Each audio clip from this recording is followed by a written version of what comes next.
Bro Plata, where black people and white people talk nonsense. Listen, we have you on because every other episode we just talk at each other. So, you can talk as much as you want. It's fine. All right. As long as if Ray doesn't have to talk and doesn't have to steer the ship off the road like he usually does. Yep. Then it's good. Yeah. Look at me. I'm the captain now. There you go. Yeah, you can have it. Good, because we drive it straight into a volcano usually. So Except that's the heart, Tim. And that can never be mended. You know that. The heart always breaks. Nah, dude, one of your girlfriends take care of that for you. Oh. No, they usually go, well, thank you for the free meal. Have a good day, sir. Ray is a 60-year-old man in a 30-year-old's body. I am, yeah. If anyone doesn't know. Nice. His references are like way older than they should be for someone his age. Oh, you know, Yeah. I would love to see that fight. And I would be rooting for Greg Hardy the entire time. Funny thing, if you've ever wanted to see me in pain at any point that we've been hanging out, today's your day. Ray, they see you in pain every time you do a set. This is true. Damn. Yeah. So Thomas has seen it and Tim's never seen it. No, It was basically if Mortal Kombat was a shitty like Saturday morning cartoon. Like Yeah, exactly. they had like they had a Native American character on there. They had they had the street tough black guy. Like they had all the stereotypes. WMAC masters. There it is. It's such a. so you're cool saying it show. doesn't hold up? Is that what you're trying to It say? does not at all. It doesn't look fit full, Ray. Let me see that glass. No, Ray, top it off. This is like goddamn amazing. You got it. No, I just want you to follow the rules. What happens if you don't follow the rules? The wheel gets you back again. This is true. Why don't you two fight each other? There you We've go. talked about it. I've been We've thinking talked that, about but it. I didn't want to say anything. We have talked about I'm this still at a for shit. years, I man. can't fight anybody right now. I am used to a so 9-year-old down. right I will meet him at a weight. I don't care if I have to gain weight to fucking fight Tim, but it would mostly be like it would be a rolling match in the cage. Pretty like much. somebody would take someone down. What's crazy is out of all of us, Tim looks like he's most likely to be the wrestling fan. I see so many fucking guys who look like Tim Danko at AIW shows. It's not even funny. And I love I see him. I'm like, I want to buy him a shot, but it's not Tim. And I get sad. Yeah, and this kid's going to be a star, obviously. And that's what they wanted to happen. They want him to get a big win in London. They're hoping that was going to happen. I mean, did they give him somebody they think he could beat? Well, yeah, but I mean, it's not like Vargas isn't tough. Vargas is a tough guy.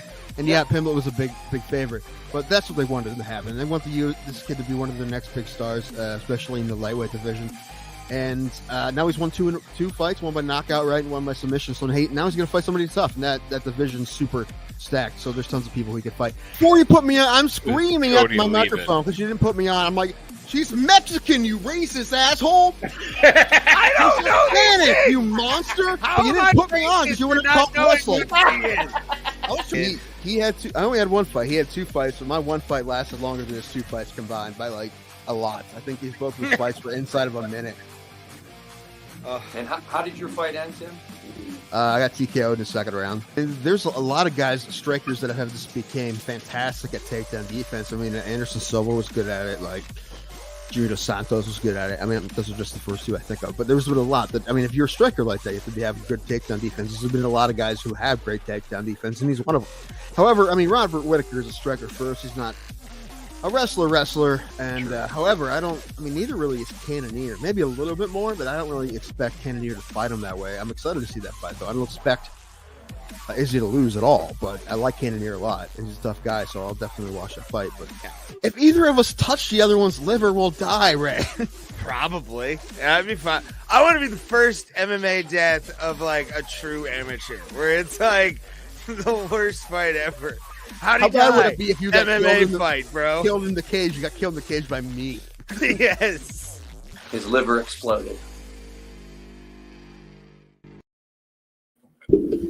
Hey everybody, how are you guys? I'm pretty solid, thanks for asking. This is Bro Plata, episode 145, I think. It's what's today? 144. 144? Okay. Yep. Sorry, I got ahead of myself. Oh no. What is it? What are you shaking a stick at me? What is that? No, I'm not shaking the stick. I'm just waving around. Okay. It is Tuesday, May 17th, the year of our Lord, 20, the double deuce. We called this episode Battle of Wounded Knee because Ray's racist.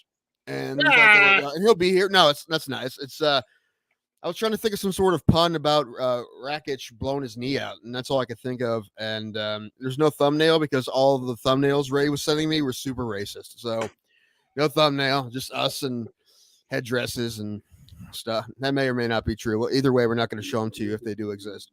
We had to burn them. We had to print them out and burn them. Anyway, how are you, Thomas? You good? Ray will be here in a minute. I'm trying to get over the fact that every thumbnail that Ray sent would have possibly got us canceled. That is never good. That may or may not be true. I may be making that up, but it sounds like it could be true. And if you know what, it may or may not be true. You can't take chances. It's true. You know, we put that up, and then next thing you know, we're just flagged all over the place. FBI, right. We don't want that. No, we don't want. Listen. That's a group of people, a marginalized group of people who got my favorite baseball team's name changed. So I don't want any. I want that heat. And I listen. Like, I'm with them. I'm with them on that. I'm fine with the name change. But that's why I'm saying the last thing I want to do is be that guy. Is right. Is I don't want to piss those people off. I don't want to piss off anybody, any group of people, but especially that one. Is they've been through some shit. Anyway, Thomas, how are you, man? Good. I'm getting better, as they say in Monty Python. Pulse said, check your DMs. Check my DMs. All right, I'm checking them. That's the what? Hold it. He sent me a waving Discord bot, I believe. Now he's typing. Casey's talking about Destination Planet Negro. What is that? What is this? Listen, we can't control who watches our show, but anyway, listen, no being racist today. All right, because we're having a guest on later. I don't know if he'll be here at 8 or 9. He'll be here either way, I think. I've never heard of that movie, Casey. Yeah. And the last thing we want to do is like, hey, everybody, and there's this racist comments pouring in as soon as we get somebody on. I'm waiting on Brewster, because if Brewster tunes in today, there is someone covering the lamp for protection. Is that Jesus? No, to me, he's Jesus, but to everybody else, it's the wonderful and incomparable Robert Downey Jr. That's a hack. He's not a hack. He's a hack. Iron Man is the greatest thing to ever grace the movie theaters. Listen, him and Jon Favreau's like they're the reason Marvel's huge right now. I mean, if Iron Man would have tanked, like it wouldn't. Some of those old, like I tried to watch the old Daredevil the other day and forgot just how bad it was. I'm like, it can't be that bad, right? I'm like, it's probably watchable. It's not. It's real bad. I mean, number one, some of the graphics and stuff are, it's 2003. I can understand that, but just other stuff. It's just why he's just fighting Jennifer Gardner at a park, which I actually think happened later on in their lives. They probably got in fist fights in parks later on in their lives when they're going through that awful divorce. But Jon Favreau and Robert did that, and then it's the same way I feel about Dave Filoni with Star Wars. And Favreau was in Daredevil. I forgot about that. Yeah, he was, unfortunately. But I mean, I have been. I'm not gonna lie and be like, yeah, I was a Robert Downey Jr. fan when he did Chaplin. No, I didn't start loving Robert Downey till he was Iron Man, and then I dived into everything else. Weird Science was his best role. Weird Science was funny as shit, and the fact great. that I couldn't see that movie till I turned 20. I was like that with some movies too. Like I wasn't allowed to see him when I was like I didn't see South Park until I was like in high school. Oh shit! Okay. South Park came out. I was grown. Yeah, you're a bit older than me, but I was in elementary school, so It makes sense. I wouldn't even got most of it then anyway. The first episode about anal probing, I would have understood that. That shit was hilarious. Of course, it's hilarious. But... anyway, this whole side of my face hurts. Either sinuses or my teeth. Probably. I need to go to a dentist. I'm just terrified of them. Like I said, it's the weather. The weather messes That with too, you but my teeth. Like I said, I have something. I have like a chip in my one molar. It's not good. Something else I was gonna say. I can't quite remember what it was. Ray will be here soon. I'm assuming. He said he would. And like I said, Isaiah Thomas, who's a fighter from Indiana. He's still an amateur, but we've had him on before, and he's great. So I'm excited to have him back on. He's just a cool kid. I'm excited to have him on. And what else? Fights happen. There's something else I was gonna say about some. I don't know what we were talking about. Oh, Robert Downey Jr. Yeah, we're just going all over the place. This is what happens when you give the reins to the guy with hard ADHD. That's what happens. Wait for it. Oh, I'd love that the man has been nominated for an Oscar. He was nominated for an Oscar for Tropic Thunder. That's amazing to me, especially because now like younger people are like just figuring that movie out. Didn't like Twitter go off a couple months ago because they were like people just found out about it. Yeah, not only did he make the movie, he was nominated for an Oscar. For an Oscar. You know how hard it is to be nominated for an Oscar at a comedy? Right. Very hard. Very hard. And you know what? Maybe if Heath Ledger didn't die, he might have had a shot. I don't know. Mm-hmm. Although Heath Ledger was very good in The Dark Knight. I'm not going to say he only won it because he died. However, he was very good in it. And I forget who else was up that year. I know it was Robert Downey. I don't remember who else, but that year was a good year. I don't think we'll ever have another year of movies like that ever again. That was an excellent year. What year was that? I think it was 2012. I'm not sure. No, it's before 2012. It was either 2008 or 2012. No, it was 2010. When did damn Dark Knight come out? God damn it. I know I was about to look up too, but I'm responding to a message. So let me see. Hold on. There we go. Yeah, it was 2008. See, yeah. It was before then, yeah. Oh, yeah, 2008. So it was 14 years ago. Yeah, it was Dark Knight. It was Tropic Thunder. It was Star Trek the reboot. Fucking Iron Man. I remember 2008 was the year that after that they expanded the list of nominations for Best Picture because everybody was pissed they didn't put Dark Knight on it. Yeah. Yeah, because I think now there's like every other movie made in a year gets nominated for Best Picture. Punisher 2004, I don't remember. I don't remember that one. Oh, wait a minute. No, I don't remember Punisher 2004. Why does Ray look like the Big Lebowski? I don't know, because he's Ray.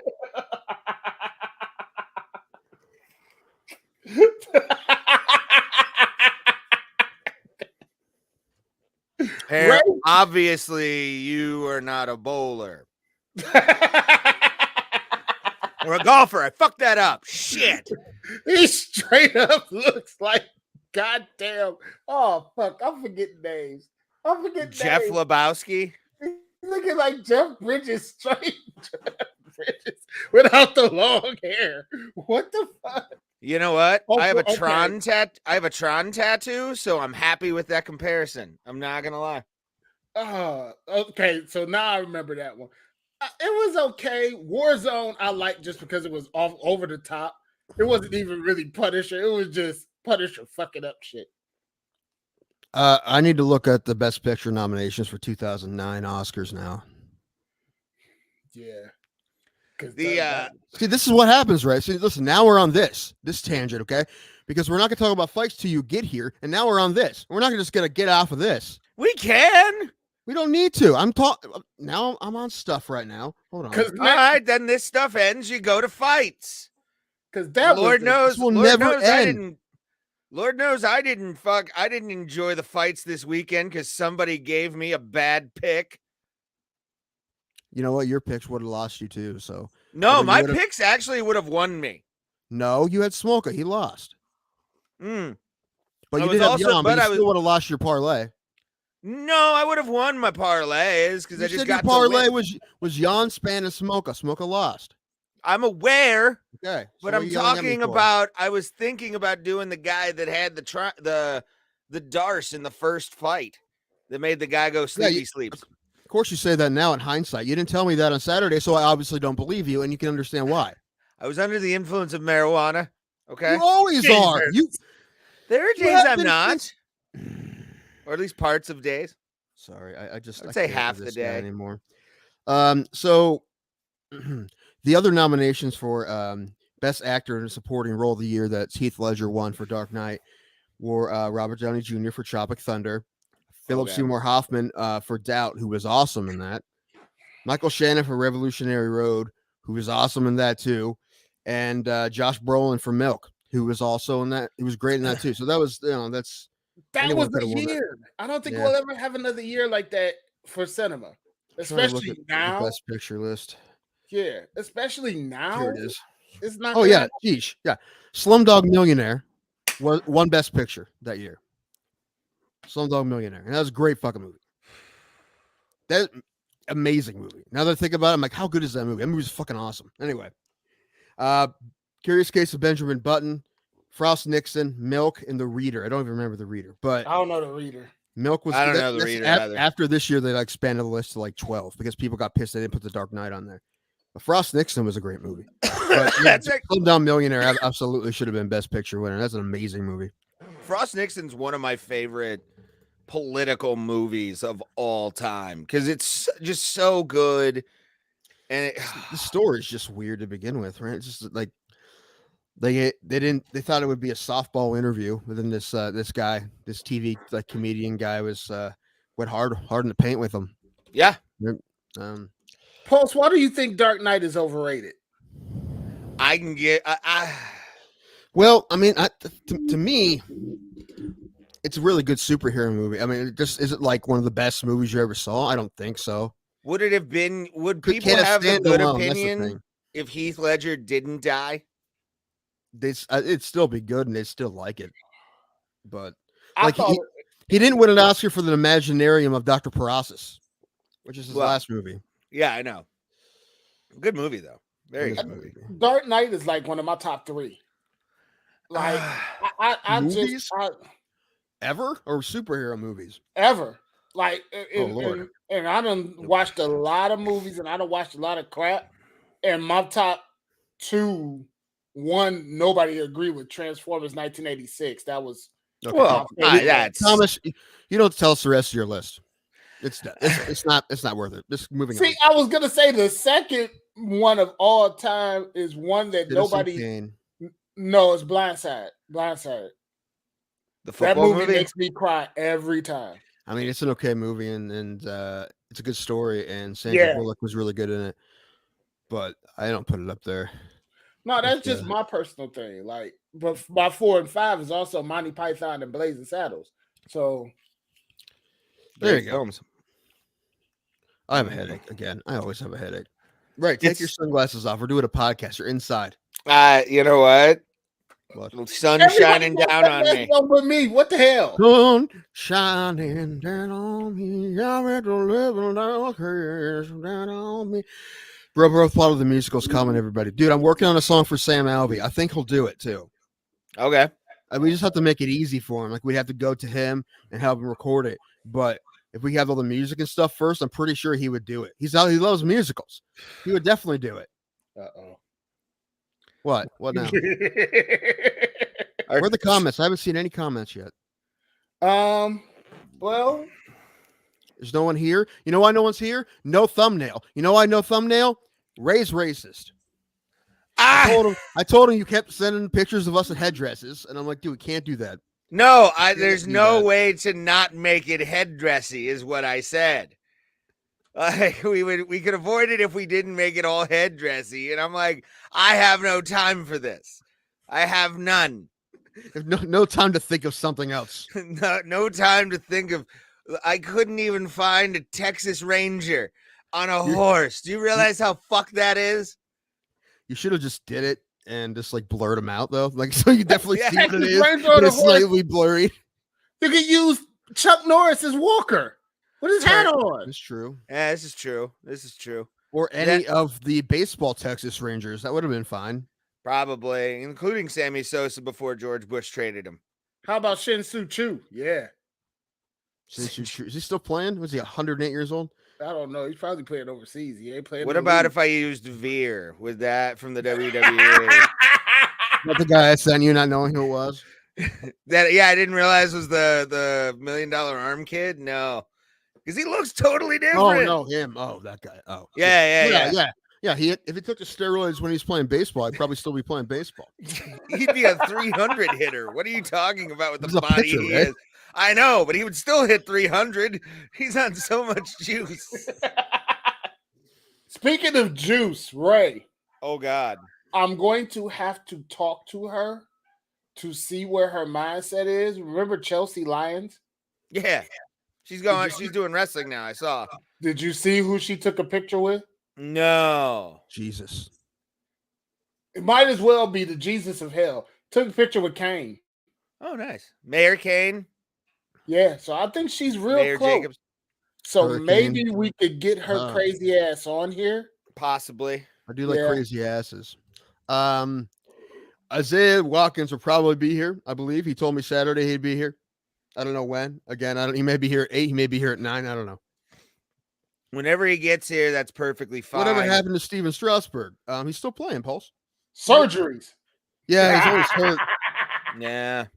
I remember when he came out of San Diego State, though. That kid was nasty. Oh. Still is. When he's not hurt, he's very nasty.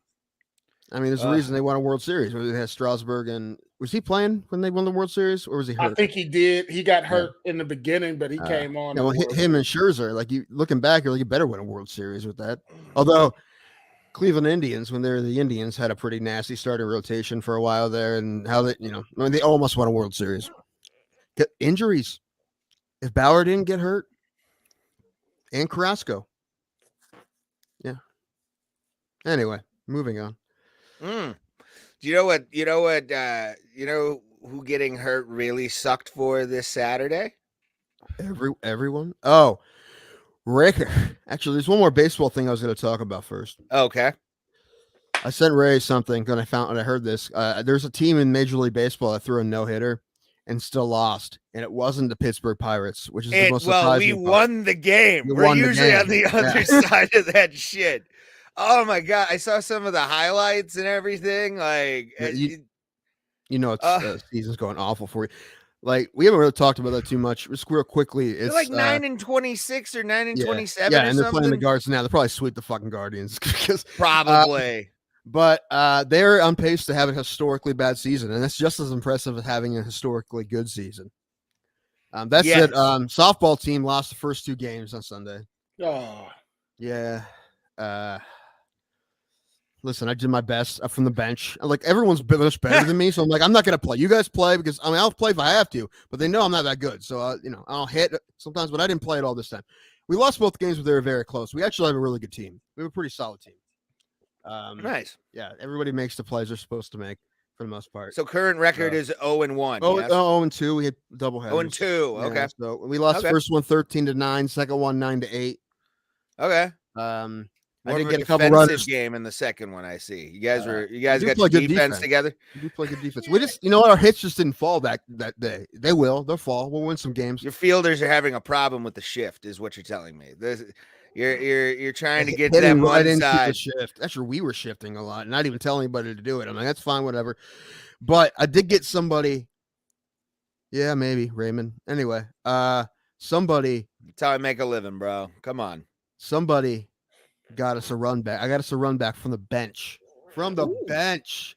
Yeah, I'm sitting there when they're in the field. I see a guy round third whiff on it and score. And I asked him, Blue, he missed? He's like, which guy? I'm like, 24. He's like, he's out. I'm like, fuck yeah. Got a run back. Still lost, though. But Nice. also, I got my brother thrown out of home plate because I set him when I shouldn't have set him. So I learned my lesson as a third base coach a couple times. Now I'm All right, Tommy Lasorda. Jesus Christ. Super conservative now. Super conservative. Not sending anybody. Sitting there like Clint Hurdle on the bench, just kind of arms like this. That's all you got to do. Kind of. Yeah. I was just screaming at people from the dugout for no reason. Yeah, Yeah. it was fun. I won't who's be the- there this week. I'm going to be very disappointed. I hope we're going to be all right without me, which will be fine without me. Who was the guy? I think he was in Washington. He's got like a gray goatee and hair. He looks like if Jim Leland owned a strip club. I'm trying to think of his name. Jim Leland looks like he owned a strip club. He does, yeah. My Charlie favorite. Manuel? I don't know. He was with. I don't know. I can't remember. So I'm a Karen manager. Yes, pretty much. Yeah. Uh, Yeah. Mr. Umpire. Yeah. bro, But he used the slur. What the hell? he whiffed on third base. All right. Also, that guy who whiffed on third base was playing barefoot, which is impressive. But you still got to step in the base. What kind of Amish person are you playing with? That sounds like how an Amish guy He was plays. good. He was good. He could fly. He's playing barefoot. One time he batted with Crocs on and he fell down. So he was barefoot the rest of the time. Jesus Christ! I don't have trust to that give. team enough. We have to see video of this team. We have to see video. The team's good. Good. Like, we got this one guy. His name's Yaki. I don't even know his first name. Yaki can play, dude. He plays like the day before that. He was in Columbus playing in a tournament. He had played like 7 games. He knows a lot of guys who are on other teams in that league. I don't know how we ended up with him on our team. I don't know, but I love that we did. He played. I put him at shortstop, and he made plays he shouldn't have made. He throws the ball like a cannon. He threw my brother's playing first base. About broke his hand a couple times, just throwing line shots. Nice. Big snap sound. Anyway, we'll be okay. I'll get some video of me hitting when I Just start playing hitting. away his sad high school career. You know, just No, I it'll could be have like been that. something. No, he was all Ohio in football. I think. I don't. Oh, I'm was sure he? he played baseball Okay. too. But yeah, he's pretty good. He's a big dude. I think he's only like 20, 21, 22, something like that. Nice. Anyway, no, we got a couple guys who would play in other leagues, and then everybody else is the only, like, I was drinking beers on the bench, as you do. Some guys are drinking beers in the outfield. That's fine. Let's put it down. We have to catch it. Anyway, that's enough of that. That's a softball team. We'll get back to that. And next week I won't be there, but it's gonna be in Columbus all week, Ray. I know. Not super looking forward to it. I'm gonna be pretty bored. I know. Just Probably should hit some mics up. I probably will. I'm probably gonna go drunken head. Probably for Monday and Friday. nice. Yeah, that's a good way to do it. Because they have 2 shows. So probably this Friday I'll probably go. And then I Okay. might go back Monday and I might go back the next Friday. I need to get some sets in before that show I have with Matt Onesti. Yeah. Anyway, that's a charity show. Everybody, you want to go to disabilityrightsohio.com and search comedy show. Talk about that. You guys want to donate? No, anybody? Disability Rights Ohio. That's something that matters to me a bit as someone with disability. Yeah. It's a good cause. I don't know what to say. I think I asked this before. What's your favorite football movie? You did. I'm pretty sure we all said Longest Yard. The original Longest Yard is probably the masterpiece of football movies. Yes. And Yeah. the remake is pretty solid too, believe it or not. That's usually not the case, but it's a pretty solid remake. It's a pretty good Remake's good. homage to the first. Yeah. It's good. But you got to put the original up there first. But it's probably. Did you know they made a soccer version of Longest Yard? It's so bad. I think, Tony yeah. Jones is in it, and Jason Statham. Yeah. I've it's seen called- like trailers for it. It doesn't It's look bad. appealing. It's called Mean Machine, and it's it's not good. Little Giants is better. You know what? I love Little Giants. I prefer Little Big League. That's just fucking football movies, Raymond. Oh. Program. The Kurt That's, Warner story. Wasn't the program also written by David S. Ward? I don't know. I think that's true. I don't Who know. wrote Major League? Oh, I think nice. that's true. I think that's Varsity Blue, you can never go wrong with. True. Varsity Blues is. You know what though? That kind of accurately depicts high school football more than you think it does. Like Mhm. it shouldn't be like that, but it often is. I love Gridiron Gang. Because, and I'll tell you why I love Gridiron Gang. It's the most, like, it seems as if the guy himself, Written and directed by David S. Ward. The program, nice, just like Major League. but written into, or you got me saying that now. No, yeah, the Gridiron Gang is great because basically I think the studio went to the guy and went, okay, who do you want to play? Kind of a Matthew McConaughey kind of guy. No, I want to be Dwayne The Rock Johnson. And it looks nothing like the guy at all. Like Dwayne Johnson looks like a dude who could hang around prisoners and make them play football. This guy was like a white guy who does porn on the side. Like his stash was delightful. I believe he had a stash. I can't remember, but what a casting. What a casting. I think wasn't it was the guy on Rogan that casted Dwayne Johnson in Gridiron Gang? I don't know. I saw the story. Tom talk about it. How how they cast him in Gridiron Gang. I don't know. I forget the story, but it's somewhere. Anyway, I don't know what space weights are. What are space weights? Kendall says space weights. I don't know what those space weights rules. Is this some sort of product placement? That's fine. You want to try to sell stuff on our show? That's fine. Oh, wait a minute. Wait, no, that's going down. I saw what it said. God. We could get to that. No, let's not. Well, you know why? Because it proves racism is real, and Ray's like, "Well, that didn't happen. That didn't happen." Oh no, he definitely for a leftist was quite a racist motherfucker. And it's hilarious. Now he's blaming Democrats for his existence. No, he identified in his manifesto as did you read a it? Of course you leftist. probably did. I did. Well, the news places I go to had his manifesto up. Of course you did. Hey, YouTube is a fun place. We love YouTube and we love our YouTube viewers. Everybody here in the chat is viewers from YouTube. Space weights. What's space? That's what I'm talking about. Space, I have space aids. North Dallas 40 is good. I'm just looking at these comments here. Listen, love Little Giants. What was the name of the town that takes place in? It's Ohio. It's a real town. Starts with an O. It's a real town. I know that. It's a real town. I can't remember. It's not kinda. We've kind of been watching the depth trial. It's been interesting. Says the white race is deteriorating and somehow shooting the store made him feel better. You know what? Listen, I'm ready for everybody to be gold. Everybody to be gold shade. Like I told you, I don't want to make white babies. Like the people from Guardians of the Galaxy too. I like it. Gold. I'm down. Yeah, there's some hotties, man. Some hot gold hotties. That's what I want. Everyone's gonna be gold colored. Yeah, listen, I don't need to make white babies. There's enough of those. I want to make a biracial baby. Okay. So if either I gotta find a lady or someone who wants me to donate, either way. It's fine. I mean, listen, just make sure he's eating okay and he won't be fat. You know, if he eats like other kids, he'll get fatter than the other kids because his metabolism won't be great. But other than that, it's all right. And he might have Tourette's, but let's not talk about that.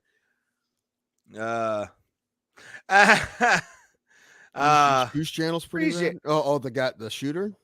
Oh god, fucking monster. That was so sad though. Let's just stop. Can we stop doing that? What do we blame? We blame the internet. I mean, listen, if the internet wasn't a thing, would he have been so radicalized? People need to get off the internet, and I understand the hypocrisy of that statement. People need to get off the internet, except for everyone currently on the internet watching Bro Plata. You need to stay where you are. All right, we haven't radicalized anybody yet. Up. Yeah, Isaiah Watkins will be here, I think. Let's I want to, before Isaiah gets on though, I do want to talk about that Rakić injury, just because getting pushed back.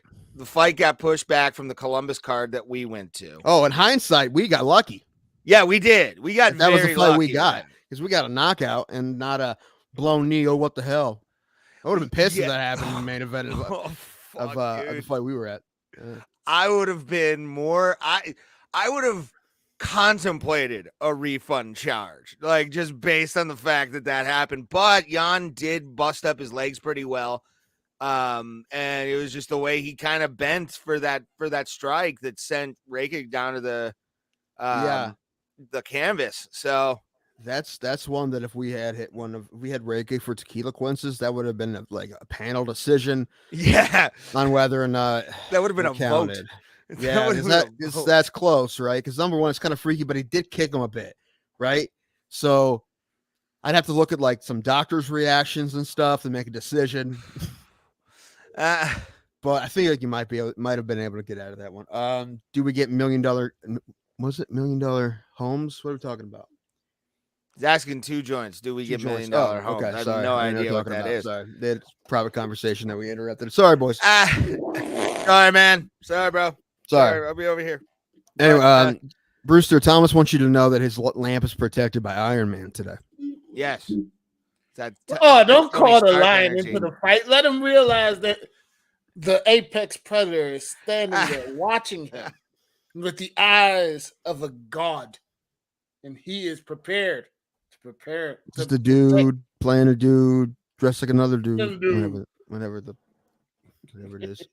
Uh, You know, at least you should get a picture of him from Doolittle. That was his best role.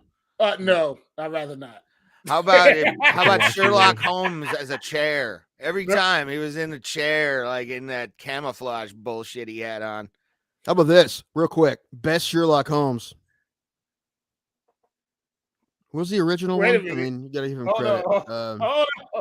Hold on. The lamp can kiss my ass, all smug and shit. Shining Shine bright like a diamond. Shine bright like a diamond. So beautiful, like lamps in Thomas's room. Shine bright like a Thomas's room. diamond. You get a copyright claim now. Yep, maybe. No, that sounded nothing like the real song. I know. The song got ran over by a train. Mm-hmm. So, Cleveland doing is a good MLB. Well, I mean, listen, they're hitting more than we expected them to hit, the Cleveland Guardians, but they're pitching worse than we expected them to pitch. So, hopefully that kind of Mellows expect it to even out a bit. Oh, it's the beginning of the season, though. I judge every team based on what their record is by 162. All-Star break. Like I know the Pirates All-Star breaks is late this year. It's like late July. Well, I know this though. You know what my one constant every season since I've been a fan of this team has been? They're out of contention before the All-Star break. So the Pirates we're always out of contention by All-Star break. At least you're not the Reds. At least you're not the Reds. Hey, we're not going to finish last in the fucking the Central this year. Yeah, you won't even nice. be. Yeah, because they're going to lose 120 games. This is going to be a great year. I love it. Man, fuck Cincinnati. I feel so bad for Reds fans. I really do. Like I do not talk shit about the owner. We talk shit about our baseball owners, but I feel fucking bad for the Reds. Like, because they were close to having a playoff team, and they decided to just dump everybody. Like it wasn't like they were bad and then they dumped payroll. They were decent and dumped payroll. Well, they pulled an Astros in 06 or 07 was it when they went to the American League? I'm pretty sure. What did the Cholo say? When the house fell on top of him. I'm not. Yeah. Hard pass. Hard pass on that one, baby. We love you. We love you, Pulse. You're the reason we breathe. Location. Move that damn lamp. It's like what's that show called with the builder guy? Move Bob that bus. Extreme Home Makeover. Yeah, Extreme Home Makeover. Remove that lamp. And it just rolls off. What was that? The Family Guy gag with some celebrity they made fun of. Move the bus, put it back. Anyway. So, excuse me. What? There's Chicago on your lamp. That is the honor. That is not. That's not Beetlejuice. Jesus Christ. Lori Lightfoot. Yeah. No, it's not Lori Lightfoot. Dude, I told you I did tell you this, right? My mom's boyfriend is first cousins with Lori Lightfoot. What? I'm pretty sure I told you. What? Yeah, she's from Massillon originally. No, she's not. Yeah. That explains a lot. That explains a lot. Yeah, she is. It really does. Politics anyway. for the city, kid. I don't think he's in contact with her, or else I'll be trying to get her on the show to see if we could. No. Oh, yes. Yes. No, that's one of those ones you don't say no if you can get that guest, Ray. Okay. Ray would explode. No, I would just have Freedom of Information Act to fill out after that. That's all I would do. Statistics. Well, I think it'd be better just not to talk to her about politics, Ray, but it's fine. Ooh. How can you not talk to Lori Lightfoot about politics in the city where she stays? Good Yeah, Lord. I mean, listen, it has to be a rough place to be a mayor. You know what I mean, but Chicago, that's rough. Yeah. That's a rough place to be. Now. Shit, really Cleveland know if getting to be a rough place to be a mayor. Yeah. Who's the mayor now? Did they get a new mayor Bibb. yet? Or November? Yeah, Yeah. Justin Bibby. Oh, Justin Bibb. He's like the youngest, isn't he? Isn't he Mike the youngest Bibby? mayor in Cleveland history? Yeah, he beat out Kucinich. No, I don't know. Kucinich might still be. Hold on. Because I think Kucinich was the youngest. Hold Yeah, on. he was. Who's this lady who's going to be our governor? What's her name? The mayor out of Cincinnati, I kind of want that to happen. The mayor of Cincinnati. Yeah, I kind of She want pays that for to things happen. with checks. Hookers. God damn it, Ray. You know, Jerry Springer reference. He legit did it. Okay. we'll say this: like DeWine's And going I to, love Jerry Springer. Love to have him on the show. DeWine's probably going to get some. DeWine will probably get less votes than he thought he would because some people are going to not vote for him because of one stance on one issue in particular, because now it matters so much in the state of Ohio, and I think he's going to lose actually Republican voters because of that. And it may don't know. may or may not rhyme with smortion. Anyway, That's what we aim for, though. 2 joints. Like, what? That's I want pot smokers to be Anyway, here. duh, that you and alcoholics. understand the What do you think? Is that a framed picture of Willie Mays Hayes? I don't know, but oh man, I want one. No, I want the Omar Epps Willie Mays Hayes right here, like a mural of him. Who will paint this for me? The I Omar can't Epps. take this shit. Omar Epps is as Black Thunder. As Black Thunder in that beginning movie trailer. Black Thunder, White Lightning. Yeah. Oh, isn't that Jesse Ventura, right? Isn't it? It's yeah. Omar Epps and Jesse Ventura, Black Thunder, White Lightning. They didn't make that movie. Why did they make that movie? I was Black Thunder. He was White Lightning. That's how I bill it. I'm sure. Ah. My phone's freaking out on its own. Oh, it's been infested. Maybe. I just got like a Trump news just popped up on my phone that I didn't click. Jesus. Oh, It was actually anti-Trump news, really. But it's the about random text that pop up in my phone because I work at that fucking radio station, and my Okay. phone is listening. So I get home, and I'm in the middle of the day when I'm chilling out, drinking my Sprite, watching maybe an episode of Mayans because I like to see Latinos kill each other. I'm sitting up here getting the text from Donald Trump about vote for such and such. I said, "You motherfucker!" instead of sending the word stop, you send the word black. His phone explodes. Actually, this it's got yeah. It won't work. It don't work.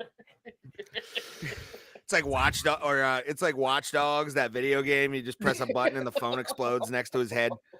Just I can't breathe. Okay.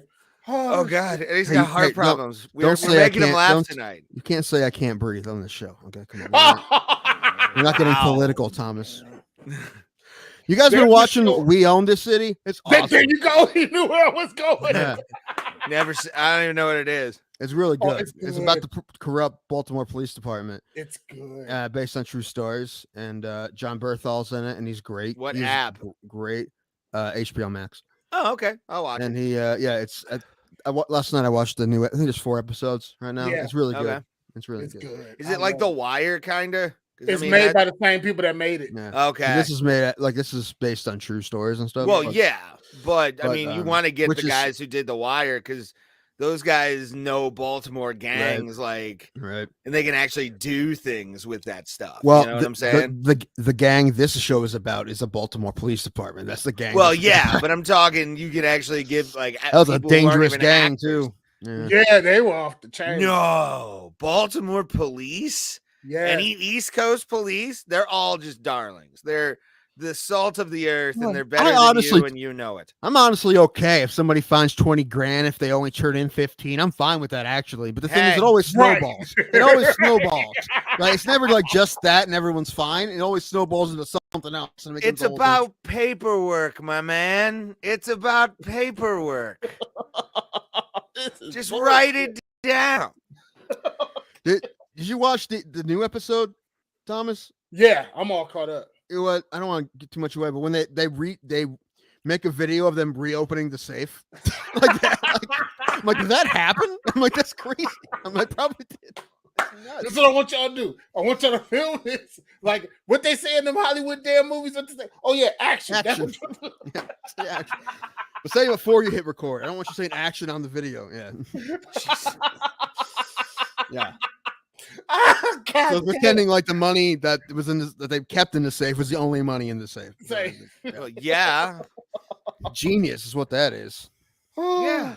But you know what? You gotta rest, Thomas. You gotta rest. It was just like the whole like they was free-frisking people and emptying their pockets and stuff. Like that was like that's the one. That was It's New York in the 70s, baby. What are you talking about? No, Cops would do that shit all the time. It's Baltimore 2 years ago. Brewster, I want to answer How's this things with for you? all the respect in the world. You Fuck will off. never fucking see Jose Ramirez. He is ours for his life. Deal with it. Listen, you can get him when he's 40, maybe, but we have him for like 7 more years, and we got him cheap as fuck somehow. He's the man, and it's the best contract in baseball as far as for the franchise, for the ownership. He's making at least $100 million less than he should be. But he's the man. We're like I said, we should build him a statue now. Right Right now, now. he's getting one. He's getting one. He should get it now. Since he signed that contract, you should put it up. Did you see what Darius, and I can't find it. I was trying to look for it for you guys for the show, especially for you, Tim. Did you see what Darius Garland said? No. No matter what his contract is, he's staying.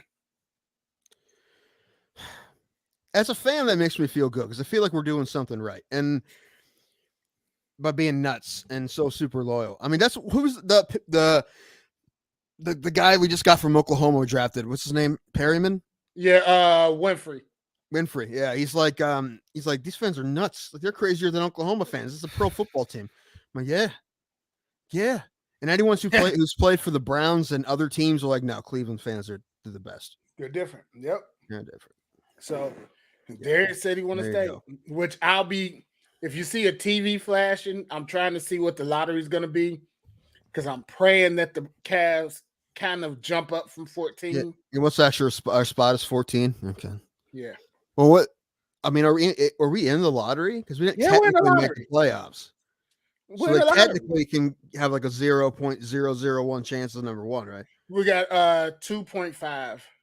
What? I mean, didn't we have a really low chance before and get that? Like maybe not 2.5, but it's pretty low Yeah. because it's fixed. Okay. I don't care. It why can be don't they fixed draw the- our way.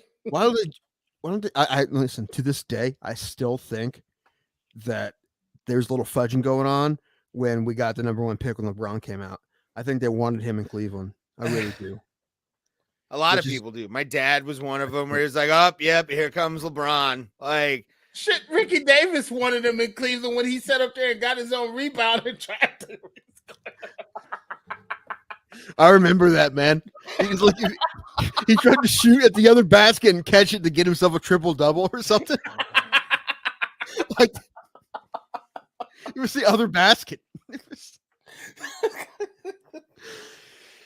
So hell yeah, it was fixed. It can be fixed this year. Oh, there's some players I would like this year that would go I think very when- nicely with this team. I think when Kyrie went, didn't we get wasn't he number one for the Cavs the one year Yes. when they won the lottery? Yes. Yeah. Yeah. So there, So was Anthony Bennett. Who exactly? yeah, but I mean, there's been two of them that show because of how. I mean, well, Kyrie's a little nuts, but Is Dan Gilbert's son going to be there? He's to be there. He usually bow I is. don't tie and know. all. Yeah, bow tie Did and you all. whatever happened to DeJuan Wagner? DeJuan Wagner was the shit too. I liked him. He just didn't pan out in the NBA. Kyrie was on somebody's podcast and came out and finally said, and I Love it. quote, I didn't really realize it could have been me and LeBron running the league from Cleveland. Oh, fucking shit. Yeah. Yeah. You didn't realize that? I thought that he was the only one on Earth who didn't realize. Only one on the whole flat Earth who didn't realize that. He said that where his mindset was, he just felt like he needed to get away. But if he had it to do over again, it could have been him and LeBron running the NBA. Well, through ain't Cleveland. that cute, buddy? Right. Right, mean- Brewster. That's my reaction. Ha! My thing is, if they could have been the disrupting team, kind of like the Rockets in the late to mid or early to mid 90s, when they were a problem, especially when Jordan left. I mean, it was basically Hakeem Olajuwon's big hands all over the league going, "Fuck off! I'm winning this fucking title." That's the kind of thing you never heard Drexler complain. You never heard Kenny Smith complain. Robert Ory, none of them. But fucking Kyrie is such a disruptive personality to begin with. You're just like These damn new kids with their personalities and wants and needs. It's about the team in that sport, Um, homie. Yeah, Kyrie, Dallas is yeah, a proving little that. bit. Dallas and Boston, because I sure thought it was going to be Milwaukee and Phoenix again. And I'm Yeah. so heartbroken because Oh, shit. Giannis isn't there. They beat the fuck out of Phoenix the other night. Dallas. Anyway, one thing I was going to say about the NBA draft is that, listen, we get the number 1 overall pick. We won't get, but if we did, we play tall ball, baby. We'll take another one. Chet Holmgren in the paint, baby. Woo! That's true. That'd be awesome. That'd be so That's sweet. We just be all trees. Yeah. Starting Oh, 5. Wolves, don't you start. Yeah. Listen, let's talk about the most overachieving team in the history of the NBA. What year was that? 08, 09, or 07? What was the year we went to the finals? That was 07. Yeah. Yeah, 07. LeBron and who was on it? Larry Hughes. Was that his Sasha name? Pavlovich. Don't Sasha you talk about Pavlovich. Sasha? Wasn't Z on that team too? Yes, No. he was. Yeah, he was. Okay. But he was hurt. Yeah, he was. Yeah, I think that was like one of the last seasons that he ever played. And the year he was in Miami, they didn't win a championship. So this poor guy never won a championship. Yeah. Sucks, 'cause, we love that dude. But yeah, who else was on that team? I can't remember. Shit. I think Wally was on that team. Wasn't Wally on that team? Yeah, that trade later Yeah. on, we got Wally West and Wallace, right? Yep, and Booby. Yeah. And Bullshit, Booby. not yet, Booby. Booby was like leading the team in threes. Booby Gibson. Tony Rizzo hooked him up with what was her name? Shit, his first wife, because they're divorced now. Shit, what's their damn name? Not Khalees. Khalees is Nas. But that funny looking damn bitch. I don't know what you're talking about. She was a singer. And Macy Booby, Gray. not Macy Gray. Now, see, I'd get Macy Gray, but we'll come back to that. I try to say goodbye and I choke. What was her name? Shit, start with a K, I think. I don't. And I don't want to. Kesha. It's Kesha. No, it's Talking not about Kesha. Booby and Kesha. Katy Perry. Booby Gibson's ex-wife. Google. Here are some pictures that match. Keisha Cole. There we go. Oh, okay. Thanks, Google. Tony Rizzo hooked them up. That's funny. Tony Rizzo. Another name only we know on this show. But I don't know. He's got some steam in some other cities, so somebody Maybe. might care, Tony. Yeah. maybe. Jay Crawford was on ESPN for a long time, right? He's like, now he's just a Cleveland TV guy, but he was Cold Pizza or fucking Cold Pizza and First Take. He was on First Take as well for a long time. I don't know how he handled that. I would pull my hair out being on First Take. Now they just have like a pretty lady who takes Valium every morning and just like, here's the topics, everybody. Just you guys do you. You guys do you, which is what I'd probably do if I was on that show too. You guys do it. Edmonton Eskimo fan. Pro takes the CFL. Okay. Sure. Who's the best player in the history of the CFL? Was it Warren Moon? He should go out of balcony before straight spread. I'll never forget it. He said up there, he said, Booby was like, yeah, I got a crush on Keisha Cole. And he was like, oh, I think I can make it happen. 2 months later, they were together. That's like, hilarious. Hey, this is shit. Do I need to be talking to Tony Rizzo then? That's who like Tony Rizzo matchmaker. Yeah, matchmaker Tony Rizzo. I don't know, because not to get into his personal life, one wife locked up in the closet is too many. So whoa. Allegedly. Allegedly. I know allegedly about that shit. It's like Allegedly. Deshaun Watson. He did that shit. Allegedly, people can clip this shit now.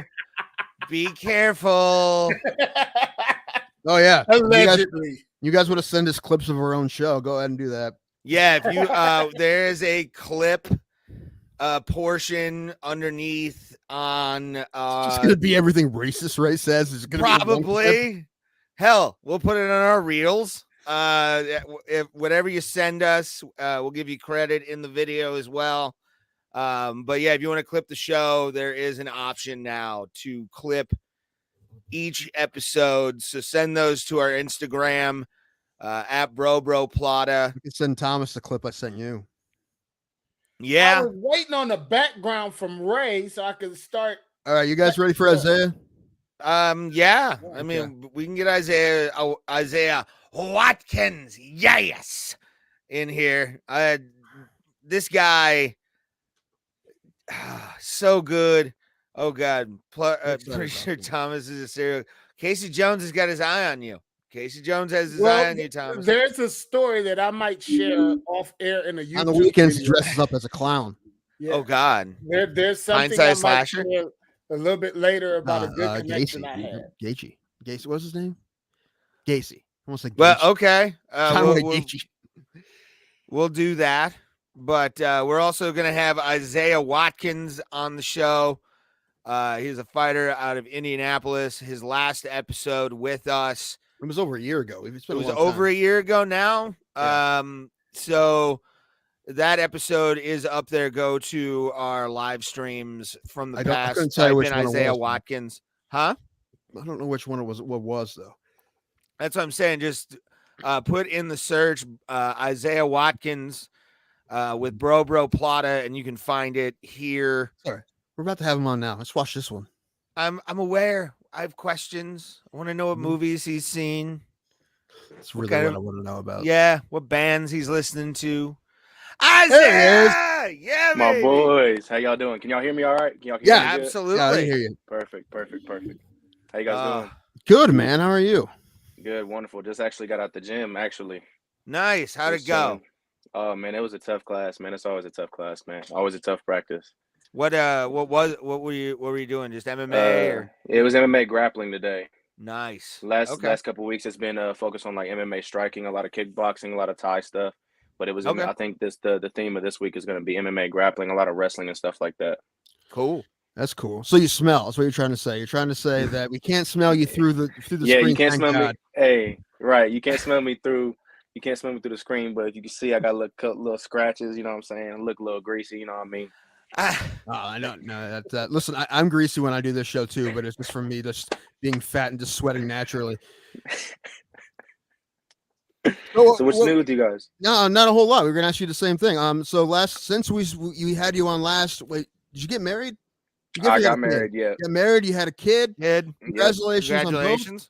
And you won a couple fights, man. So how's life been, man? Life been pretty good so far? Yeah, it's been pretty good. Yeah, lately it's been good. It's just been like taking on this whole new dad role. It's like people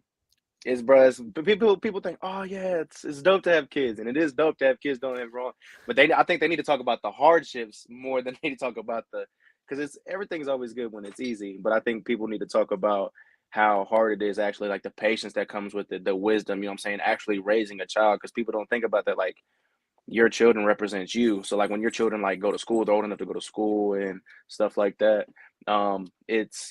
It reflects on who you are and you and your spouse are as parents, and what you allow to go on in your home and stuff like that.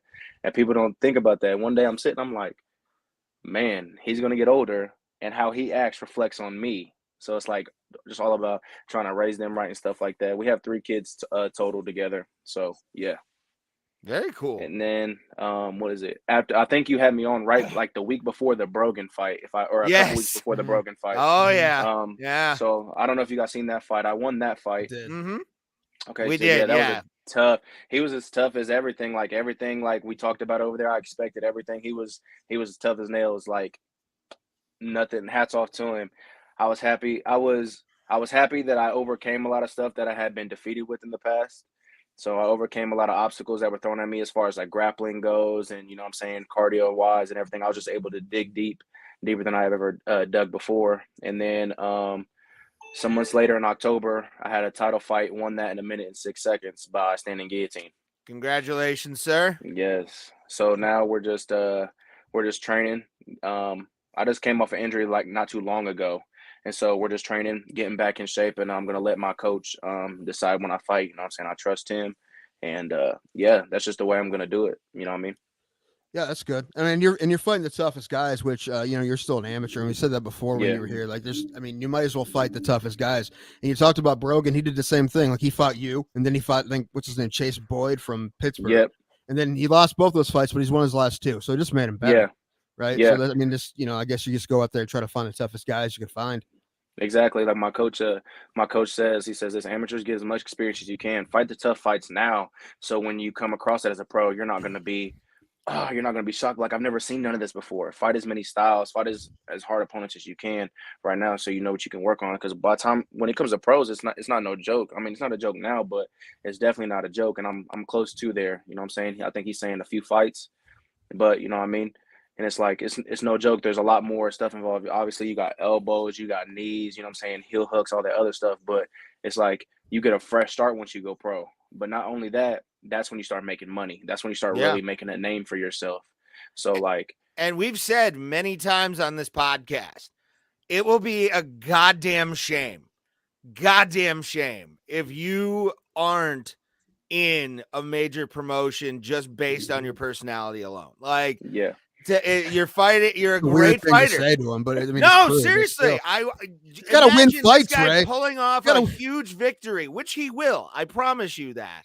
But I believe all of a sudden, getting him on the mic, he's gonna pop the fuck off, sir. What are you talking about? Basically, what he's doing is what Dana said when he met Conor McGregor. If he can throw a punch, he's gonna be a star. That's what Ray said, basically. Yeah, and which that's me. Like, we've seen his hands. Yeah, I'm not the trash talking type, you know what I mean? I'm more of like the goofy, like what was it the other day? Me and my teammate, we were talking, and he's always, "What's up, light skin? What's up, light skin?" You know what I mean?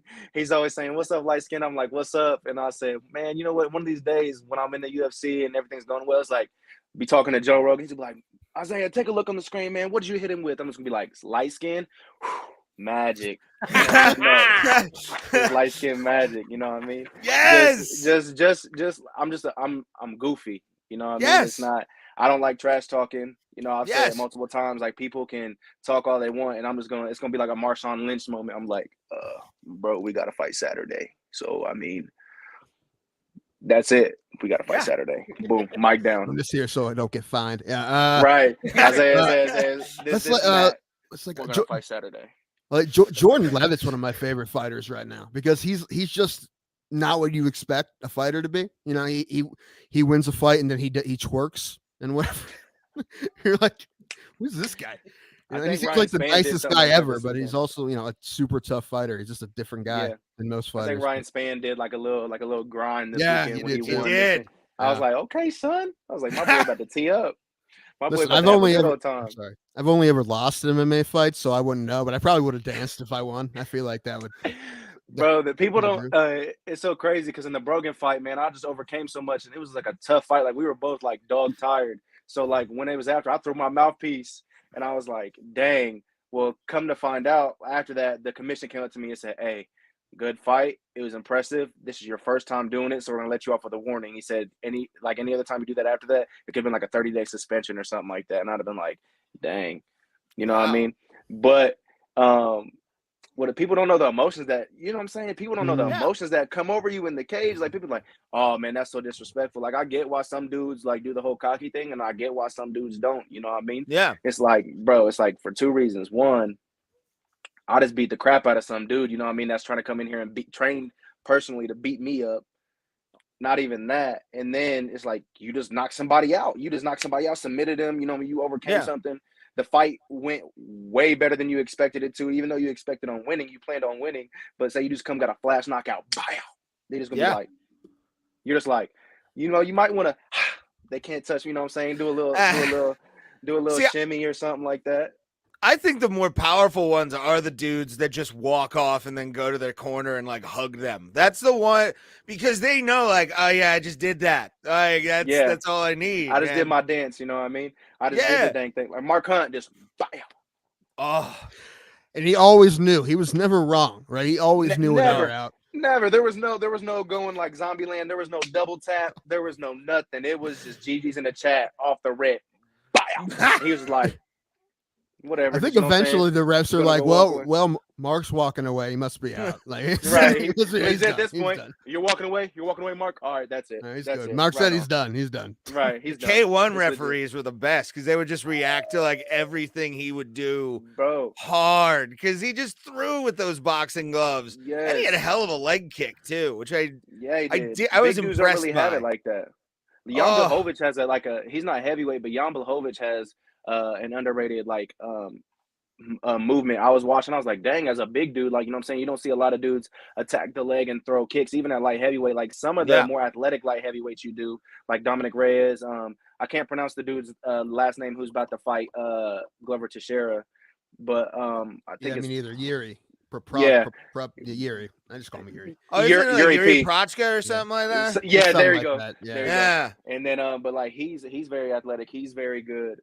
Yuri's nasty. And there's a lot of other like heavy people that just don't like Cyril Gahn, for instance. Why didn't I think about that off the jump? That's an athlete. That's a big boy, but that's a agile big boy. You know what I mean? Oh hell yeah. How many big boys you see like that? They're either in the NFL. They're not fighting. I'll tell you that. Mm-hmm. So say if he was American, he would have never fought. He'd probably be playing football. Making millions. Yeah, and then or maybe like OSP that the football didn't work out for him. Then he went to fight. But bro, just like such big athletes, man. There's such big athletes. But like I was saying about like Mark Hunt, we was talking about the walk-offs. I was going somewhere else with this, but then I lost track. I'm sorry. It's okay. I was going somewhere interesting with it. Do that 100 times. I was going somewhere interesting with this. Well, I mean, the thing about like Mark Hunt too is he looked like the kind of guy who scares you just because you watched him at a bar once. Like, you saw him pop off and it was not fun. Like, right. He's everybody's heavy-handed uncle. It's like, bro, you don't mess with this dude. Yeah, exactly. You don't mess with this dude. And them tattoos, with the Netherlands tattoos, bro, them tattoos ain't, bro. I see a dude with them tattoos, I automatically assume that he's doing the haka before he comes out. Like he's doing a haka, like he's over there beating his chest. You know what I'm saying? I mean, that's the thing about like Samoans in general. Just they're horrifying human beings to like be around, but they're the nicest people. They're like it's such weird. Nice people. It's so like peaceful. It's like just automatic. If I know I'm fighting a Hispanic person, I already know that they're gonna have that tough, durable Nate Diaz type of mentality. Like if you look at the history of everybody, Canelo is tough. Who else? Julio Cesar Chavez, Senior. Yeah. You know what I mean? Even Junior, when Canelo just put a 12-round beating on him, is tough. You know what I mean? Yeah. Nick Diaz. You know what I mean? These are like all Hispanic fighters. Yair Rodriguez. You know what I mean? These are just dudes that's just gonna keep coming forward. They're not gonna stop no matter how much you punch them in the face. So it's like, like, you know what I mean? There's like the dude who just fought Isaac Cruz, the dude who just fought Gervonta Davis. You know what I mean? These are just like some tough. Like every time I'm just like, dang. This fight's not going to be easy. And if Andy it is, Ruiz. I mean, look at Andy Ruiz of all people to become the unified world champion in Madison Square Garden.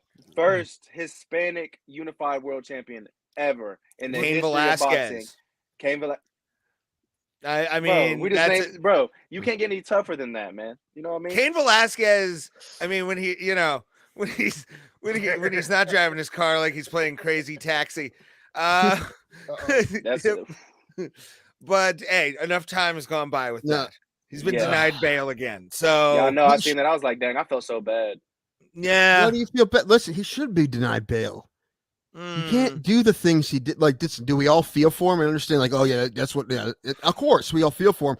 But he's the guy who went after someone in the street and shot at somebody. You can't give somebody bail. How long though were they harassing him? Is the question. Ray, you're making up facts. Day. You're just making up facts. I'm just asking questions.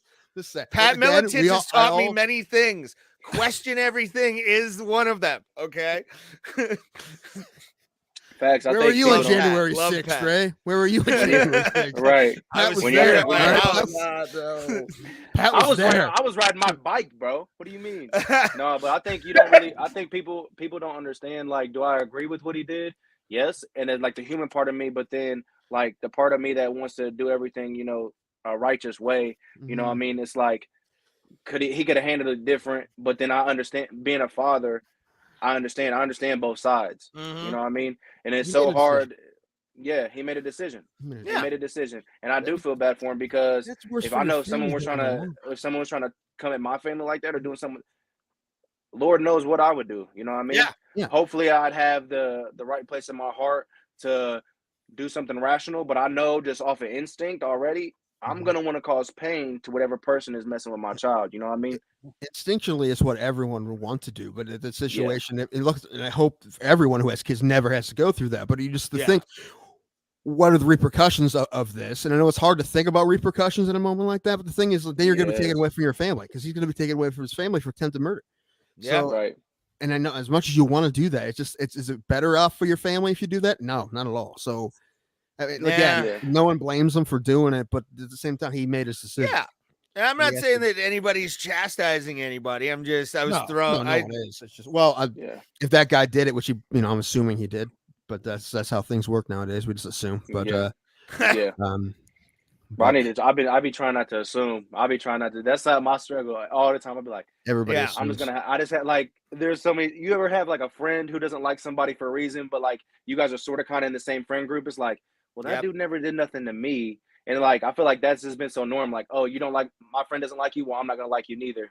When you don't know why your friend really doesn't like this person that you don't know. So Yeah. I feel like give everybody the chance to like just because. Like I'm in a situation, so my friends are friends with someone that I'm not friends with.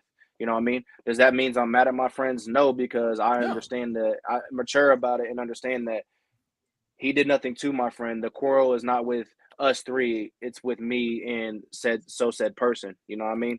So like I'm not gonna be mad at my friends. You wanna go hang out with him? Cool, and I'm not gonna judge you. I'm still gonna love you when we hang out and stuff like that. I'm just real mature about it. I'm going about laughing it because maturely. I'm laughing because that's the exact opposite of what Ray would do. Like if there was someone who Ray had beef with and I was friends with him, he'd be so pissed at me for being friends with him. No, He I absolutely wouldn't. would. Yes, I you wouldn't be would. mad about You it. do that all the I time. just- Like, I how can would you You're be not so getting a Christmas civil. card this year. No, Right? no. He's like, you're not getting Christmas card denied. You're not getting one It's this year. you are not getting me on the rug again this year. You are not. Okay. Not the rug in front of With- the fireplace. With leg the hiked up, sleeveless Christmas sweater. That's the right. sleeveless Christmas sweater. Oh, I gotta God, show the no. ink, bro. No. Gotta I show the just ink. got a new tattoo not too long ago. As did Yeah, I. I yeah. got this. I paid $115 for a band logo. Nice. I got this. I don't know if y'all can see. I'm gonna try to see if Oh, I can show you guys. there it is. Oh, okay. Woo! That's Nice. Beautiful. That's good. That Yeah, is. That's actually, that is really good. great The work. detail on that's awesome. Yeah. Yeah. Wow. The wrist is a little finicky because obviously we're putting gloves on and the wrist is just not good. The underside of the wrist is not good anyways because you're obviously bending your hand and doing a lot of stuff with your hand. So I gotta go get that Is touched it up. But yeah, I'm like? Are happy you with it. rubbing the tattoo? Is it? Do you feel like it's raw when you put the gloves on, or? Oh no. Oh, okay. Like Just- I remember from my first tattoo, like my aunt was like, when you smack it, it hurts. I was like, you know what I mean? It's nothing. It stops I think like the as a, itching. I mean, Yeah, what are you legit. talking about, man? legit, like I feel like a crackhead. I was over here like this when it was before it healed. I was over here like Yeah, yeah. just smacking the mess out Just of getting a vein then- ready for the needle, just going Right. in. it. Right. Mine's Isaiah, never what are you itched doing? like It's that. none of your business what I'm doing. Right. Don't worry about it. Mine's never itched Tie like off. that. All of them. All Right. of them were smooth. Mine's never itched. And I keep Oh. it. Yeah, never. And I got 10 What? of them. Yeah, I went to 10 of sleep on the last two, too. Yeah. Nah. I will never in my life, will never say never, but I can guarantee never in my life will I go to sleep on a tattoo. I want to see how's it go. I'm like one of the bro, because I want to be inked up. I got one right here, I got one right here, and I got two on my forearm. But it's like I'm the type of person like if I can see it, if they're probably doing my chest, I probably have a mirror like right here. Make sure that this is exactly what I want. You know what I mean? You went making sure- outside the lines, fucker. What are you doing? Right. I'm over here like this. I'm on my back. Whoever's tattooing me at the time, I'm like, hey, bro, you trying to take a picture of this real quick? Let me show me what you're doing. Okay, yep. Every 20 minutes or so, yep, right on. Right on. See, I think it's because I trusted my artist, so my artist knew what I wanted. So I'm literally by last 4, I went to sleep on all of them. I was just I know they're gonna come out right, and they're still the most beautiful ones I got. So I trust no one, which is why I don't have any. It was so funny. So I used to for a while I had curly hair and I chopped it off, and then I just got the mustache and goatee going. My mom told me because she looked at the side and she seen the tattoo like coming from my neck, and my hair is a lot shorter than this. And she's like, "Bub, you look like you could be in the cartel." And I was like, "Chill, like hold on now, hold on, chill." Straight relax. enforcing. That's what she's doing. I don't know if she was trying to hint, like I need that money, or I don't know. What I think she was just joking. I was like, Mom, my wife is Mexican, but my Spanish is not so good right now. You know what I mean? I can fluently order my food though when I go to restaurants and taco stops and stuff. I can fluently order my food, and I can say little things in here and there, but that's as far as my Spanish goes for right now. I think I think it's pretentious to do that. To like order it like to the like Spanish speaking in America. It is. Yeah. I mean, if you're in Mexico, it's different, but you're American. But if you're like born here or like you're of like it's I don't know. I saw some Gracias, senor. I saw an Asian girl speaking Spanish like at a taco place yesterday, and I was like, "What are you doing?" It's just a Taco Bell. You would be surprised how many Asian people actually speak Spanish. Yeah, like there's there's so many Asian like for instance here in the mall that we have in Indy, there's like these Japanese restaurants in the mall, like at the food court, and a lot of Hispanic people work there, and like vice versa. Like you see like a lot of it. Like I guess I don't know if they relate, but you'd be surprised. I mean, they're not to get super nerdy, but there's always been a relationship pro wrestling wise between like Mexico and Japan. There's always been that like trade off of cultures. For some reason, they work so well together. When it comes to like cohesion, it's a cool thing to watch, to be honest with you. Because if you see like a Japanese wrestler speaking Spanish, you're like, what the, how do you know? I would need a translator, man. Like this, no, I couldn't do it. There are Asian people who live in Mexico too. That's a thing. Yeah, right? Yeah. Like if you think about like the Indian reservations. Like I heard like something.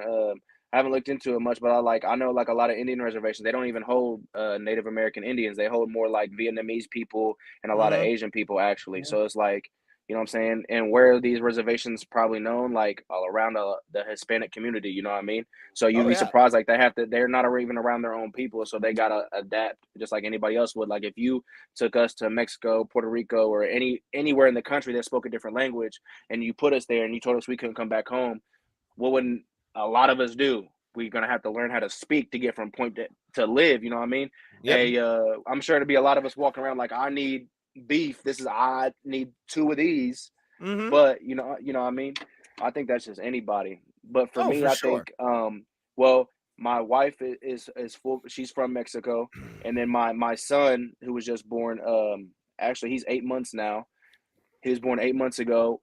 He is half Mexican, so it's like I've always liked the Hispanic culture. Me too. Like, I've always been drawn to it. Like first, it was the women. Like when I seen J-Lo and Selena, I was like, I already knew then. I was like, these people are okay. These people are all right. I was like, my wife is going to be Hispanic. There's no other way around it. You know what I mean? And then you know what I mean? It's just something. And I like the culture. I like the dancing. I like the food. I like how bro, to me and to my experience, no one's loved harder than a Hispanic woman. No one loves harder. Like they love to the point of craziness. And they be like, oh, don't get you a Latina, they're crazy. Yeah, because they love so hard and you screw them over. That's when they get crazy. You know what I mean? They love so hard, man. I think their whole culture is just based on around like their women they love super hard and they cook good. Yeah. This dad vibe wasn't coming from eating McDonald's like you think it was, eating fast food. No. Oh, this was coming from home cooked meals, dude. Home cooked meals, bro. My wife can put down. My neighbors were actually Mexicans, that like immigrated to America and all that in like I think the 60s when I lived in Texas. At least twice a month we'd be over at their house eating all the authentic stuff. When I lived in Texas as a little kid, like I got that culture hard, and especially when going back to wrestling, you had Telemundo and also you had Univision.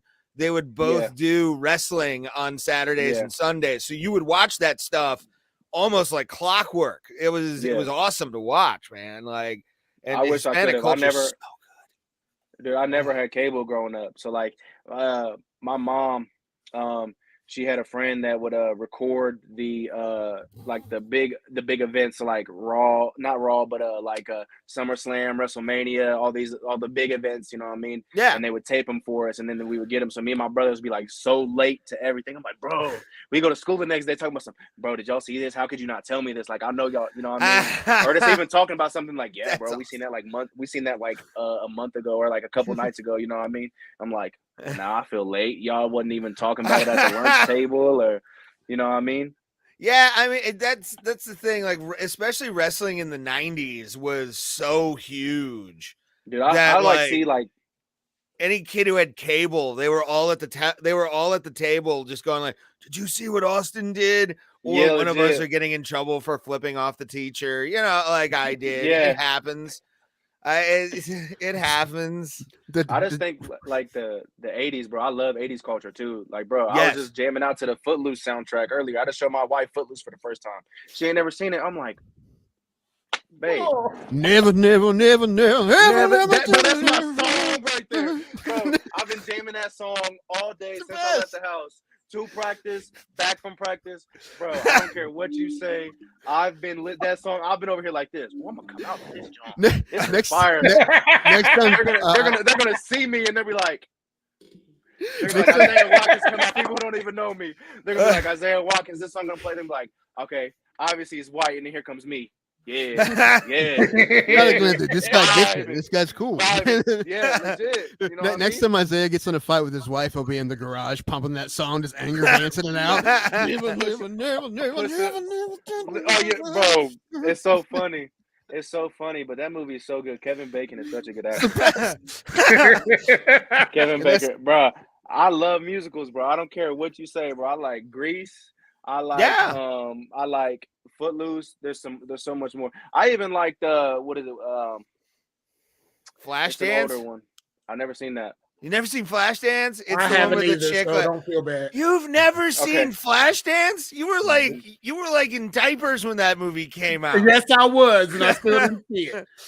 What is it? By the way, Isaiah, this is our new producer, Thomas. He is old and an amazing human being. And well, we called him where I'm from. We call people his age OG, big homie. Yeah. Oh, no, don't give me that designation. I think he's been on a board or two in a police precinct. Oh jeez. That's big homie. That's OG. That's respect right there. Steal some shit. For real, I remember one time we have a family friend, and when I was younger, like I didn't know him, like I was just picking up on the slang. So like I'm like probably like 15, 16. This is a full grown man. Remind you, I was raised to like have respect. I walked up, I said, "What's up, pimpin'?" He looked at my family, he shook my hand. He's like,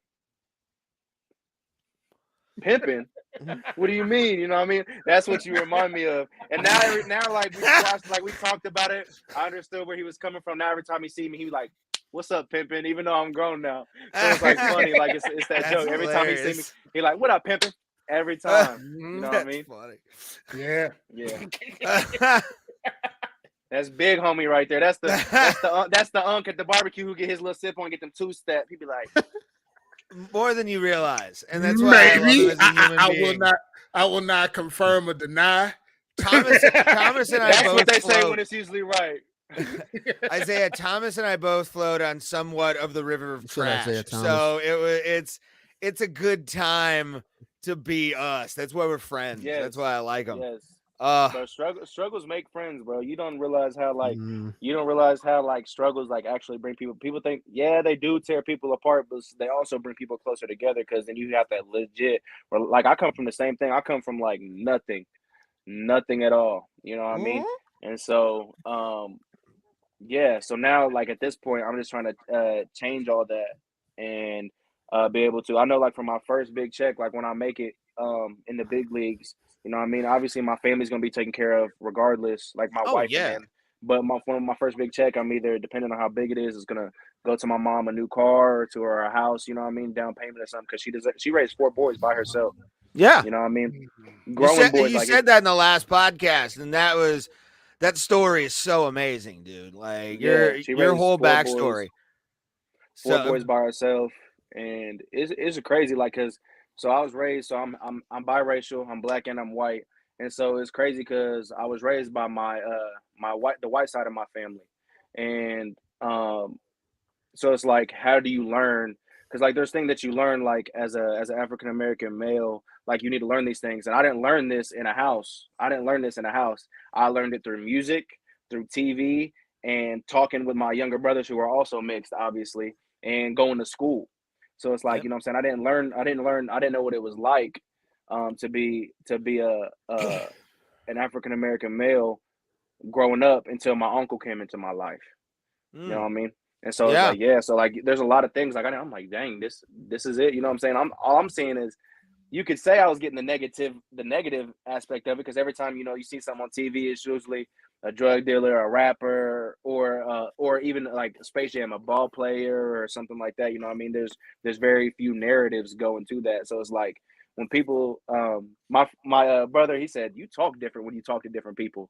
And it's like, I legit, but I can do that because people be like if I was just white and then I talked to Thomas differently because I was like, oh, he's black, I'm gonna talk like this. And it's like I start talking, I put a little bit more twang in my voice. It's like then that'd be a little bit different. But I come from both cultures. I know both cultures. So like my grandpa, he has a country twang in his voice. When I talk to my grandpa, it just happens. Like I don't have to think about it. Twang goes in my voice. When I talk to my best friend, he's a redhead. It's almost more proper. When I talk to my brothers, there's a little bit of slang in my voice. My homie, you know what I mean? And it's not code switching. This is like I've embraced that. That's who I am. It's like you can't do that. Yes, I can because I'm a part of both cultures. I'm the best of both worlds. I tell people all the time, like I'm the best of both worlds. I listen to country, rock, and I listen to, you know what I mean? I listen to everything. Everything. Well, it's weirder when we try to do that because every time Thomas and I come on the stream, I'm like, "Hey, what up, Big Pimpin'?" And he looks at me weird. I do not. Yes, you do. Don't you profile me? Don't you put that juju on me? Don't you put that evil on me, Ricky Bobby. Don't you put that evil on me. Isaiah, I can relate. I mean, I don't come from the biracial family. But his mother used to beat him to Bon Jovi songs. Yeah, my mother used to beat me to Bon Jovi. So yeah. But my mother was really strict about how I was raised. She made sure I came to people correct. And I know the situation we use stuff in. And there's nothing wrong with that. That's how you're supposed to be. Be you. You got to be you because there's only one you and it's beautiful. Legit. That's how you got to do it. God made everybody unique. People can say, oh, you act just like Isaiah, but guess what? There's never going to be another Isaiah Watkins. I'm the only one. Even if you share my name, you can share my whole name, birthday, everything. There's only going to be one me. You know what I mean? There's only going to be one me. There's only going to be you guys. Like people don't understand that. Like God created everybody different for a reason. Because if everybody acted like everybody, 9 times out of 10, you probably wouldn't like nobody. You know what I mean? Like, bro, why are you acting like? You know what I mean? Who said that? That's off a movie. I hate everyone equally. I hate everyone equally. Dang, I can't remember what movie. Yeah. Oh crap! You can find it, bro. It's there. It's there. I know. I can't remember who. I hate when that shit happens because you're just like, no. The silent thinking. Everybody's like, no, and then God damn it. Right. Like, We'll come back to it. What y'all think about? I know we talked about Canelo pretty heavy last time. What y'all think? Did anybody watch the fight? I watched highlights and he kind of wilted. a little bit, in my opinion. Like I don't it think was he- not good. I don't think he wilted. I think he thought it was going to be as easy as. Well, I mean, he's been running through people, even Yeah. top level guys. So you know what I mean? I thought he was going to be just as easy. I think he thought Bivol was going to fold under the pressure of his name, that he was fighting Canelo, that he was doing this, and I think he just took it light. I don't think he wilted. I just think that he didn't prepare for Bivol to be like, you know what? I don't care about if you're Canelo Alvarez or not. I'm gonna come Yeah. out there. Off the first round, I was like, I don't like this already. I don't like this already. He was just touching him with the jab, touching, post, bang, bang, bang, bang, bang, touching, post. He wouldn't let Canelo get close. And Canelo head movement wasn't as fast as it usually was. And I'm like, bro, move your head. I'm just sitting here because I'm watching the UFC card. What card was that? May 7th. Oh, yeah, the Charles Oliveira Gaethje card. So I'm streaming the Canelo fight on my phone. And I was watching it during the Rose Namajunas fight, the Canelo fight during the Rose Namajunas As you should have. I wish I would have That had fight was straight fire. All right, listen. Don't be talking shit about that fight. That fight was straight fire. Hey, you got to take. Sometimes you got to take a couple minutes to feel your opponent out. Even 1, 2, 25. It doesn't matter. Say 25. And them girls legitimately are angry like, about that fight. them legit, but them girls are some tough girls. You know what I mean? They are. That's like, why. They're there for a reason. Why. But it's like I just realized someone told me, they say, bro, you're in the entertainment industry. I said, no, I'm not. I'm in sports. He said, no, bro, people don't watch fights people watch fights for the entertainment of it. You know what I mean? He said, you're in the entertainment industry. And that's where something I feel like very, very true point that I argue a lot with people. It's like when they're like, oh, it's about the sport, bro. No, you make money with your person, with like who you are personality wise. Yeah. There's a reason why go ahead. I'm sorry. My bad. I said I would like to be like, you know what I'm saying? When I think of like who talks well, and he's still in the UFC, Robbie Lawler. He's just like so, nonchalant, so chill. Mm-hmm. He doesn't really talk trash about nobody. He's like, I'm going to get in there Saturday. I feel like that'd be me, just a little bit more goofy to me. You know what I mean? Yeah, absolutely. And I'm trying to think who else is like, who's a really good talker right now. I mean, Chandler's promo was amazing after he beat Ferguson, which. I mean, what'd you think of that? When you saw that front kick, what'd you think? I was like this. I didn't think nothing of it because, like, bro, so me and my best friend, we were watching the fights at his house, and, like, we're in the middle of talking, like, oh, yeah, like, Tony. I was saying, Tony, we always got to explaining, like, Tony looked like old Tony. Like, he was in shape. He did. did. Like, his last couple fights, he looked depressed. Like, you could tell he was going through some stuff. But, I was rooting for Tony. I was like, man, I want him to get back on the winning streak because no cap, he should have fought Khabib, period, point blank. But Tony being who Tony is, he's not going to turn down anybody, even short notice. You know what I'm saying? He's too tough and, you know what I'm saying, too durable for his own good. Mm-hmm. And then, he ain't never been finished like that. You know what I mean? I don't think has he been submitted before? No, he's never been finished in the UFC. Period? That was his first finish, So I'm like this. So I'm like, dang. And then I see the come out of his face. Besides the Gaethje one, Tim. The Gaethje one was a referee stoppage, but that was a right stoppage. We're talking knockout. I don't think he's never been knocked out in the UFC. I watched it. I'm like, dang. I watched it over again. I'm like, just like, dang. Like, that could happen to anybody. That's my first thought. I'm like, keep your hands up. You know what I mean? I'm like, keep your hands up, Isaiah. I'm coaching myself. I'm like, Isaiah, keep your hands up. At this point, I was like, stay on. I don't know why he was at his waist. I mean, he was pretty much damn near to his waist. I don't know why he had such a low stance, but I mean, if you think about who Michael Chandler is, like he comes off as a striker, but he's a wrestler first. You know what I mean? Yeah. So he could have been like could have been waiting. Tony's a good sprawl, grappler. Waiting to sprawl or even catch him in something. You know what I mean? Because Chandler's with a good team over there at Sanford MMA. You know what I mean? But what really hurt me with Tony is when I seen his face, like from the slow-mo. I was like, I think I still have that. Thomas, do we still have that in the brand? I think I still have that picture there. We actually have that photo. I put it in just we talked about it. Oh, is it gonna be right back, it will. It will. Yeah, you'll see it. Yeah. Y'all upgraded. Yeah. Oh, yeah. Time. This StreamYard has gotten better. Luckily, you're clearer. Last time you were on, I had trouble with the AirPods. Yeah. Oh, it's gotten better. No. That was what was his name? Rob Font. I think that they put Tony Ferguson in there. It looks like a Shar-Pei almost. It's a guy's foot going in there. I mean, if I don't, then okay.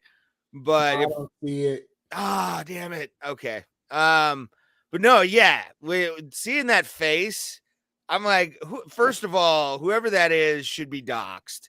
You son of a Bro, bitch! How dare that's you do that disrespect, to a bro. legend? Because Tony Ferguson's trash talk can be cringy, but I mean, I honestly believe he has a good heart. You know what I'm saying? I honestly Yeah, believe like he comes off as a dark person, but I like to believe like Tony is a good person. You know what I mean? Like Yeah. a lot of these fighters are. You know what I'm saying? Like obviously, you know what I'm saying. Colby Covington came up with this thing because he was about to get cut. He wasn't entertaining enough. You know Yeah. what I mean? And it's like I just feel like I don't like the fake. I don't want to have to be someone I'm not. So it's like in my Yeah. mind, I have to train extra hard so I can just put people out or put on really, really good performances so people want to see me fight again. You know what I'm saying? I just want to Yeah. go in there, be the humble me, be respectful to whoever. Even if you're talking trash to me, okay, I'm still gonna be respectful Yeah. to you because I'm a man at the end of the day, and I know you're probably just you're just kidding at this point because you're just Yeah. want to get views. I mean, but it's like I'd rather just stick to the real me, like how Thomas was saying earlier. There's only one me, so it's like why try to be something I'm not? Why try to be this big trash talker? Like I feel like Chael started it off, and then Connor just like took it to a whole new level. Oh and yeah. Like when Connor was there, everybody felt like they had to talk trash. I'm like, You can't can just tell the actually dude. probably trace it back to Tito when Tito was running the light heavyweight division. Yeah. He was like the first real, like you saw the press conference on ESPN of Tito versus I think it was Chuck or somebody, I forget whoever it was. They started fighting at the press conference a little bit and getting at each other. And Tito would probably be that guy, but yeah, Chael became straight WWE. I mean, I guess you could actually take it back to Muhammad Ali. But the thing about Muhammad Ali's thing was though, he took it from pro wrestling. He did, but he didn't like. All right, so say me and you about to fight. I'm not gonna talk about your mom or nothing like that. You know what I mean? I'm not gonna talk about your wife. I'm not gonna talk about your kids. Nothing outside of this. That's exactly what Ali did. That's like he made it entertaining. Like he made cute little rhymes. You know what I'm saying? He said, "Yeah, boy, I'm so fast. I cut my lights out. Was in the bed before the room got dark. You know what I mean? He said, I murdered a rock, injured a stone, or something like that. He said, what'd he say? I forget. Oh, he said, I murdered a rock. I injured a stone, hospitalized a brick. He said, I'm so bad, I make medicine sick. You know what I mean? He said, all you suckers gonna see, you know what I'm saying? He was talking about everything within the fight like he was gonna do to him. He kept it respectful. He didn't talk about nobody's religion, nobody's families. And I feel like a lot of these fighters do that because as Americans, well, as the world, especially as Americans, what do the Americans love to see? Drama. Yeah. They love to see drama. They think it's like so cool for someone to, you know what I mean? And it's like what one of my punching each other in the face, you know what I mean? Well, one of my favorite pro wrestlers talked about boxing one time when it comes to like the HBO Road 2s and all that kind of stuff. He was like, you know, you can set up every UFC legend on a pay-per-view that night. No way they're going to do a 10th of a buy if you have like Mayweather on the card. Yeah. And wasn't it this weekend? Didn't he fight on top of a building in Dubai? I think he was supposed to. No, him and Anderson Silva were both supposed to be on that card, but they didn't. They didn't do it because I think the dude who was running it, either he died, he was an older, or somebody that was related that was like running the show died. So natural causes. Was it natural causes? I don't know. I follow a lot of MMA pages and like combat sports pages. So it's crazy. Bro, people are asleep on my boy Anderson Silva. I'm ready for him to. He's a great body. Like he's still a great fighter. I'm ready for him to put the hands on Jake Paul, bro. Yeah, exactly. Yes. I mean, have you noticed that the Paul brothers haven't been calling them out, right? Like, he hasn't been calling the Silva out. Bro, I'm so ready, bro. I was hyped for T. Woodley. I was like, T. Woodley, a heavy-handed dude. He definitely gonna do it. Didn't happen the first time. I was like, T. Woodley, pull the trigger. And then all these allegations and accusations, like we were talking about earlier, it later came out about how it was in Tyron Woodley's clause that he couldn't knock him out. I know somebody had screenshots of something like that was going around the internet, and I'm like, okay, how real are these? Yeah. Like, obviously, I'm rooting for T. Root, so I'm like, yeah, dude, did you see in his clause that he couldn't knock him out? And next thing I know, Jake Paul comes in and just bow, and I'm like, yeah, wow. And then people are saying like T Wood knew it was coming. Like he did something with his hand, like he twisted his hand. Do you see Yeah, all the he accusations checked about that? He said, "All right, like a movie, like all right, here it goes, boom." T Wood was just there for the check. You know what I mean? Which I don't blame him. Like I'm putting food on the table for my family too. I honestly feel like he's just his mentality as a fighter. I think there's no way that he fixed the fight. I think he just got beat. I don't think he fixed the fight.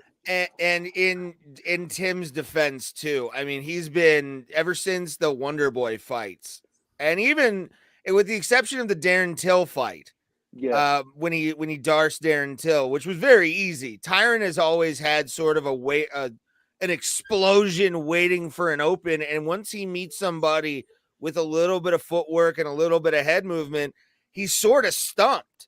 He's been like that when he won the title. He was like that with Wonder Boy, but he always waits. He's more of a waiting fighter, which isn't good in boxing and can get you caught. Like that's especially the with 3-minute rounds. I think the waiting aspect comes from because like in MMA, like a kick will pull me into a different range, a takedown will pull you into a different range. When it's just boxing, all you got to worry about is your hands, and you know what I'm saying. You ain't got to worry about someone kicking your leg out. So you might be able, you can move your feet however you want to move it. You know what I'm saying. You ain't got to worry about no one taking you down. So you can, you know what I mean. You can stand straight up if you want to, or something like that. You know what I mean. You don't have to worry about all these extra weapons. You know what I mean. Oh yeah, but like also he's got kind of, if you watch him sometimes when he's feinting in, it's almost like he's fencing. It's this, he's got like sort of a weird little juke to him when he's trying to actually get inside to somebody.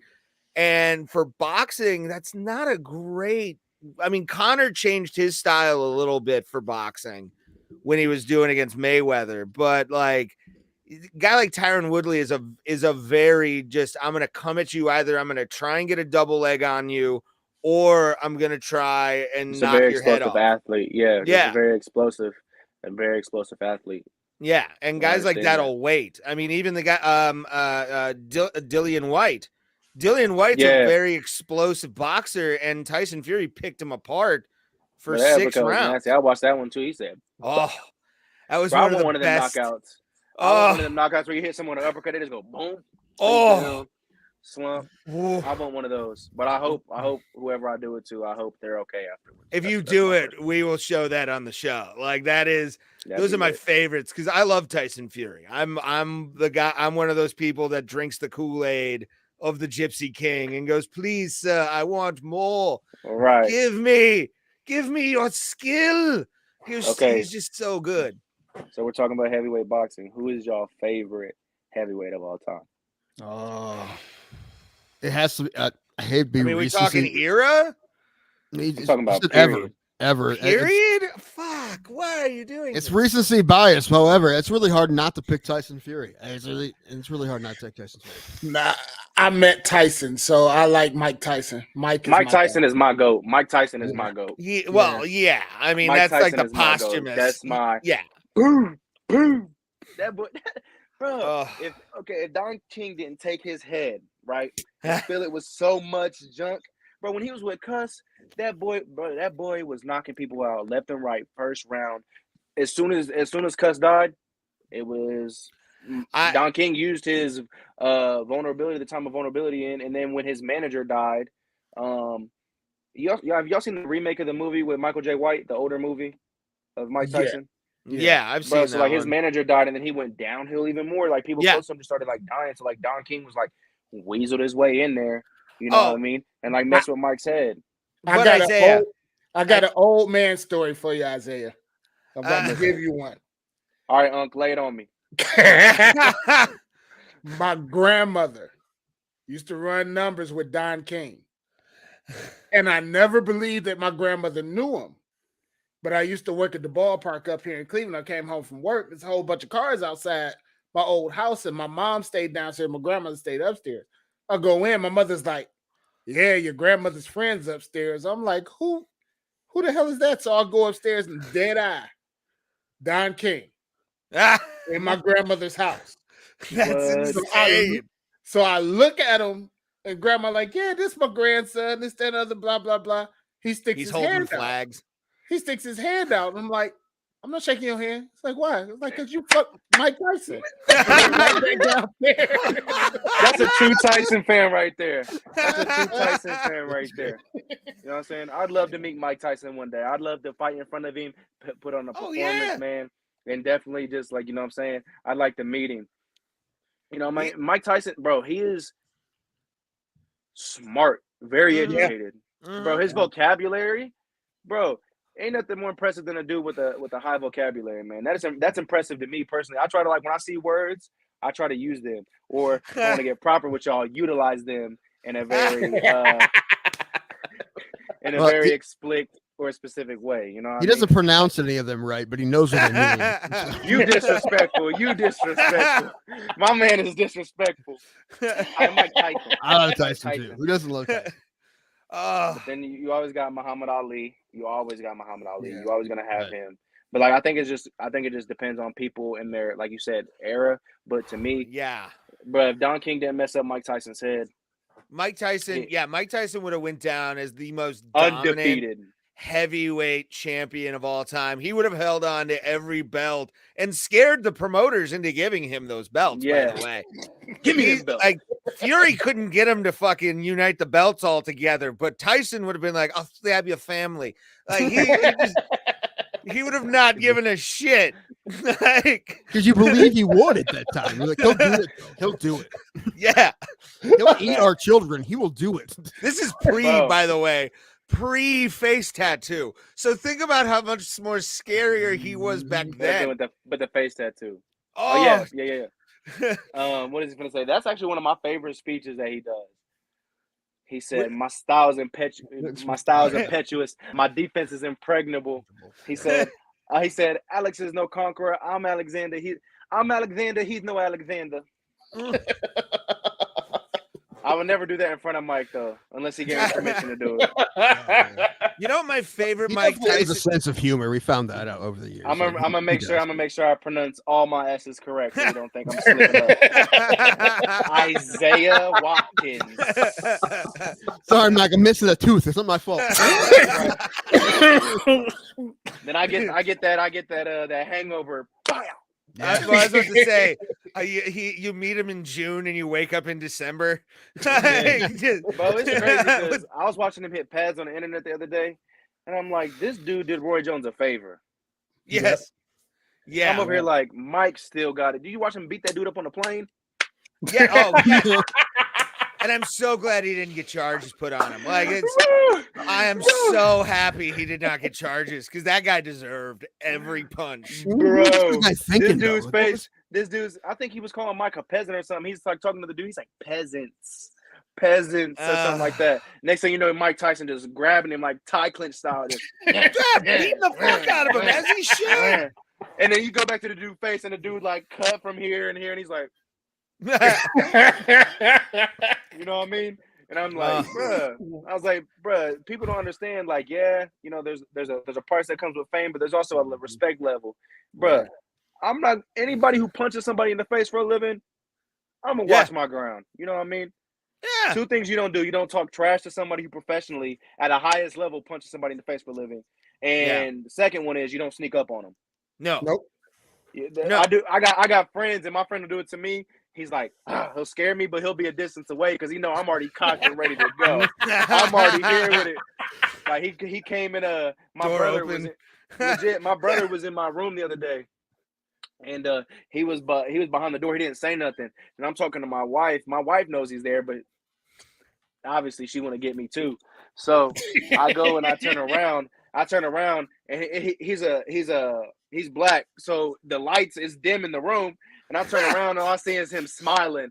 And I'm like, oh, mother. Ooh, that draw, bro. I don't even draw back that fast. That draw back, it was like automatic. Like, you ever seen that one dude? He came out with his stance, like these girls scared him. He's like, I'll kill you. You know what I'm talking about? Y'all know what I'm talking about? Tell me I don't know about that one. I was going to talk about the one there was like, is in high school and like some kid was interviewing another kid who's probably in one of the sports teams of some sort, and somebody scared him out of a trash can and he was like in the face. Like, yeah. Hey, and the lip fell right down. I was like, hey, he got what he deserved. Dog. Yeah. I don't know what to say. You know what I mean? I don't know. I don't know what to say. I don't know how it goes. You know what I mean? But that'd be horrifying. All of a sudden, you're talking to your wife. The next thing you know, you're looking at like the Cheshire Cat because it's dark in the room. Yeah, Like, that's not legit. fun. That's exactly how it was. That's exactly how it was. He literally. Yeah. I knew he went in there. He went in there to talk to my wife about something, and then she's like, "Babe, come here." She comes here. I'm talking to my wife, clowning, talking about the day or something like that, and I'm about to go back out to the I'm going back out to the what is it, living room, and as soon as I turn around, I'm like, "Ooh, you mother," you know what I mean? I had to stop myself because it was crazy. I was like, I don't like being scared. I have a story. So when I was like 9 years old, I used to scare my papa all the time. Like, that's what I did all the time. And then so I remember I was 9 years old. He's coming out the bathroom. So imagine like a decently long hallway, probably like anywhere from like 10 feet worth of hallway. And then I'm around the corner. So my papa was like a big dude. So I'd say at the time, he was probably like 230 some, 6'3". So a big boy. Yeah. And then so I'm 9 years old, little old me, you know what I mean? I'm like, he draws back on me and he was about to give me the business. I see him jerk. He said, he was about to give it to me. To say, I wouldn't have been fighting if that would have happened. He was about to lay into me. My old man used to scare us with like Halloween masks when we were like 2 and fucking 3. That's and like he had the fucking I'll never forget this, a gorilla mask and gorilla hands. And he was a gorilla of a human being. He was 6'6", 230 at the time. Yeah. I'm 5'11". That's a big. Yeah. I'm the oldest and the shortest in my family too, bro. Don't feel. I am too. Well, my mom's technically, but out of the 2 boys that my dad had with my mom, I'm the shortest. My brother's the tallest. Son of a bitch. And also, he played on the same rink that they shot Slapshot on. You son of a bitch. It's one of my favorite movies of all time. And you got to play on the ice. Fuck you. Sorry. Right. Sorry to make that about me, but it's just the weed and the alcohol has kicked in. No, yeah, man. Like, what were we talking about? I lost track. Your dad in a Halloween mask. Oh, yeah. But the best day of my life was I scared the shit out of him. I hid like in a door, like a dark, like the bathroom because it was dark. And like he was walking down the hallway and I fucking got him at like 7 or 8 and he wanted to punch me in the face. He saw this big mitt just come up and he's like, "It's fucking you." All right. I'm gonna go lay down now. Right. My grandpa, he had a heart attack. So then he has like a pacemaker in his chest now. So like I can't scare him anymore. But I still do. But not as aggressive though. So I don't jump out with like the anymore. I just sneak up on him.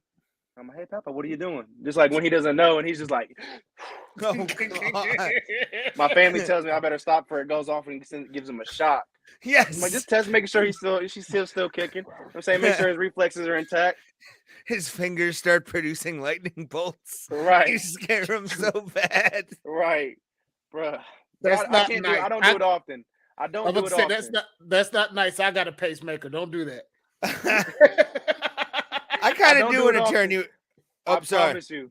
My bad. I don't do it often, and I live an hour away from home, so I don't do it often. But when I go back home, he gets a little taste of it. Just a smidgen. It's not nothing.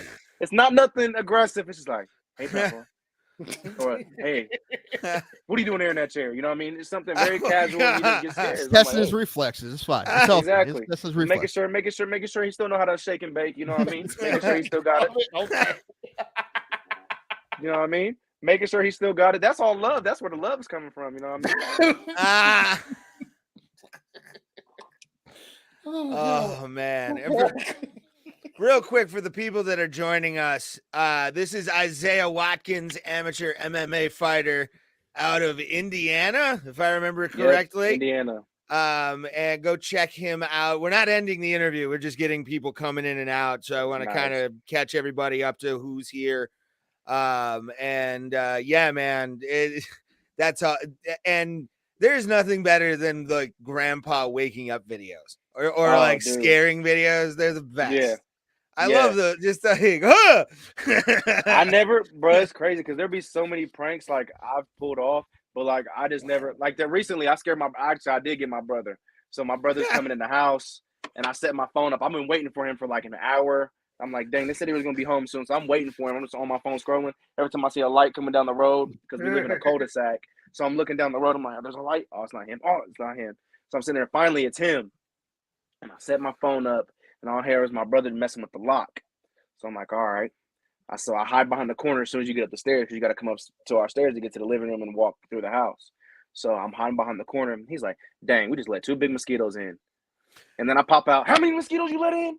He said, he sounded like Prince. He said, oh! And I was like, yeah, because he got me, because that's the same brother that scared me last time. And I was like, I had to get him back. He said, ooh, sleep with one eye open. You dirty dog. Sleep with one eye Sweet open. revenge, baby. Sweet Right. revenge. I think he's still plotting on me. I don't know. Like I'll a be year or right so. back, gentlemen. I'll be right back. Oh, right, I buddy. was just saying, like a year or so ago, I was on at my brother's. I fell asleep on his couch for some reason. I was probably day drinking, and he decided to wake me up with a blowhorn in my ear. Just, I'm like, why do you even have that? Like, Right. why do you even have one of those? Big brother or little brother? He's younger than me, but you know, Yeah, yeah. probably if a little brother response from my perspective, probably just do that to you, honestly. Not, you know what I mean?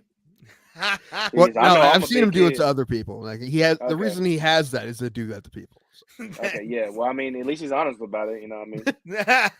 Like I tell my wife, she's like, "You are so childish." Like, I'm a grown kid. I Yeah. just wanted to. I like my cartoons. I like my sweets. I like my cereal. You know what I mean?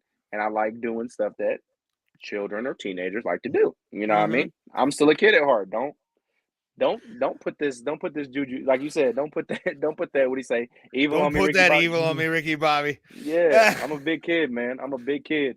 Like, it's funny because I'll try to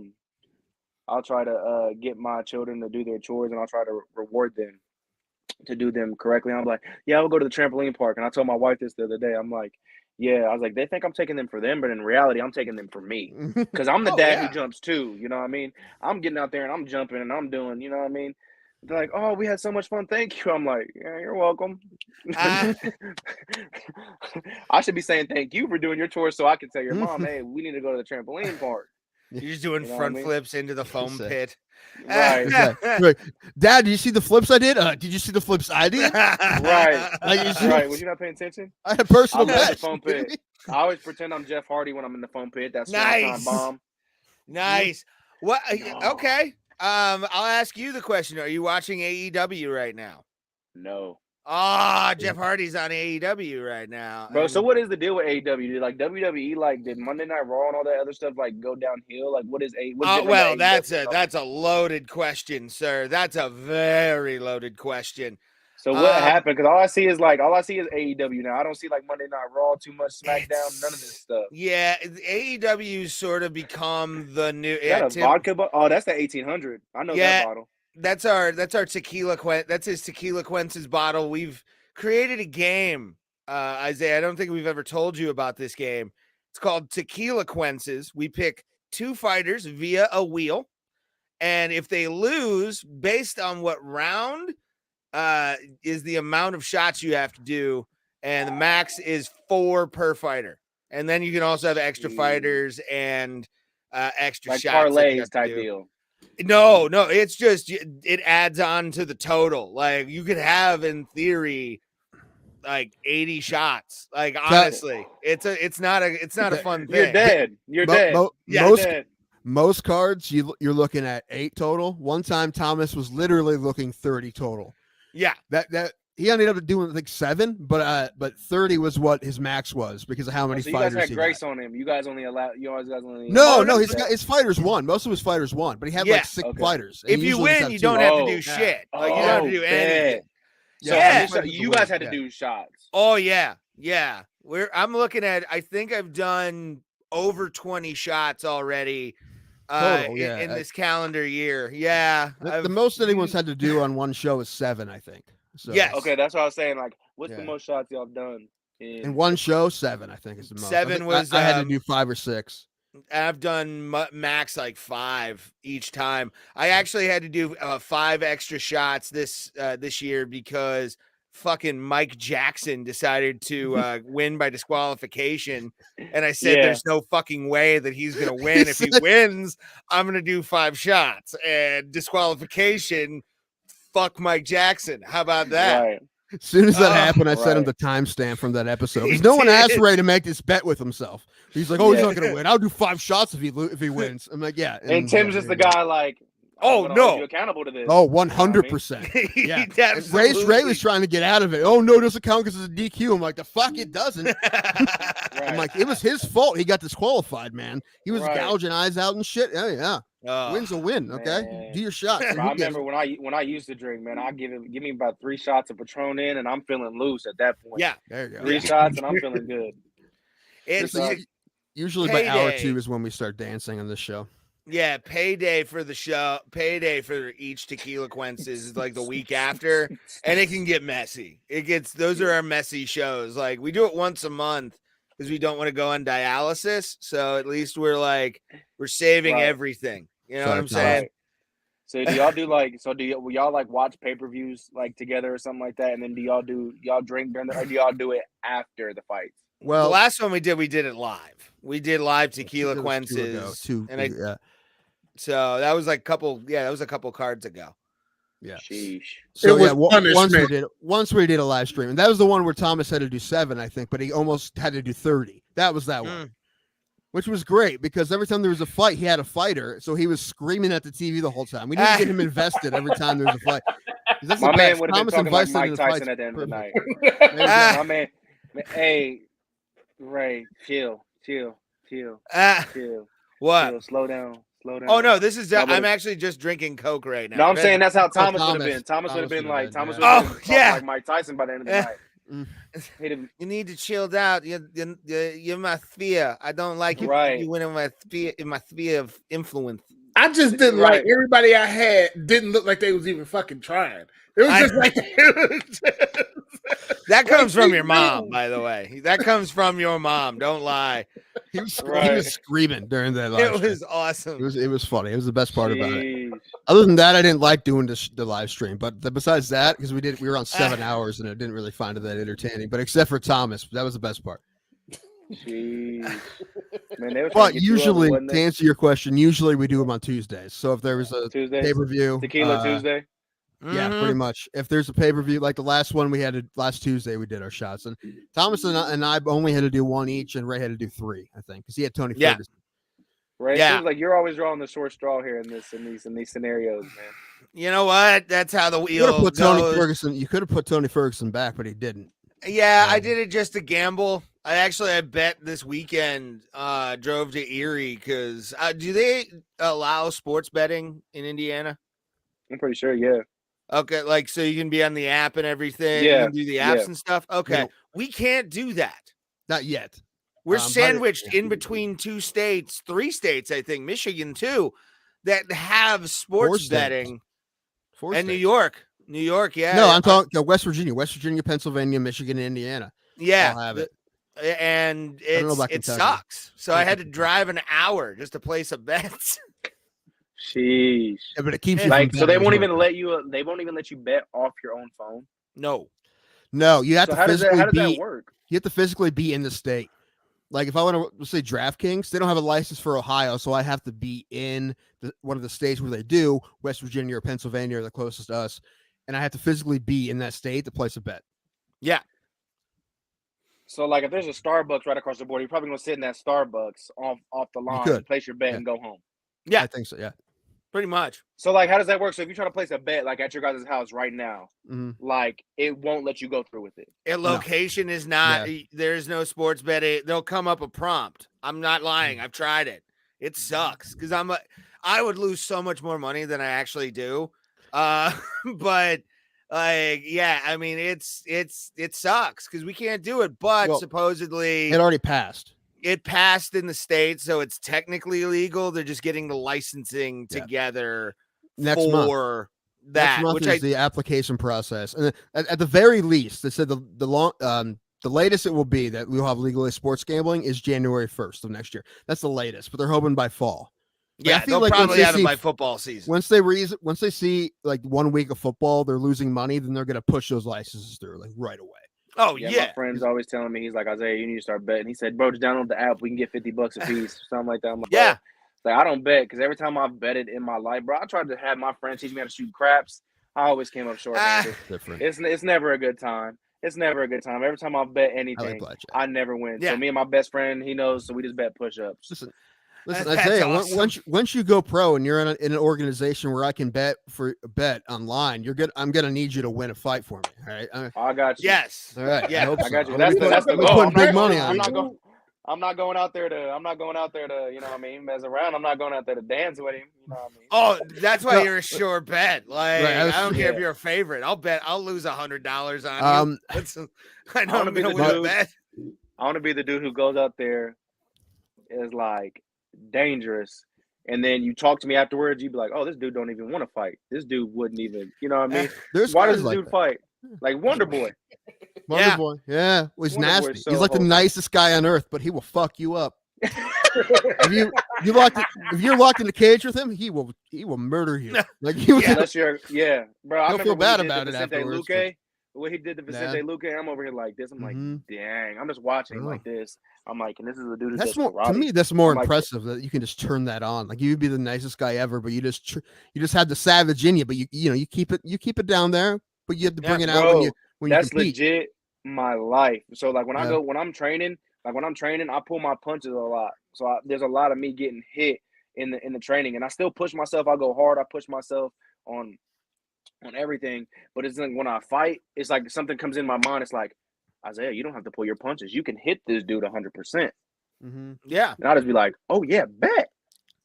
I Like I don't.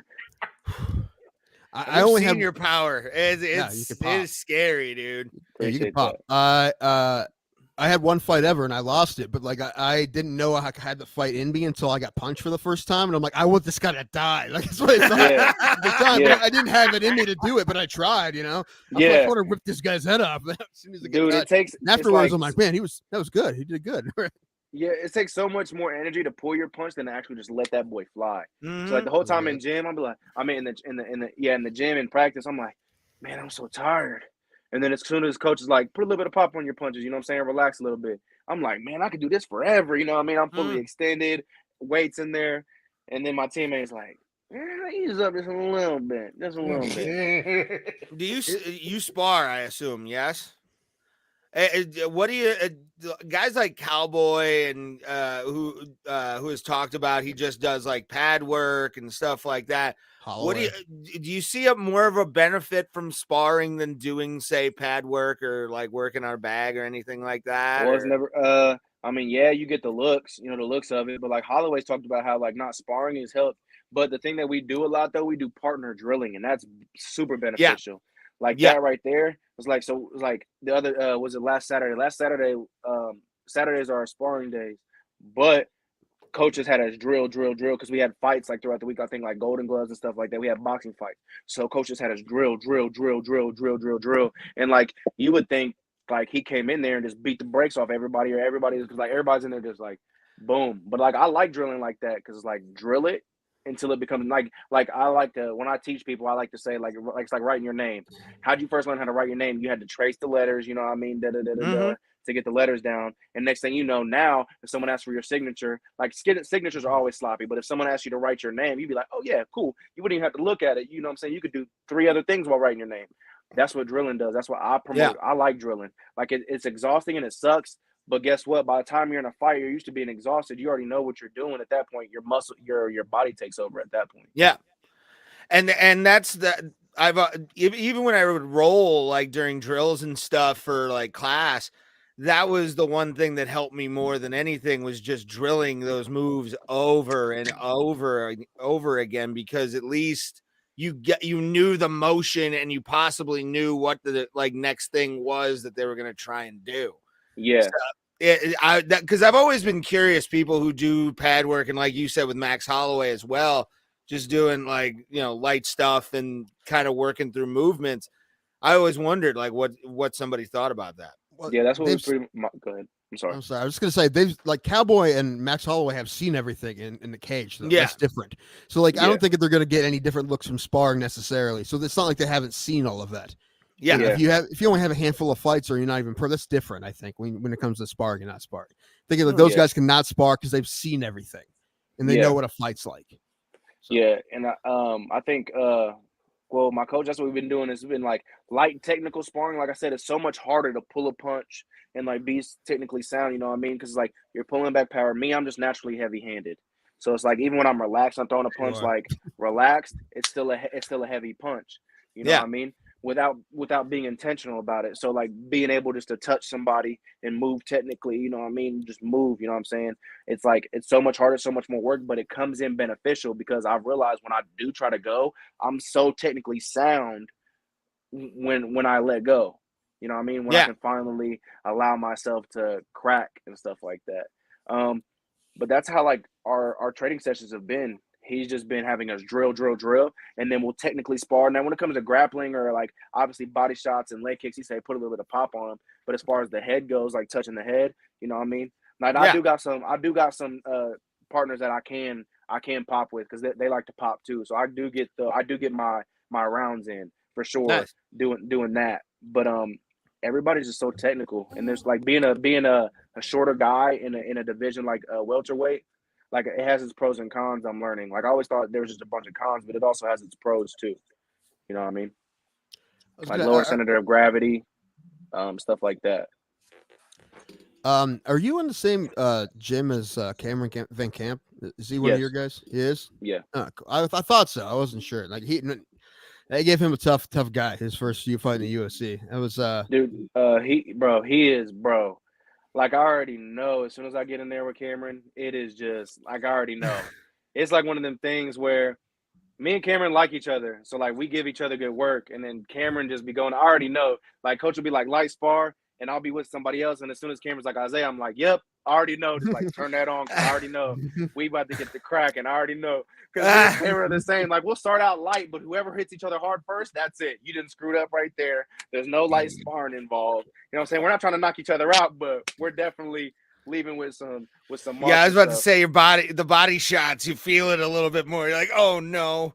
Yeah, messing with Cameron, I've definitely learned a lot. Like I've he's seen a tough. lot of looks, dude. He's crazy. He's incredible. He's dope, man. He's legit. Yeah, I mean, he got a really tough matchup for his first UFC fight in a short he was notice, beaten, too, dude. right? Like, It was short he notice. looked good You know for a what I mean? minute till he got. He just and got Cameron's not even a welterweight. Cameron's a lightweight. He fights at 55. I know he's done both. Yeah, he. I know saw what him I mean? fight like 6 years ago, in a casino in Pennsylvania. He fought my buddy Andrew Law, who cornered against you. Was Brogan's coach. Andrew Law. I remember him. Andrew was very respectful. Brogan was very respectful. They said the same thing about you, by the way. They said Oh. you're a really humble, really respectful guy. They like you a lot. Thank you. So I appreciate that. I root for every time I see Brogan winning a fight, and I'm like, good for him. Like there's another guy that I fought that I just actively root for, Colton Jones. I actively root for him as well. Just like guys I fought, tough guys, you know what I'm saying, that I really liked and have gravitated to just because of how they presented themselves and how they came off and talked afterwards. Well, those guys, my buddies, Andrew Law and Ben White are the head coaches at Route 250, and they don't let you. Like if there's a guy who's a problem, he wouldn't be training with them. Like you have to kind of be like that. They would, because they're like that, and the fighters are like that because of that.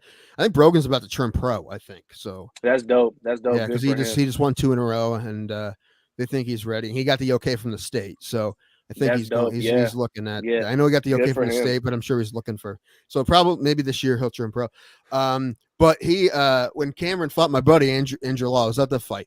But they showed some of that highlight in ESPN when before Cameron fought. They showed that. That's fight. what I thought that was. Yeah. It was. Yeah, That's it was what like I thought 6 years I'm like, ago. why didn't they show any of his recent footage? Because it was King in the Cage. It was good footage, probably. Not even that. Not even. I heard the B2 fighting series. I heard they just wouldn't release any of it. That's dicks. BS. Yeah, But I don't know. Like I said, that's that's just like what I 6 heard. years ago. Yeah, it was an old fight. But don't take my word for it because I could be It's wrong. probably true. It's probably true. So if I'm wrong, then I'll be the first to be wrong. But like that's just like something I heard. I'm like, dang, you know what I mean? Show us some of his reasons because bro, he is a monster. Like you don't like he's like one of the hardest workers in the gym. He's going in there. He's bro, the dude's heavy handed, and like he was winning that fight, just got caught. You know what I mean? I was on my feet. I was like, my boy, bro. I was geeked for him. Like I was there. You know what I mean? Oh yeah. He's gonna come back. He's gonna come back way better. He's gonna be able to have a full camp. He's gonna be at 155. He's gonna come back and put some eyes on him for sure. I hope so. Because I mean, when he fought Andrew, I was there, and as a fan of Andrew, a friend of Andrew's, it wasn't a great fight for us. But when he submitted him in the first round, I'm like, that's not right. Like, no one submits Andrew in the first round like that. I'm like, what happened? But then you look at him like that was just fucking slick. That was also when he was like on a losing streak. I think after that fight, he won like 7 or 8 in a row. So, but yeah. The same thing happened to me. Yeah. The same thing happened to me. Like most people, they see me like, oh, he's a striker, but I have more submission wins than I do knockouts. Yeah. You know what I mean? Just from like when you hit somebody, it's like, oh man, I don't want to stand up with this dude. Mm-hmm. You know what I'm saying? There's been dudes like that in the gym. I'm like, yeah, I'm tired of standing up with you. Let me, you know what I mean? Let me shoot. So it's like your hands, like that's why I love MMA, because like it can set up everything. You ain't even got to actively do it, and then it'll either come to you, or you know what I mean? Right. It'll just present itself. That's why I say my favorite submission in MMA is a rear naked choke, because it's never like, oh, I didn't see that coming. That's never it ever. Like you have to open it up, right? Yeah. So basically, to get to a rear naked choke, you have to be smothering the dude and beating him up to get to a rear naked choke. Just laying some punches like how Diaz did McGregor in the first fight. Right. Yeah. Basically, just any like, rear naked choke is like that. Boom.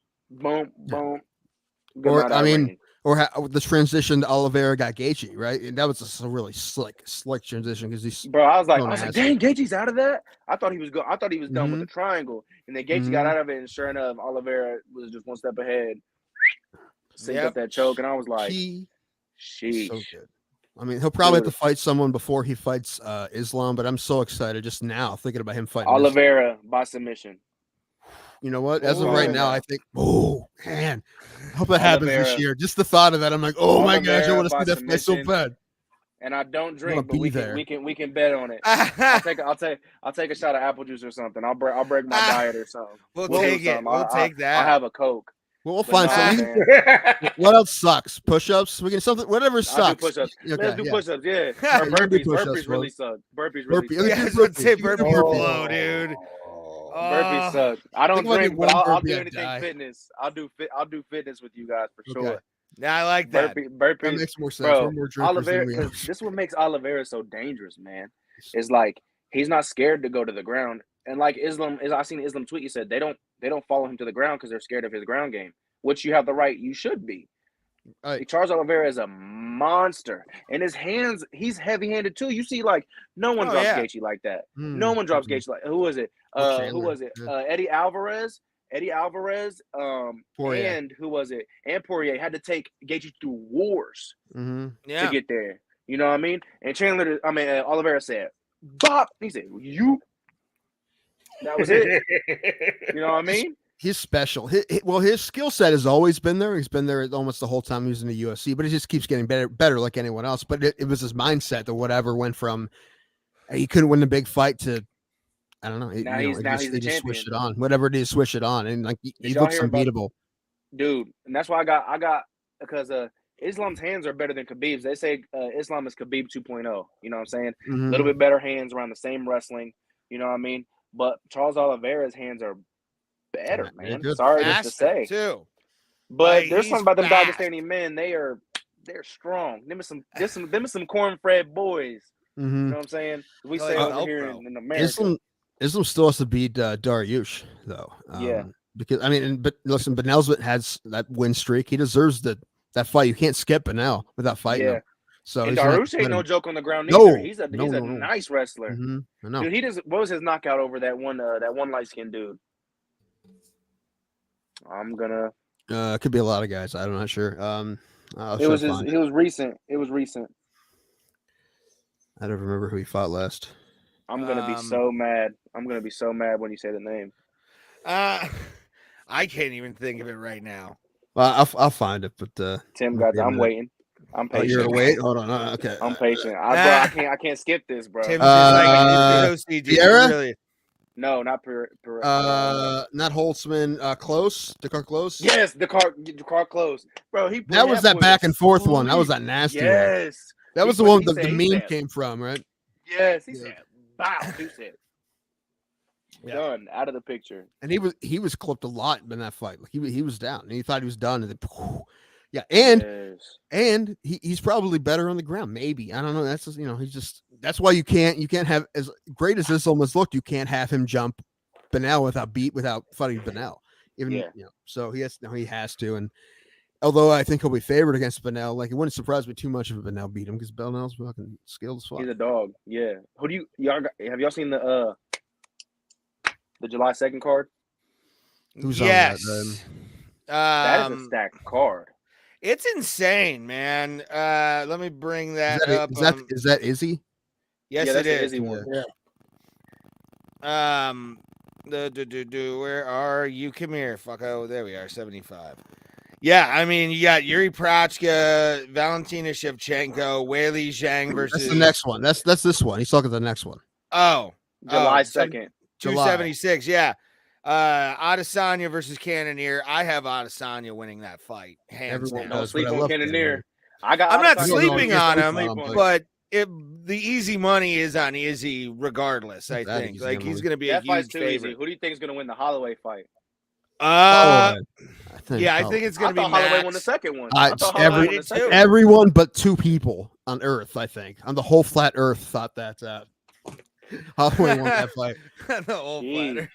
That was I'm over here like this. I'm over here like, like what they said, and still I was like, yeah, that was one of that Strickland fight. Pierre. Oh my gosh, it's gonna be so fun. Sean Strickland versus Pierre or Alex Pereira. Strickland's out there. Yeah, you were talking about don't lack mess of with disrespect. Let me just say he's out there. That dude is. Yeah, he knows that. He's aware. I listened to him talk. I was like, you were talking about not messing with guys who fight for a living. Like there was a video of like some guy cutting him off in That's traffic. I'm over here like, right? I'm over here like, who raised you? That's what I want to know, man.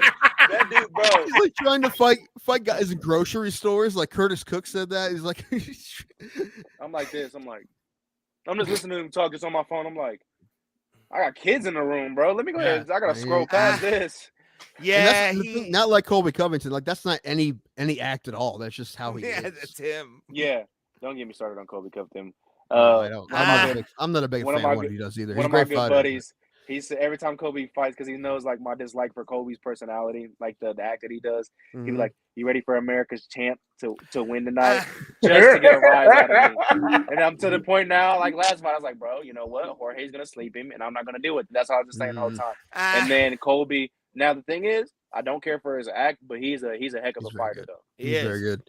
Yeah, it looked like they were doing two different sports when he fought Jorge. Yes. Yeah. Yeah. And I don't wish nothing bad to happen to nobody. But I would not be mad if Colby Covington got slept. I mean, nobody would. Masvidal tried to do it at a sushi bar or something in Miami. Dude, that's a problem. That is a problem. Bad, I don't agree. That's one of them things like I was talking about, like Cain Velasquez earlier. I don't agree with it. You had 25 minutes to do it. Yeah, I agree with that part. I agree. You punch a guy because you couldn't beat him in the cage. That's ridiculous. I agree with that 100%. Here's where I go left. Okay, is because don't say stuff that goes outside the ring. Then that goes outside the cage. Yeah, it's like if some dude said that to me on a random street, I'm like, "What do you say about my wife? My wife right here." You know what I mean? I'm gonna give you. What do you say? Say it one more time. You know what I'm saying? Da-da-da-da. Yeah, but you wouldn't. You wouldn't sucker punch him though. You'd say something to him and have him square up in your face. Colby, you wouldn't just. Bow. You wouldn't just run up behind him when he doesn't know you're there and hit him in the ear. You wouldn't do that. No, you gotta also think. You gotta think where Jorge from. Jorge from the streets, not the streets. The streets. Yeah. Jorge is as hood as they come. He about that life. I was about to say, have you ever seen his fight versus a dude named Ray before? In the backyard. In the backyard, yeah. When he was Thomas, actually. That's not act neither. That's not Jorge. People say Jorge's an act. That's not no act, bro. He's from the street. No, yeah. That's them. Yeah. He fucked that guy up hard, man. I'm over here, bro. Bare knuckle there. You just heard every dig is bang. Ooh. And the guy was trying to get out of it. He's just like, I'm gonna do. All right, hold on. Fucking Jorge's like, fuck off. Let's fucking go. I loved it. Kimbo did the same thing to one dude. Kimbo sliced. Yeah. Did you see where he knocked dude eye out? Did you seen that fight? Yeah, the You know how hard you gotta uppercuts. hit somebody to knock somebody's eye out? Yeah, well, I mean, Kimbo is Like a special. his eye came out his socket. Kimbo was one of those once in a lifetime punchers. Like if he touched you, you were going to sleep Until he without went a pro. doubt. But like the cardio was never good. Like just trash. It looked man. good by the dudes he was walking through. Yeah. It looked good that he was walking through dudes. He was walking through somebody uncle on the streets. That's all I gotta say. He was walking through them left and right. Boom, boom, boom, boom, boom. Legend. He went pro, and Crushing it was him. GD's in the chat. Oh, For the most part. I mean, he had a couple good wins. I mean, listen, you beat He had a Houston couple good wins, Alexander. yeah. That's a legitimate win. Houston Alexander's a legitimate win. That's a good win. Yeah. But then He fought Dada 5000. I was like, yeah, he fought Dada. He drugged Dada apparently. Whatever. I don't know what the story is. Something like that. that would be like me and Tim fighting each other. That would be the end. You legal actually had heart attacks in the middle of the fight. Yes. Like Dada, yeah. Like a minute into the first round. Yeah, no, that's why it would not be an actual fight. It would just be a cardio contest between you and Yes. that I Who's would gonna probably win? lose. A cardio contest, right? Yeah, I'd probably win the cardio contest. I But it would be don't like know 2 minutes in the first. Sure. I Well, don't know I've been- for sure. I've been think playing that Tim might have an softball, edge. fam. Been playing running those bases, fam. Exactly. Hitting Tim might dingers, have an fam. edge. right. But softball's no joke neither. Ah, Y'all ever watch an intense softball game? You hear people in the crowd, oh, shut up. You see somebody's auntie yelling at Yeah. somebody else, cussing people out. Yeah. It's always the auntie who had too much to drink. Yeah. Oh yeah. Yeah. The other day I I'm was like at a this. high school tournament I'm game. like, and it was we're not that. winning money here. What the heck are you? Ah. Yeah, I mean, I Tim get is- it. Be a good sport. I'm over here just like this. It's about Here's to my end. question. How old are the other two children? They're about to be 11 and 8. Both are in sports, I assume. No, not at the moment. Not yet. Okay. What kind of parent is Isaiah Watkins gonna be when on Well, that field or He court beating or the- whatever? beating the shit out of referees. in the parking lot. Do you know who I am? Do you? No, I'll never pull that card. I think it just all depends. I think I'm gonna teach them, especially the 8, because the oldest is my daughter. She's about to be 11, and then goes my other son, my oldest son. He'll Okay. be 8, and then the baby. But the oldest son, he told me the other day that he wants to be. He's like, Isaiah, I want to be an MMA fighter. And I was like, okay, but I don't want him just to be an MMA fighter. I told myself like I always told myself when I was younger, like, oh yeah, I'm gonna make my son, but I don't want him to punch people in the face for a living. This is me. I want them to do something else. You know what I mean? I feel like this is what I'm good at, but I want to give them a chance to be good at something else. So if they could play a non-contact sport, cool. Now I am gonna train them to, but Yeah. I think it just depends on if I It's a can see like a ref is self-defense reason, though, right? constantly hassling my kid. You know what I Mhm. mean? And I know the Yeah. rules of such sport. I'm gonna go down there and be like this. I'm not gonna be aggressive off jump. But buddy is gonna get that. Hey, let me talk to you real quick. Yeah. I see Yeah. you messing with my kid. You give my kid one more yellow or red card, and you're gonna have a yellow and red black eye. You know what I mean? It's like, you know what I mean? You know what I mean? It's just all about this. I know the world's not fair, but it's just like, come on, man, these is kids. You know what I mean? And hopefully I can teach my kids, you know what I'm saying, especially being a fighter, sometimes the decision doesn't go your way.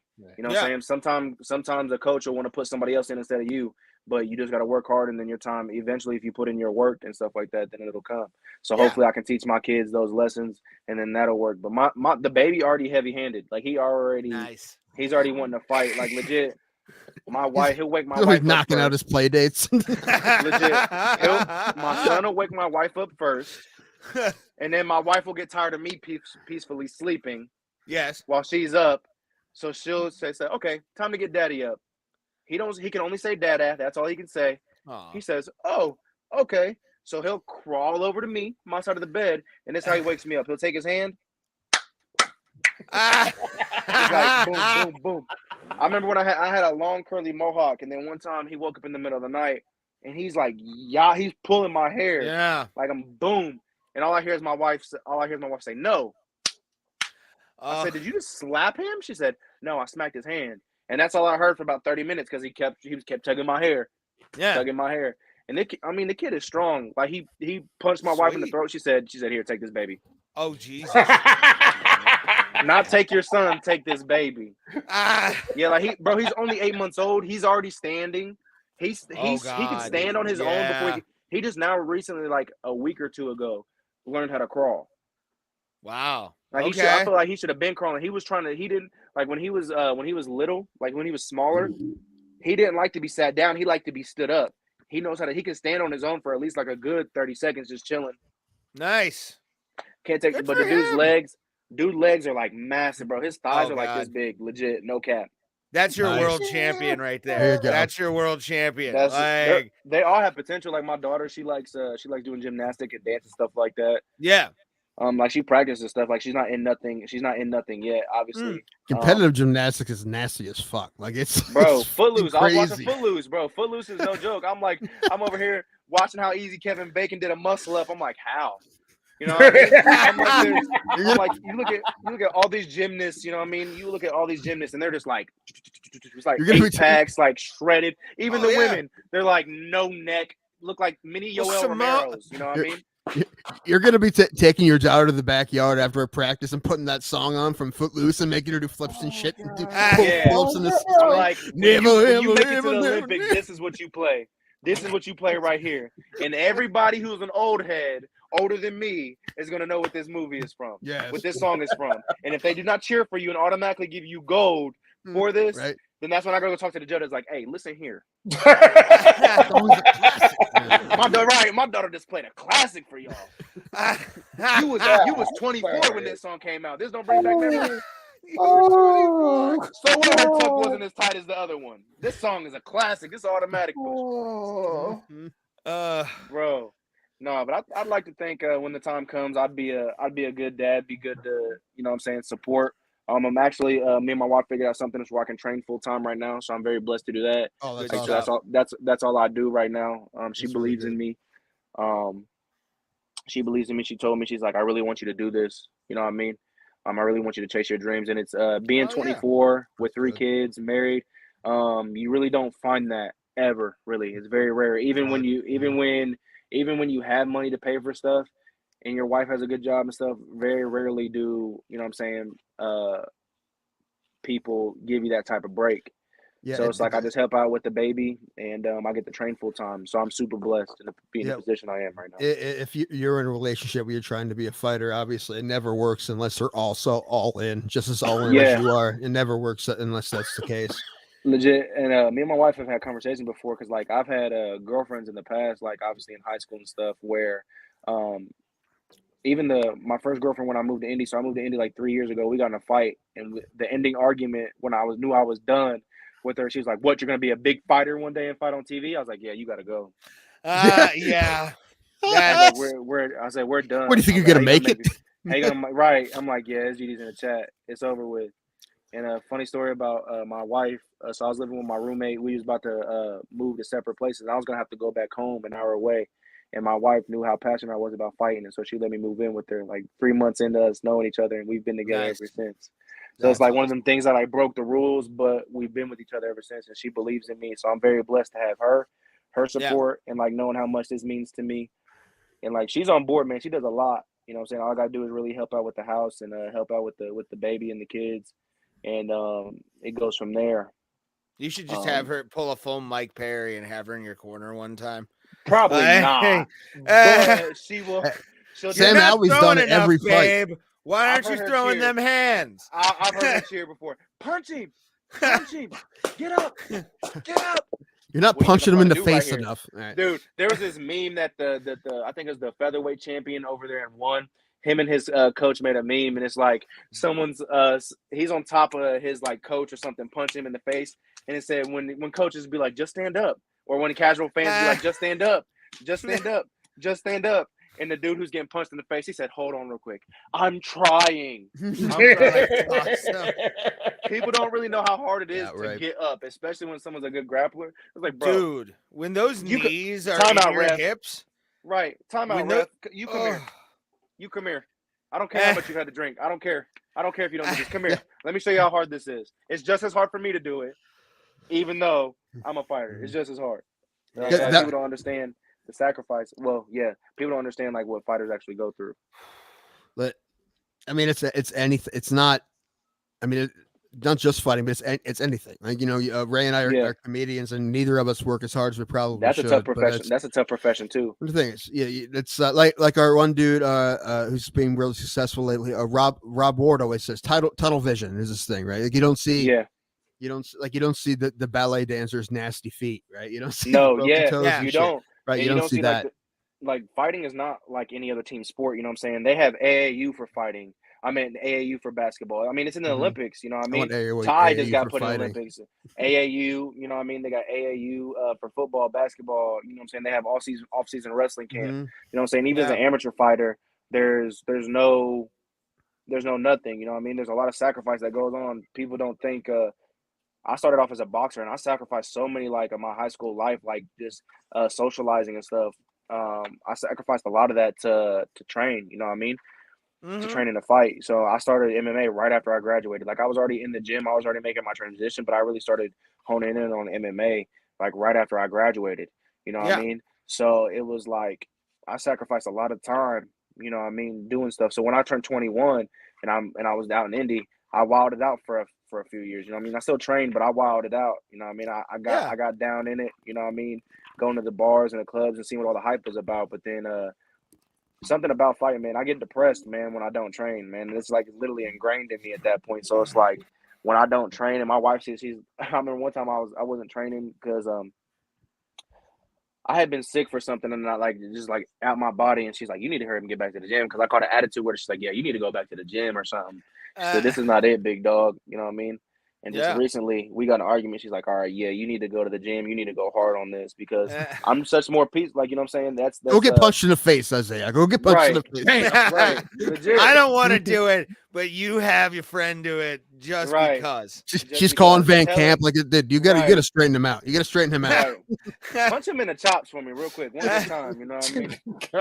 It's like, no, but there's a lot of other dudes. There's a lot of other tough dudes in there. I also train with Sean Fallon, Andrew Highball. There's a lot of the dudes I work with. Like, they're such veterans in the game. Right? Yeah, they're such. He fought Andrew too, right? Yeah. That was one of the best pro fights I saw live until he went to the UFC a couple months ago in Columbus. But like that Andrew Aaron Hallby fight was one of the best fights I've seen live. Period. It's great.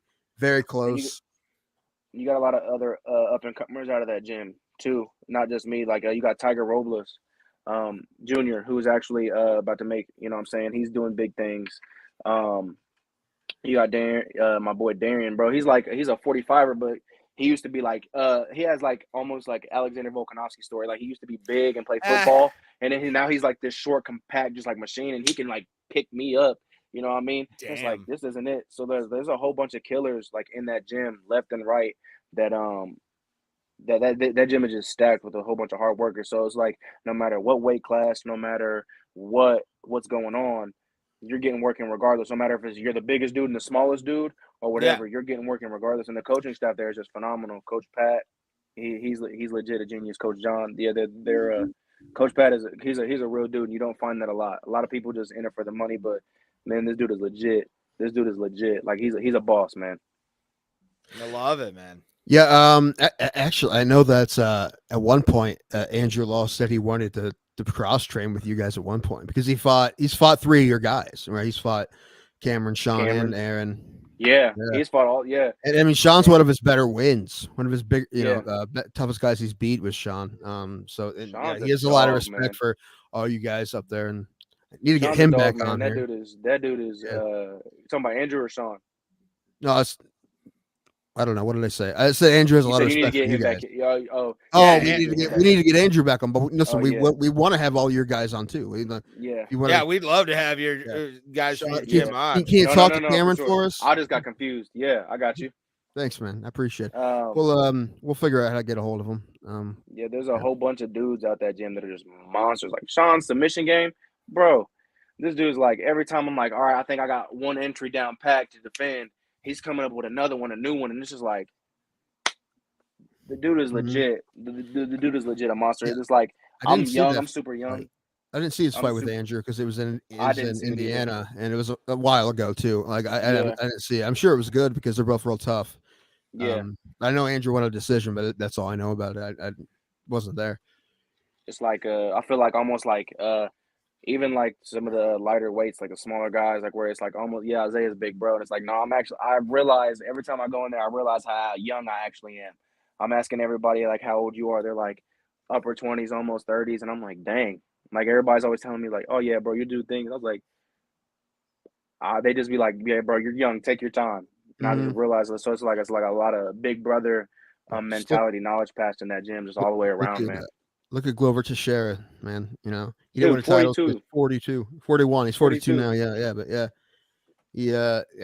I mean, you can always get better, right? And so it's like, Matt Brown said the same thing. Because Matt Brown was almost cut a couple times from the UFC, and he just like, well, you know, my knowledge and my skills caught up to everything else, right? And just it's like something happens, like, excuse me, it's like something happens when your body and mind make that mesh, bro. Something powerful happens, man. It's like your body's doing it, but your mind's not doing it. Then your mind's doing it and your body's not doing it. But something happens like when you reach a certain age, like when you're in your peak. I think that's what they say your prime is, when your body and your mind meet. So I think for MMA, like at least for my weight classes, I know it's 30, like 33, 32, 33. That's when you're in your prime. You know what I mean? So that's even for fighting. That's a long time. I mean, you hear like football players and stuff like that. You turn 33, they're like, I'm almost done. You know what I mean? They're like, I'm almost done, but you're in your prime and fighting, getting punched in the face around 33. So it's like, dang, I'm like, bro, I got, what is it? I'm 24. So I got 9 years left. How old's Trinaldo? I'm sorry. How's on Trinaldo? I think like he's 42, isn't he?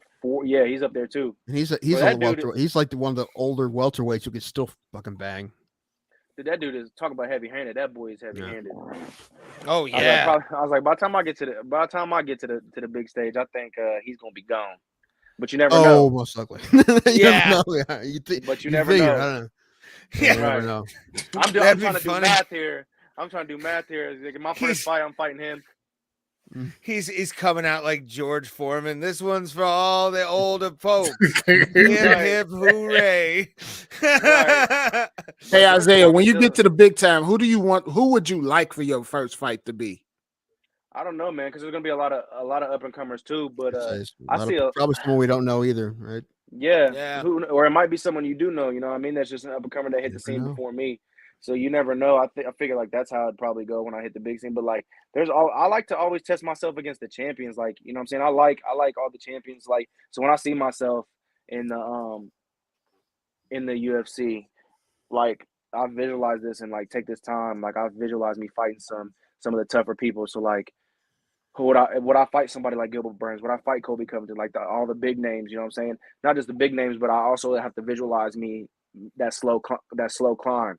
You know what I mean? Yeah. It's like people just visualize to the top, but no, that visualization of that from the bottom and the top is so important because that's where your growth is. You know what I mean? And just like when I visualize a fight, like how they said about how Justin Gaethje does, like I visualize okay, I get put to sleep, I get tapped out here, I get tapped out there, you know, I get caught, I get knocked out, you know what I'm saying? I visualize all these things, and I also visualize the good things, and I feel like people just visualize the good. Well, if you visualize just the good, how will you be able to prepare your mind and yourself for the bad? It's like you have to visualize both of them. And so I think that's what makes Justin Gaethje so dangerous, because they said that he visualizes like going into the deep waters. And like I do that too. Like if I'm in deep waters and I don't want to go no more, will my body go? You know what I mean? Those helps on like your cardio days. Like it's like, no, Isaiah, you can't quit. You can't slow down. You got to keep going hard. And so like visualization is like, I never knew how important it was until like I'm like, dang. You know what I mean? Yeah. Understood. Tim, are you thinking about something? I can see smoke coming out of your ears. No, I'm good. Not necessarily. No. What I was saying is that when he was talking about that and being able to fight through deep waters, I went back to what we talked about with Tyson earlier, because that was the one knock on Mike Tyson, is that he never was able to win those fights. Like those were the fights he was never able to win. Those are the tough fights, but yeah, you like always the have to be Vandy able Holyfield ones. Yeah, or Like any of Evander the, Holyfield anytime he was was down or in a bad spot, he never came back. Like that was all, that's all. He was a young guy, that's a mental thing. But the thing is, I guess the point is, mental toughness is I giant think chunk. It's just as important as everything else. I think part of that too is just like my grandpa liked it because I remember when I first started MMA and boxing, I started getting a little good. You know what I mean? Better than I was. I started growing. I was like, Papa, this and that. He said, Bub, you might want to chill out. There's always someone bigger and better than you. And I think that me reminding myself that makes me even more dangerous because if I'm going about things humble, like if I'm going about things humbly, respectfully, and just knowing that there are people out there who can beat me. You know what I'm saying? But I'm gonna try my hardest. Like they're gonna one of the things that stuck with me, my first MMA coach, he told me, he said, yeah, you're gonna fight me, and if you win, but you're gonna remember that you fought me and you're not gonna want to ever fight me again. And so like, that's one of the things that he's passed down that stuck with me. But if I go in there humbly, just like knowing there are people out there like that, that makes me more dangerous because it won't affect my mindset like that. I'm like, hey, I visualize this. I've already put this in my mind. This has already been this. You know what I mean? I'm comfortable with this. You know what I mean? I don't want to lose. I'm not comfortable losing. I'm not going out there to lose. I'm not going out there to give up anyway. But if I perform well and I just go out there, you know what I mean, and it just happens, I get caught or something like that, hey, then it happens. You know what I mean? I'm comfortable with the outcome. I know how to bounce back. I've been, like I said, I come from nothing. So I've been bouncing back my whole life. You know what I mean? Yeah. Well, I tell you what, and we're gonna let you go here in a second. We've had you for a while, and we thank you for being here, man. It's really fun. Just listen, we come back whenever you want. We love having you here. Appreciate that, brother. You're a great interview. You're a great dude. We love having you. And like, listen, just from seeing you fight on film and hearing you talk now, like we have a lot of faith in you. Just like Thank you, brother. I appreciate it. Yeah, we're behind you all the way, man. You got fans in the Bro Plata, if that means anything to you. Yeah, for sure. Thank you, brother. Thank you, guys. We don't expect anything other than you following through on the dreams and the goals you want to accomplish. So what are we anything else, Ray? You want to give the socials and stuff? Yeah, I was about to say, what are your social medias that people can check you out? Make sure to give him a follow. Entertaining as hell to begin with. So I appreciate that. All I got Facebook, Instagram. Facebook is just Isaiah Watkins. You'll see a picture of me holding the belt. And then Instagram is the Fresh Prince MMA. That's it. No underscore, no period. And look me up on Tapology. Show some love. Spread the word, man. I got big things planned for my life. You know what I mean? Well, I want big things to happen for my life. So do we. Yes. We are. So, but I put my trust in God and in my coaches. You know what I'm saying, that they'll guide my career correctly, and I know that those things will happen. So yeah. Oh yeah, man. And we're behind you 100% all the way. We want you to make them dreams come true, sir. One question real quick, because I forgot to ask. Last time. I forgot to ask this time. The nickname. Where did the nickname come from? All right. So I was in the gym one day, and I was always like trying to give myself a nickname. And then one of my coaches at the time, he's like, "Bro, you just gotta let it happen." Yeah, so I'm sitting there, and like I said, I'm goofy, and I'm sitting there, and I'm hitting the Carlton, right? Yeah. I'm hitting the Carlton. He's like, "Oh, that's the Carlton, like off of Fresh Prince." And he's like, "Boom, that's it, Isaiah the Fresh Prince." So most people are like, "Oh, you're not no Will Smith." You're right. I'm a Carlton. I'm a goofy Carlton that can beat you up. You know what I mean? But I got it from the Fresh Prince. I feel like you should go by Carlton. That'd be amazing. I can't do that, no. Come on, Tom Jones. Yeah, I can't do no. I can't do no. Michael Jackson be loved by anyone. Bro, I can't do it. But no, that's how I got my name. It's like, oh, like off the Fresh Prince, like when him and when Will Smith and Carlton were hitting, you know what I'm saying, hitting the Carlton. And then he's like, boom, that's it. That's what they got it. And they would always tell me, he said, man, with a name like Fresh Prince, it's not scary, it's not intimidating, it's not nothing. You're gonna have to earn it. And so I thought it was because you like the sucker slap comedians. That's why they called you the Fresh Prince. No. You're not gonna slap Ray around. No, man. I would never. I'd have talked to. If I was Will Smith, I'd have talked to Chris. I'd have went like a man about it, not in front of everybody. I did it. If I was gonna smack anybody, I'm gonna do it in private. I'm not trying to embarrass you more than this is already gone. I'm gonna give you a chance to, you know what I mean? There's no reasonable person that thought he handled that correctly. No, man. You can't be smacking other people like on like, you know what I'm saying? He was laughing at the joke beforehand. He was like, he seen Jada's face. He said, "Oh, yep, I gotta go do a thing." Yeah, Jada was walking up there like, "Yep, do the thing." But yeah, make sure you add me on Instagram at the Fresh Prince MMA. Yes. And Facebook is just Isaiah Watkins, and that's it. Isaiah, we appreciate you, my friend. Thank you guys. I appreciate so it. much. Pleasure meeting you, man. Pleasure meeting You as well. Thank you guys so much. Give him a follow, Isaiah Watkins, the Fresh Prince himself, Yes, getting sir. it done. Thank you, buddy. We'll talk to you later. Thank you guys. Never.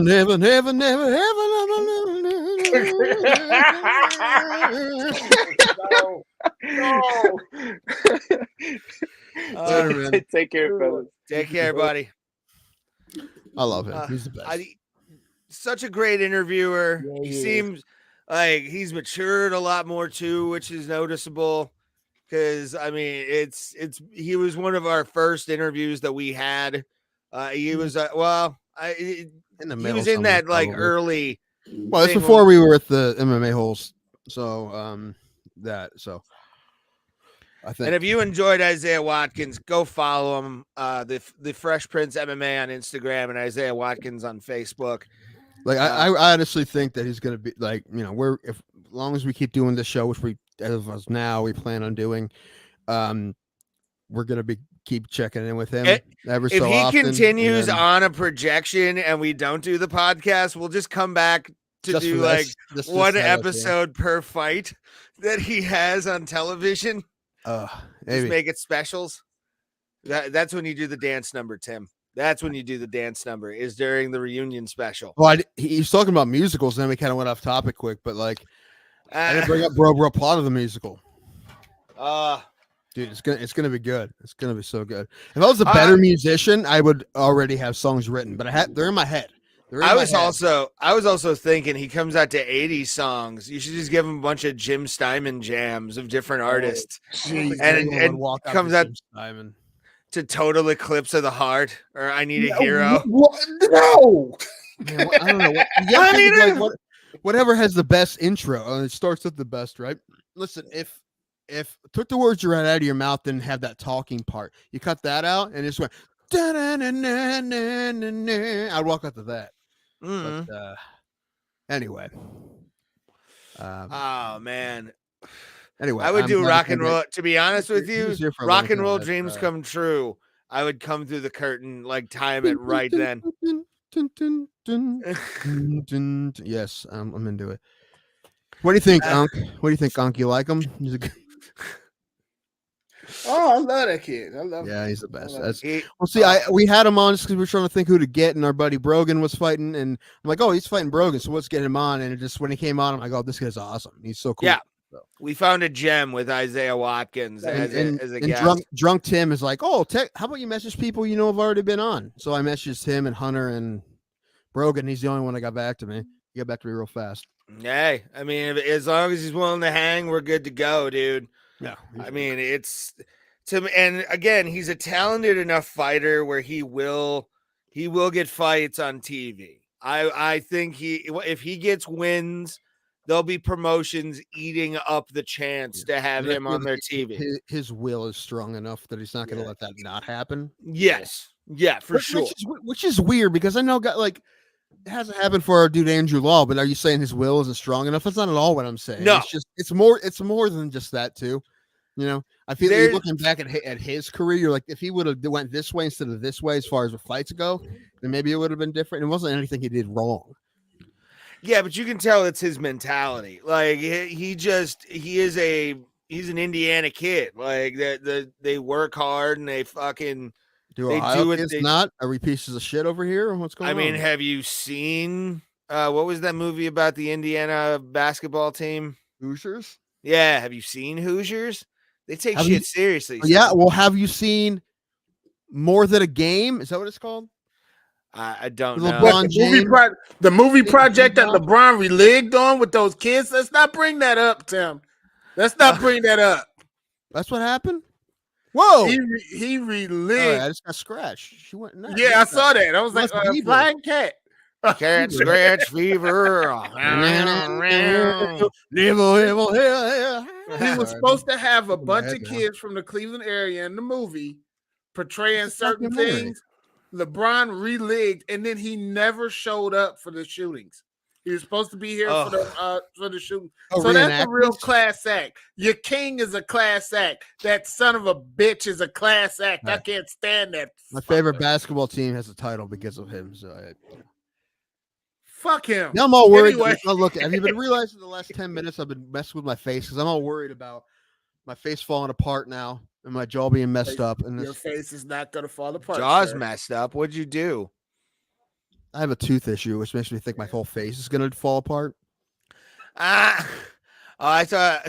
Right, you coming to Columbus this weekend or what? I am not. No one's coming to see I me, you know, dick. Thomas, but you coming? I told you I got prior engagements this weekend. Thomas, have a good this is swinger excuse. capital of the world, man, and we can get you laid in Columbus. No, I told you my good friend passed, and I think I'm. Oh, that's right. I'm sorry, I forgot. Yeah, you're fine. You're fine. I apologize. You're fine. I was also just giving you guys shit anyway because I'm going to be really bored. No, you won't. Well, you know what? There is more to do down there. You know, after I watch the dog, I can probably go. I don't know. Listen, I'm going to eat good. I know that because I'm going to go. Casey LeBron is not a trigger. Better perfect diction calling him a trigger.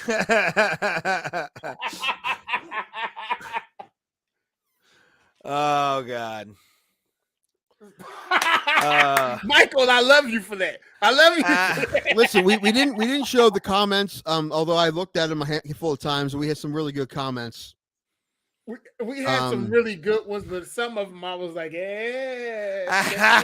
Paul thinks that Jordan Levitt is hiding something. I know what he means. He thinks Jordan Levitt's secretly gay, but he's just because he's different. He's married and has a kid. Doesn't like he's fine. It's because he's goofy. It's because he's fucking goofy. I'm gonna go take a pee real quick. I'm fucking goofy. Okay, I'm going after you because I want some more drink. I'm having fun. No, the thing about him that I admire is it gives you hope about Isaiah. Okay. It gives you hope that there are, besides all the fight stuff, the way he carries himself. There's a lot of young people that carry themselves that way that gives me hope that this place, this world has a better future no matter what. And it was the way that he projected himself. He was really authentic, and he's authentic about himself. So I appreciate that. Like when we had him on the first time, I knew absolutely zero about him.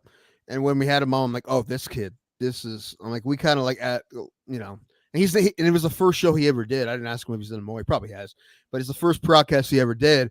And I'm like, oh man, we just kind of locked into finding this kid like that, and the world will know who he is, or a lot of it will, and the MMA world at least, I think. But yeah, no, you're right. He says all the right things, and he's hard not to root for. Right. I mean, I'm pulling for him hard. I'm pulling for him almost as hard as I pull for my dude Andrew Law, who I've been friends with before he even started fighting.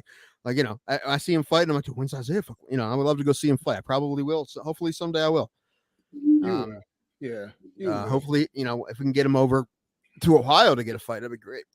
But I'm just adjusting myself. By the way, the Cavaliers have the 14th pick.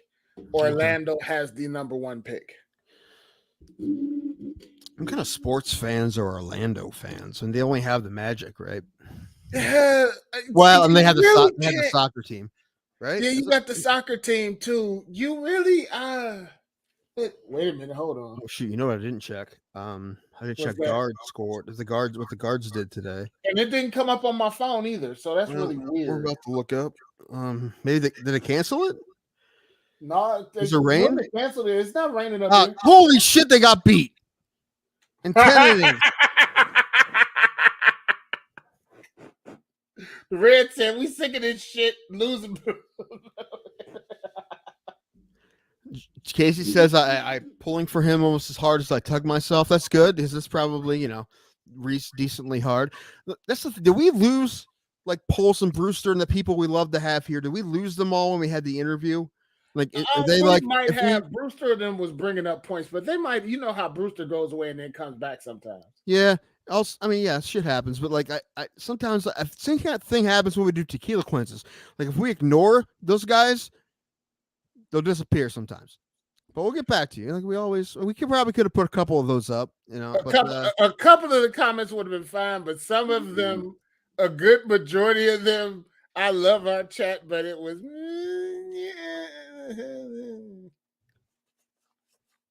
What's going on now in the chat? Anything good? Hold on, Michael's. Felony. What is it? Felony seems cool though. Always smiling and making the best of shit. I think they just got a lot of credit. What I see. Felony. He's talking about Isaiah. Who's Felony, Mike? Charles Bennett. Oh, he's talking about Charles Bennett. Okay. Who's Charles Bennett?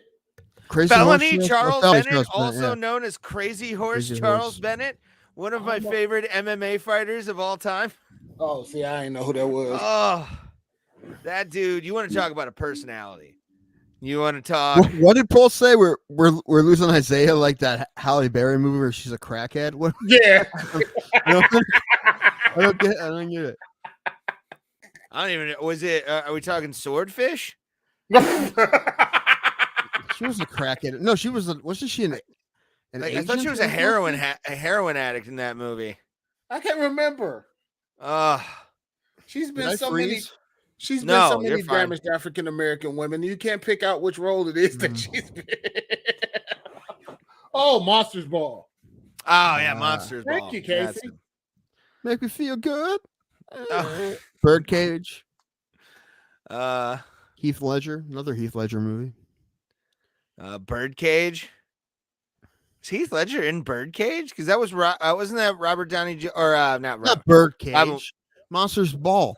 Oh, during that weird sex scene with Halle Berry and Billy Bob Thornton, they kept cutting to a birdcage. Oh, okay. I don't remember past the make me feel good. Yeah, because that's when you finished. Yeah, I felt that's when I fell asleep. So gentlemen, I want to go back to maybe a week ago or maybe a couple of weeks ago where you guys had a discrepancy with a certain female actress and whether she was hot or not. Yeah. I want to share something with you guys. Okay. Let you see the hotness of said woman. Hold on. Okay. This is why I need John 209 because John, I think, agreed with me. That, my friends, is Whoopi Goldberg. Yeah, I'm still not attracted. I was attracted to that. That could get it all day, every day. Yeah. See, that was one woman show, Whoopi Goldberg. Like that or like right around her first movie, Whoopi Goldberg. Like that's Color Purple. Yeah, I mean, yeah. Again, people like what they like. I'm not a fan of Whoopi when it comes to looks. Now, however, I will agree. She's grown a little bit. Yeah. Like Grown. Her dreads look rotten. Like they don't. It look good. She's not only sponsored by the Hover Round. She's a client. What are you talking about? You stop that. That's not nice. Not that bad. Big women need love too. I'm not. Hey, so the big dudes, Thomas, and we're not fucking getting any lately. So what the fuck? Speak for yourself, pal. I said Thomas. Did I say Ray? Wait a minute. Now speak for yourself. I got a Dominican and I got a number. Anyway, so yeah. Okay, well, Thomas too. All right, fine. This is me then. Fuck. Me and my mic. I'm fine. I'm not. That I have a lot of problems. That's is that one of them? That's not nice, Casey. That's not nice. Me too. All right. I'm about to go into the dangerous amount of drink category, so I'll be right back. Yeah. Oh God, I'm scared. What'd you say? You'll never know. That's what's up. I said I forget. They should be scared. That's what I said. Oh, okay. I'm scared. I'm fearful. Oh, geez. It's been a fun show so far. This is, although when I went out to my work truck to go pull myself into the truck, my left arm is tingling. So I don't know what that is. But you don't have frozen shoulder, do you? What? You don't have frozen shoulder, do you? I might. I don't know. I haven't been to a doctor in years. I might have to go get checked out. Take your ass to the damn doctor. All right, look. It's bad enough us Negro men don't go. We need somebody to go to keep the doctors in business. So take your Caucasian ass to the damn doctor. I am more happy to take a doctor's money and stop their pest problem, okay, than go to a doctor. I get the ultimate grift. Whatever insurance money they get sometimes goes to me every quarter. It's a good time. Take your ass to the doctor. I know. I also Okay. think it may be like gas. Who knows? Gas does not go in your arm. I mean, yeah, I know. There are places that gas go that's highly uncomfortable, but gas does not go in your arm. Yeah, I know. It's just also I need to lose like 90 pounds. Probably. That's I'm feasible. 230 right now. Well, give yourself a year. You're 230. Last time I seen 230, I was a fucking infant. Oh, yeah, I know. I've seen the photos. You're quite cute. The bearskin rug was like being on top of that. You shrunk it. I don't know how that happened. Like it was, you look like Patrice O'Neal laying on a bearskin rug. Like, oh Casey, man, it does not. Casey, it does not. Gas collects in your shoulders. I mean, I've been doing heavy, strenuous work lately. I can believe it, but like, because they're joints that's built up gas and pressure and stuff. Y'all are not gonna hit me with gas building up in the shoulder. My shoulders need to fart. That's not.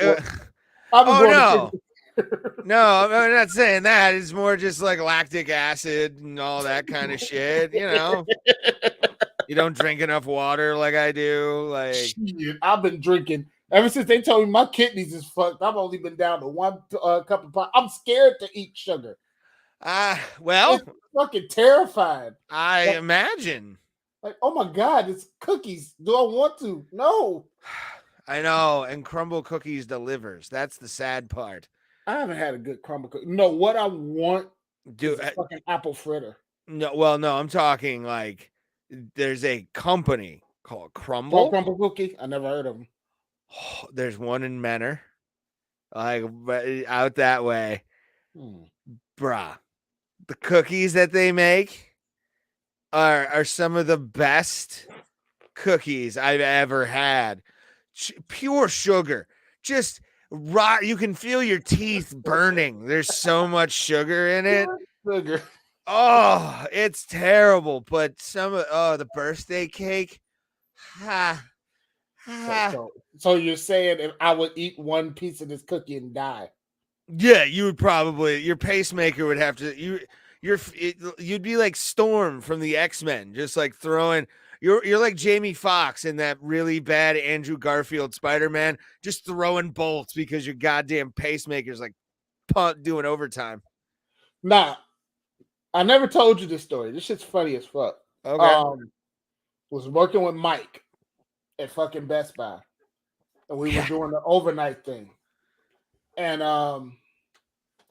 my pacemaker, I just got my pacemaker in, and I heard beeping, and we thought it was something that was in one of the totes that we were taking stuff out of at Best Buy.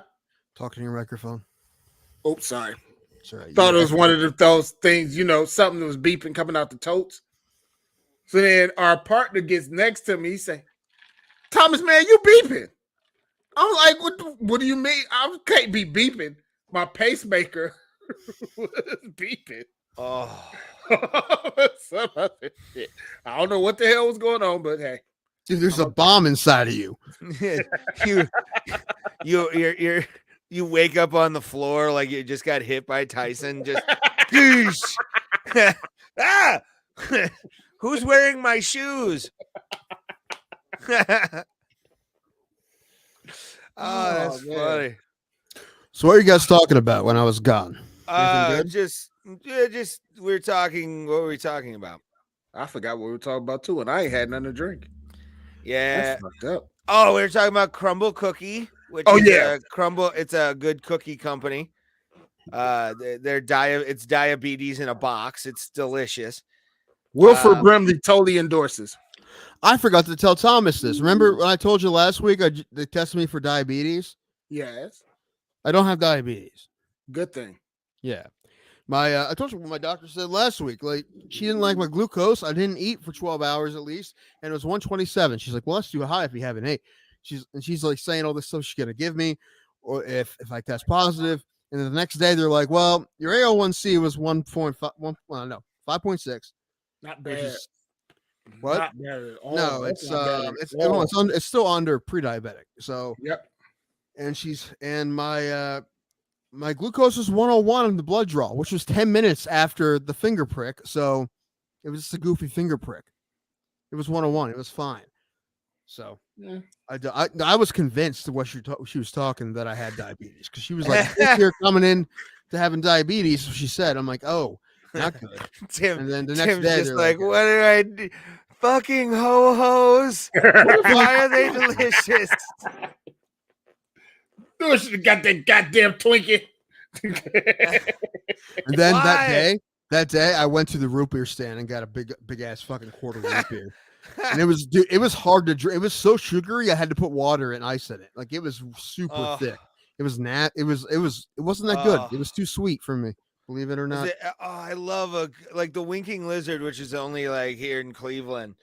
I used to go to when I was young, my grandparents used to take me to the one in Canton. There used to be one in Canton. Yeah. Used to be a lot more of them out there. Yeah. Is the one downtown still there? No, they closed that one. They closed. Oh yeah, they did close the one downtown. The one in Memphis. Yeah. Pandemic related and staff and all that kind of stuff. It was one of the first victims of the reopenings. Like, it sucked because they're like, no, I used to get so loaded there. It used to be a Winking Lizard on Coventry and Cleveland Heights. That's where I got my first interracial kiss. Nice. Oh, me too. Actually, it was Thomas. I remember them lips, boy. Don't try that. My face was just shaved. That's the only difference. How long did the relationship last? 2 days. Okay, so they did. I was about to say, you did make out with a girl that in the restaurant area of that place, there is a picture of the Edmund Fitzgerald. So it's kind of doomed to fail. Hey, goddamn right. Oh man. Somebody mentioned in the comments something about snow bunnies. I haven't seen a good snow bunny in person in a while. Snow bunnies. I mean, I'll give you a good one to look up. I can't do it on the air.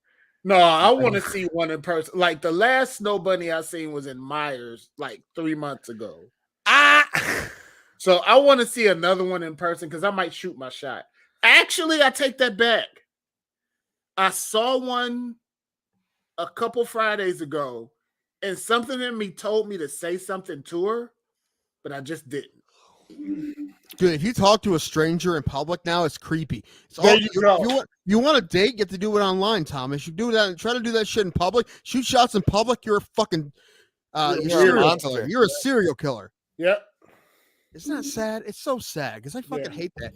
And you know what? I saw a post in my memories on Facebook from like 9 years ago that said, I think I'd have better game before the invention of texting. I'd have even better game before the invention of standards. So 9 years ago, made me laugh a little bit. It did make me laugh. But I'm still like that. I fucking suck on texting. I'm good this way, believe it or not. Just texting, I fucking suck at. I'm always weird. See, I'm a great texter. Like, I'm an actual person, not a robot. Well, I mean, nothing against the robots. You're about to be our overlords. I understand. I have a reason. I do stand-up comedy, so I talk a fucking lot. I do a podcast and I talk a lot at work. So texting for communication for me is the easiest form for me to really get my emotions. What you just said sounds like it was an argument for you to be better at talking, since you talk all the time. I mean, I can, but it's just I'd rather do that because it's just easier. I can't. I can write more. I can, but I just like, listen, if they say that a lot of people, younger people, aren't even great at conversating anymore because they usually in text versions they have time to think about things, so no one's quick anymore. So being someone who relatively is compared to other people, then I feel like that's my spot, right? Compared to We're the next texting. politicians, Tim. We are the next politicians. We're the quickest witted. I would never win because I'd be like, what party? I'm like, well, I was a Democrat, but some stuff, iffy, I'm like, I'm not gonna always vote for a party. I'm gonna look at everything, and the people aren't gonna like that, even though that's the best for them. Right. Time is right. That creeps girls out of your life. Yeah. Yeah. It's true. Like, yeah, if you decide like, hey, I'm gonna talk to this lady, it's fucking weird. Agreed. I remember it was you got to have game to do this, that, and the other. And you still do, but it's a different kind of game now. What kind of game do you get off of electronically messages? Well, look, this is the thing. It makes it harder for guys to date up, right? Because it's all like Twitter, and they're also looking like not Twitter, Tinder. They're looking at who's the best looking, right? It's like guys like us don't have a shot because if we ever have shots, about the shit we say, right? If I ever shot with someone who's better looking than me, it's because of the shit I say. It's not because of the way I look, right? So now if dating isn't like that anymore. I have no fucking shot. Well, see, these are the factors that you have to look at with doing online dating. And I hate to be this. I said years ago, I deleted all my accounts because I don't like it. Maybe 5 years now it's been so. But I hate to be like this, but I know the gentlemen and everyone are gonna agree. It's hard for a guy because women know how to take shots that make them look absolutely appetizing. Guys can't do what the women do. What you Ray, don't you disagree? Because a guy can't sit up here. Exactly. A guy can't take the upward shot or where you getting all the cleavage, but you're not getting all the whatever. And this is the thing about you can do that with a dick pic, but you don't put this online. You don't put those on Tinder. All the whatever. No, I'm serious because there's this young lady I'm talking to now. She is a thick, heavy duty, woody chick. And the reason I tapped on her profile is because she was up front with her thick, heavy, woody, whatever. But then you get those that do the thing, and like I said, you're seeing this because they know this is gonna get you. Yeah. But then you're missing this, and sometimes this ain't that bad. So you're already 2 steps behind. And for the guys, it's never the right shot. Like somebody never. I always put my worst pictures on. If the woman likes it, they don't like the right shot. They like the oddball shit that you do. It's all it's the fucking rules. It's all fucked up. But you know what though, and in all honesty, I really wouldn't want the ones that just clicked on my picture or whatever, my profile or swiped whatever because of like a deceptive photo that I took. I'd rather them like one that mean I'm doing something fucking weird or goofy, like, like that. So put your worst pictures up on there.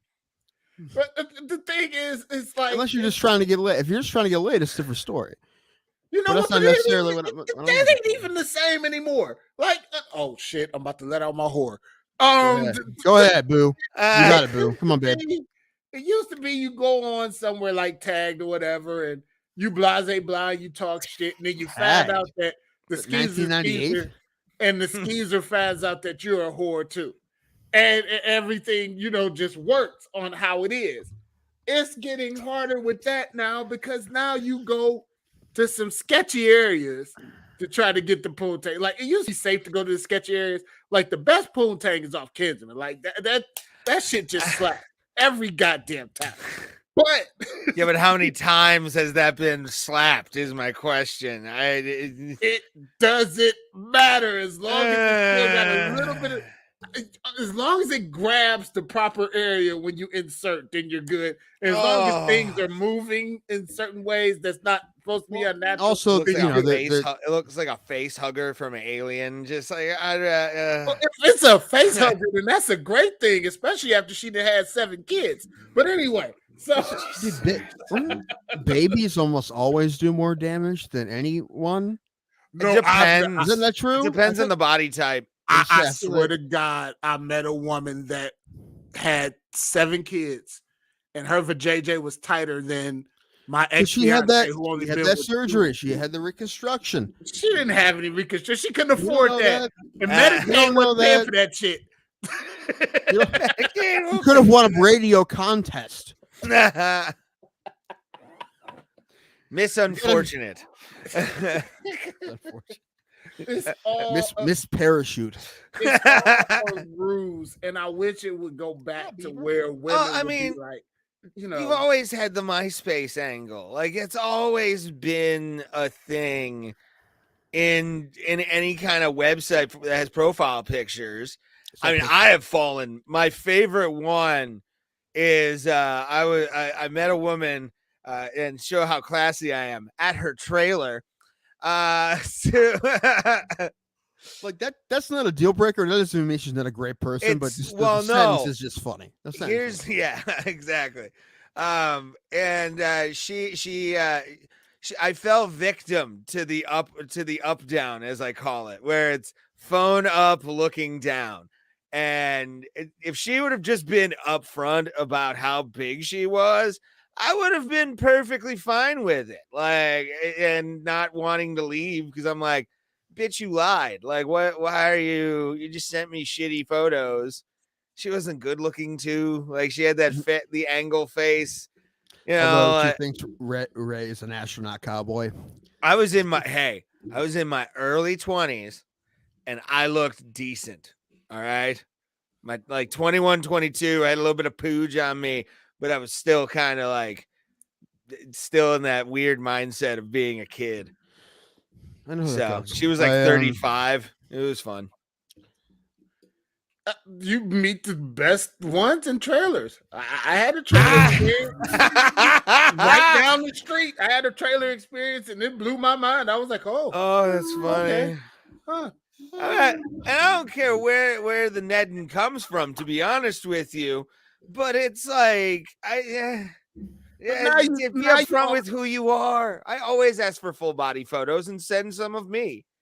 But now you almost have to be careful about where you get it from. Like I said back in the day, and it's not even back in the day. This is like maybe 8 years ago, maybe 9. Craigslist, which isn't that far from me.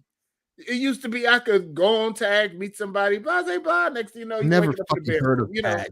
What the hell's Tag? It's a dating app. It's a dating app. Yeah. Yeah. Does it still exist? Yeah. Oh yeah. Yeah. Unfortunately. Yeah. Yeah. It was limited when I was on it. I wish I could. I wish I still had my profile from my old profile from Plenty of Fish. The current one's probably still on there. I probably just sign in. But it used to be a lot longer. Then Tinder came along, and no one wanted like long profiles, so I had to like cut like 80% of it. But I used to get a lot of matches because it was funny. It's funny and shit. So that was I got good dates from tuberculosis back in the day. This is the thing though, Tim. And this is what I don't like about Tinder. I hate it. Tinder, it takes me 20-some clicks of white women to get to a black chick. Well, you have to pay. You have to pay to like filter that shit out. Like that's how they get you. That's true. There's an urban tax, is what they call it. They call it the urban tax. No, you can actually on every dating app. Regardless, Sorry, you can actually. Both those things are racist. I apologize. You can pick ethnicity if you're like a premium member. You can pick that stuff. So I'm not paying for that. Exactly. Shit. I'm not saying pay for it. I'm saying I know you're not saying that, but I'm just saying in general. I'm not paying for that shit. Have you seen that study about what women like they will go out? I think they said it's like 1% of the people that they see on Tinder. They swipe on like right on like 10, and they'll talk to like 5, and they'll go out with 1%. Yeah. Which is efficient. So when you have that big of, it's just because you have that big of a pool of people, you want to go from like the 0.01, the best of the best. It's fine because you have that giant pool to go work from. But if you're doing things organically, it would probably be different. But I don't know. Now, don't get me wrong, because a good friend of mine met his wife, his girlfriend, who is now his wife, and they've been married for 10 years off Plenty of Fish.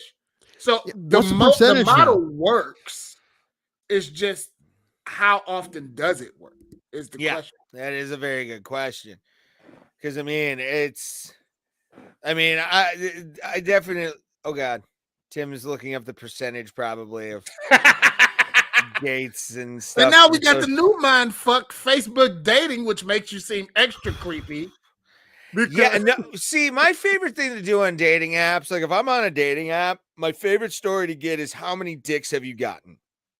40% in 2017, which means it's probably like 50 or 60 now. Probably. But like, yeah, I always ask, like, how many guys open with just straight up dong shots? Because I want to know when to not throw that out. You know what I'm saying? Like, if they have like 10, they may be open to one like day 2 or 3. But honestly, like day 1, I don't get day 1 dick pic. Really? Day 1 dick pic. Jesus Christ. I have gotten I some feel like photo I'm not shoots. I feel like I'm not friends with the kind of guys that would do that. Like, I feel the kind of guys that be like, "This is how I'll get it." I'm probably not friends with this kind of guy. No, I don't do that unless it's somebody that I've known for a long ass time. You're not getting that out of me. But on the flip side, there are I some get people, photo shoots. There are some people who are on there just because they want to fucking get laid. There are people those do exist. Those women do exist. Well, those women they do exist. Yeah. Oh yeah. There's a lot more men, but they do exist. So in that case, when you figure out you got one of those, like, listen, I've had that, and it took me so fucking long to figure out that's what was going on. The last girl I was with, she wanted me to just come over hook up, and I wasn't prepared at all. I had no idea that's what was happening. And afterwards, I'm like, how did I not know? You know, I look back at the messages. I'm like, oh, she's pretty. I mean, she wasn't like, extremely like just straight up blatant with what she said, but like it was. I should have figured it out. I did. I never been able to.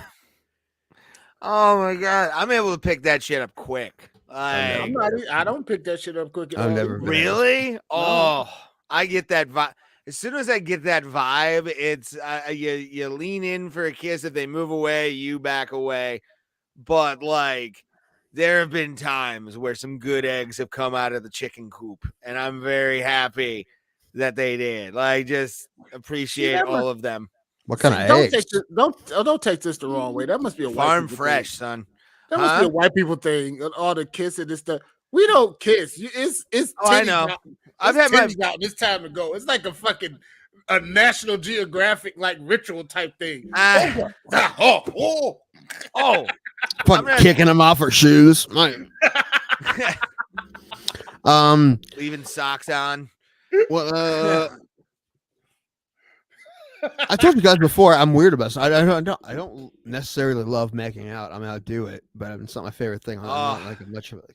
If you find a good one, it's so good, so good. I do it because I know what it will. I know that's usually the starting point that leads to whatever. So yeah. Oh, so good if you can find a good one. But there are bad ones. Like I've met some cow-tongued bitches in my life where you're just like forcing it, and you're like, oh, what are you doing? Please stop. Like in your case, Ray, it probably just matches the rest of her. Oh, that's so bad. You know what, Tim? You know what? Just because I'm Tim, right. I want you to look at the camera. I want you to look at the camera. I'm gonna look at mine. I want you to know that the truth hurts. All right, buddy?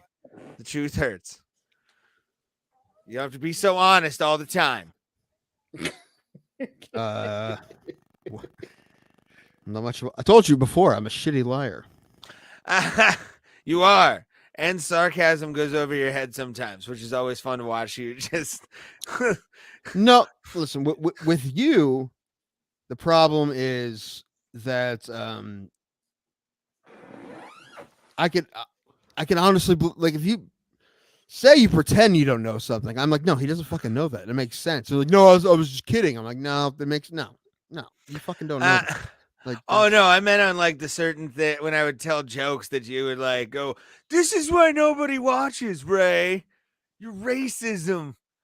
And then yeah, but you don't understand that's also what I'm doing. Like, we're on the same page. Really? Oh, yeah. Yeah. Check your PS. What? PSI. I think Casey's popping some tires. No, and that's funny. I actually need to put air in my tires. Senor Thomas, where are you? I have a video for you. This is Give it up. So everyone knows you can clip episodes now of Bro Plata. This is a clip I sent Ray. Yeah. I think oh yeah, I know exactly what this is. Yeah, because I mean, what we're talking about now reminded me of it. So you can do this. Now we will start whenever Thomas is able, has the time. We will have our own clips, and we'll put them on our channel, and probably we'll put them in a folder. This is clips or something, but we're gonna put them on a normal channel, I believe. Yeah, I'm gonna create another channel for it. No, don't do that.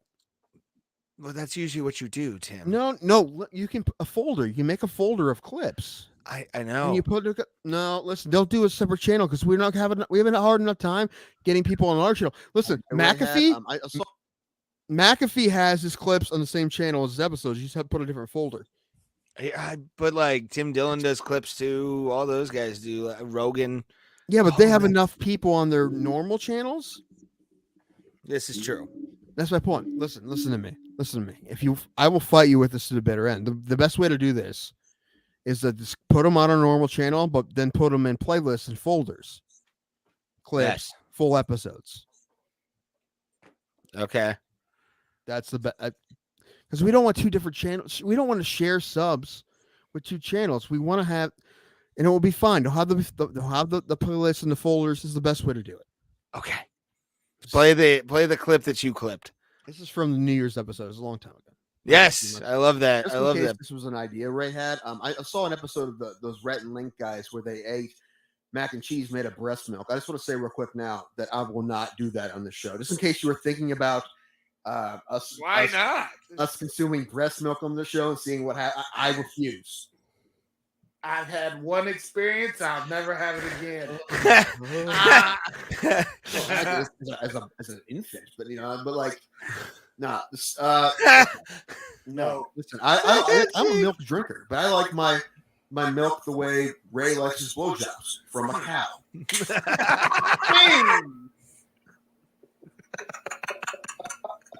Oh man! Wow. If you ever roast me, that joke's meant. Wow. You know what though? I love the teeth pick with like whatever that straw. Oh, I had a straw. Yeah, I do. Yeah, and you're just like, yep, knew that would land. I know when I gotta go on. But anyway, you guys can clip stuff. In theory, that could work too. What the clips and I think that's the best way to do it. Yeah, that's what he's talking about. Yeah. And if you guys want to clip stuff you think that we should post, there is underneath us right now a clip button. Go back, go forward, whatever you got to do. If you're watching this after this goes live or we've gone live, just send clips to @Bro Plata at Instagram. That's where we'll be able to take those, download them, and put them up. And we'll even give you credit as well. Or Twitter. Yeah, our Twitter email, as well. Or Gmail, BroPlata@gmail. Yes.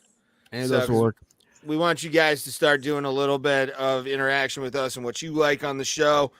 And the best way to do that for sure is doing the clips and giving you guys a little bit of autonomy as well for being such an amazing group of human beings, by the way, for getting us up to certain numbers where we can have fun shit like this on our shows.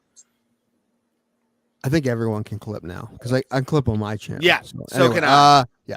Anyway, I do want to talk about a couple of fights. I want to talk about the fights coming up. I want to talk about Chukadian and Hebus. That was a great fight. But first, Tom and Ray, they don't know who Tim is gonna pick this week. Conseco or Blue Ho. I guess they'll have to wait and see who is Tim's hero of the week. Woo! Hero of the week time. I guess I should get that ready, shouldn't I? You should get that ready. Okay. Thank you, sir. So we can actually play music underneath things now, which is weird on StreamYard. Found that out. Oh, Thomas, I forgot to ask you, where did you get the music you play on the intro? That's a metal song that I found a long time ago. Okay, did you? I mean, because I sent you that link to that one place. Yeah, and I was checking out some stuff with that. Well, there's ones for premium, but there's plenty of ones you can do for free that are decent enough to use for that kind of stuff. One of the songs I was going to use for our dance number was from there, but now I look about it, I'm like, we just need a better song. We need listen. I have a song in my head I want to write. Never mind. Anyway, just write it, Tim. Just write it. But who are your picks? I'm getting there, fucking Raymond. Oh, you're gonna go Thomas for no reason? I'm sorry, I apologize. Wildlife groups warn of drunk deer in France. Okay. I just saw that wildlife experts in the Normandy region of France are warning members of the public to beware of an unusual problem: drunk, in quotes, deer running amok. The 30 Million Friends Foundation, a French animal rescue group, said the deer in Normandy has been known to overindulge this time of year on spring buds that are loaded with sugar and ferments in animal stomachs, making them drunk in the same way if they would have consumed alcohol. That's funny. Group of members of the public, you got to keep a safe distance away from this here deer. Firefighters, May 3rd. It fell into the river while it was apparently intoxicated. What? All right. Anyway, pulled a Ted Kennedy. I guess. I just love this. I love that. I just thought there's like a degenerate deer out there getting fucking hammered and stumbling through the public, and people are like, the fucking watch for this guy. This fucking deer is just getting nuts, getting fucked up. Something around. He means well. If he puts an antler through your windshield, it's not a bad guy. He's not a bad deer necessarily. He's just a little too much of the spring bugs. Yeah, he's been going to meetings, but they're not working. It's right. Also, we mentioned it earlier, but the Pittsburgh Pirates won a game without getting a hit. Woo! But I'm much more impressed by the Cincinnati Reds for losing a game without giving up any hits. Yeah, that's impressive. Not everyone can handle that. It's pretty impressive. Oh, and they also, you didn't hear this, Ray. They beat the Guardians tonight in extra innings. Yeah. Did they? Of course they fucking did. What the heck? They're playing the worst record in baseball, and then they play Detroit, who has the worst record in the American League. They should have swept this both series. I still don't know what we're gonna get. I still don't know what we're gonna get out of this team. We'll see. It's a building year, okay? Not a rebuilding, just a building. It's a tweener year, right? Yeah. It's not. It's a weird because we're still gonna have Jose Ramirez, and we have a starting rotation that's for the most part pitching solid. Savali has not pitched well, but I feel like he'll find it. He's too good not to find it. Fun fact: Aaron Savali was drafted before someone said Justin Bieber, Shane Bieber. Really? Fun fact. I think it's one round apart. Like they were close, but it was But this week's Hero of the Week. Thomas said earlier that he had a suggestion for a nomination, and I'm like, oh, dude, I already have them on the list. They may or may not have won this week, and they definitely won. The media department of the Los Angeles Chargers. When the schedule came out, they made a video, an anime style video, which I'm not a fan of anime enough, but I watched it because Thomas put it on Facebook, and I watched it. I'm like, this is money. This is fantastic. And they're just trolling everybody they're playing this year, and they did it in a we don't give a fuck kind of way, and it was very funny, and in the way that like the NFL and the Shield usually would not do, but they said, fuck it, we're fucking doing it, and they did it, and it was very funny, and it was great. And Thomas, do you have it, sir? Yes, I do. I'm about to put it on. All right, we're gonna watch this thing. This is great. We'll get you Hero of the Week here.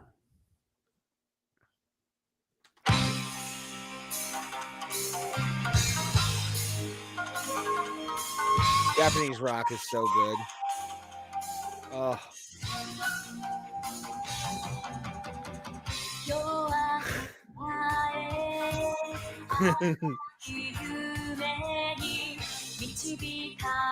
This isn't Bandmade, by the way. It'd be a lot better if it's Bandmade. I didn't know who, like if this is. Oh God, that's funny. How much did they pay for One Piece rights? It's so funny. Oh God. Oh no. Oh God. Urban Meyer is a Jaguar. Pay attention to this. Okay. Oh, we deserve it. We really deserve it.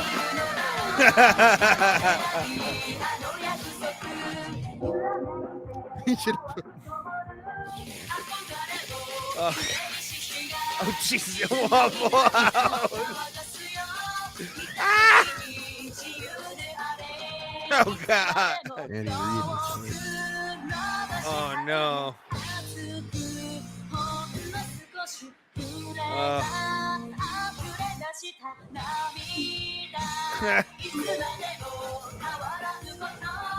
That's hilarious.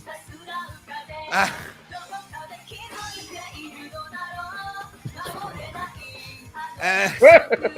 Oh God! Attack on Titan. This had to be somebody who really enjoys.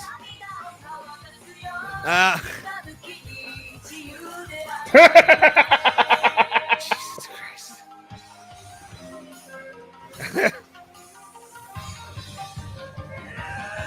What the hell? That is hilarious. Yeah, it's great because the NFL, they make fun of the NFL. They call them the no fun league, right? So like the fact that a team did something like this and just fucking straight out trolled everybody is really funny, because you know the NFL traditionally is kind of lame. They're just like, well, let's not be fun. Let's just Later, Pulse. Let's just yeah, they're boring usually, but the Chargers were really funny with it. And listen, that. I love the Browns one. I also love the Jaguars one. Was hilarious. The Browns, that was the reason. My brother sent me it. And my brother sent me it because of the Browns part of it.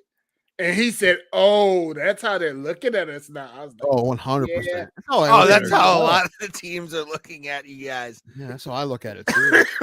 But it was awesome. So I'm glad the Steelers are in like a rebuilding year, and hopefully Kenny Pickett works out. But like we're basically at this point, like Cleveland can take a lot of the brunt of the Midwest. Like, go fuck yourselves. The Steelers are going to be over here trying to win championships. We deserve this flack, and it's, it is what it is. It's fine. And it's not looking any better because he took the team to the Bahamas. Looking at, and my first thought was, are they getting massages in the Bahamas? Yeah, I know this place. Robert Kraft sent me. Oh, hey, finger guns. Yeah, yeah. It's it is what it is. But again, you know what? Every time I see anything for the Amber Heard Johnny Depp trial, now as a Browns fan, I'm like, maybe he did it, guys. Maybe he did do it. Oh God, maybe. Come on, we don't know. We don't know, because now I feel like I have to say that. Like now that we have Deshaun Watson, I'm like, allegedly, guys, allegedly.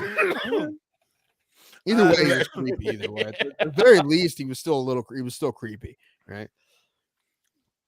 Oh, Deshaun. Or it's a super conspiracy, which, oh my gosh, could you imagine? I feel the chances are it's very, very, very slim. But man, that'd be crazy, wouldn't it? Like, what if he's telling the truth? What if he is? Oh God, probably isn't. But the thing is, we're not part of the jury, right? We're just fucking people. It's the same way with the Heard Johnny Depp trial, and we lost. I know, right? Like, should we even, like, is it really fair for us just to assume it's because this is because most people think a certain way? We should just assume that Johnny Depp didn't do anything to Amber Heard. We should just assume that Trevor Bauer did it. Just assume that Deshaun Watson did it just automatically. Like, listen, if I had to put money on it, I said it's probably true. But like, is that fair? Oh God! The justice system works. God! Who is it? Who we got on the phone? I don't know. Who is this? Hello? God. Hello? I'm gonna let you guess. I don't want to guess. Moving on. So I heard Tim. I'm listening in my compound here in Texas. Oh, Toby Keith is here, everybody. Toby Keith is on Bro Plata. My voice. I've been on tour for a while, and I've been singing "American Girl, American Girl." But right now, it's I need a lozenge. Is what I really need. All right. So, Alex, how are you? Alex Jones here, everybody. Hey, Tim. Yeah, Alex, how are you been, buddy? We haven't heard from you in a while. I'm actually, you know what? I almost was about to say I miss your voice. It's not true, but I was wondering when you were going to come back. Tim, I came back because I heard you say a conspiracy against Deshaun Watson. 219. All right, 3 more hours of show for John, everybody. 3 more hours of show because John's here. Oh God, no! Why? My voice can't handle this kind of stuff. I don't know about that one. I couldn't do it either. But Tim, I heard you say conspiracy and Deshaun Watson, and I'm going to tell you something. Mm-hmm. A lot of them are right. Because Deshaun, I'm a Dallas Cowboys fan, and I want Deshaun Watson nowhere near the Texas or Houston Texans. That's how it goes. If you're a Dallas Cowboys fan, why would you care about the Texans? Because they're our rival. Are they? They're not. Battle of Texas. They're not even in the same conference. Right. It doesn't matter. That's like saying that the Reds and Guardians are rivals, and I feel like all the fans of those teams are like, you're trying to make this work, and it's not working. No, it should be the Pirates. It should be the Pirates and the Guardians. Yes, I like that better. Yeah, I don't know what Paul Tagliabue and the MLB are doing, but Paul Tagliabue dead.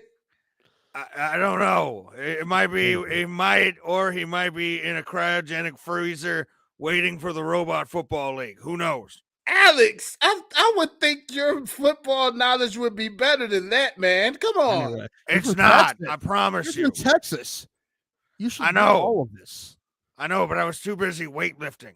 And getting my body all in shape. No one believes that. No, there are photos of me online. Those photos of you online are like you after like 3 sit-ups and like probably your stomach in. No, when I was a young pup. Hold on. Toby Keith tried to F my wife in Cabo in 2009. That's from John. It's like a conspiracy right there. Do you know anything about Toby Keith there, Alex Jones? I know he loves America and he holds himself in low esteem. Okay. But he's not as good ones as he ever was, or whatever that song was. Mm-hmm. But I have no opinion on Toby Keith. You're boring, Alex Jones. Today, yes. Been fighting with Q over some documents we got. What document? I can't tell you right now. You're gonna have to go. You can't tell me because you can't tell me. You can't tell me because you don't remember. I can't tell you because the source is very non-existent. No, he exists. Mm-hmm. I've gotten text messages from him like Neo in the Matrix. So let's talk about your lawsuit. I think your lawsuit's still going, right? With the Sandy Hook thing. Oh no, I lost that. Is it lost? I think it's still going.